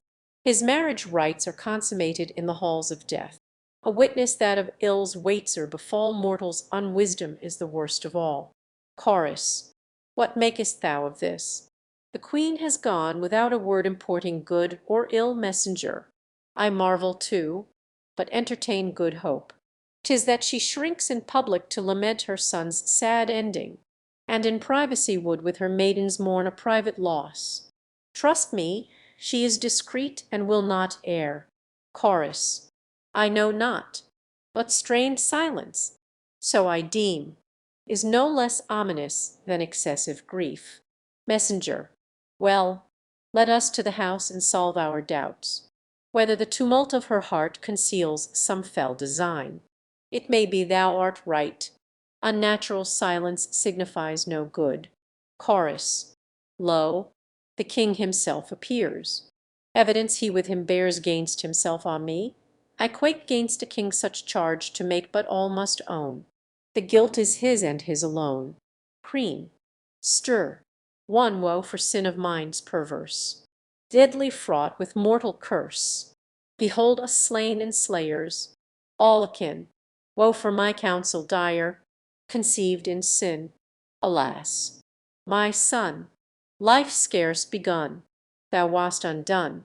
The fault was mine only, O my son. Chorus. Too late thou seemest to perceive the truth. Cream. Stir.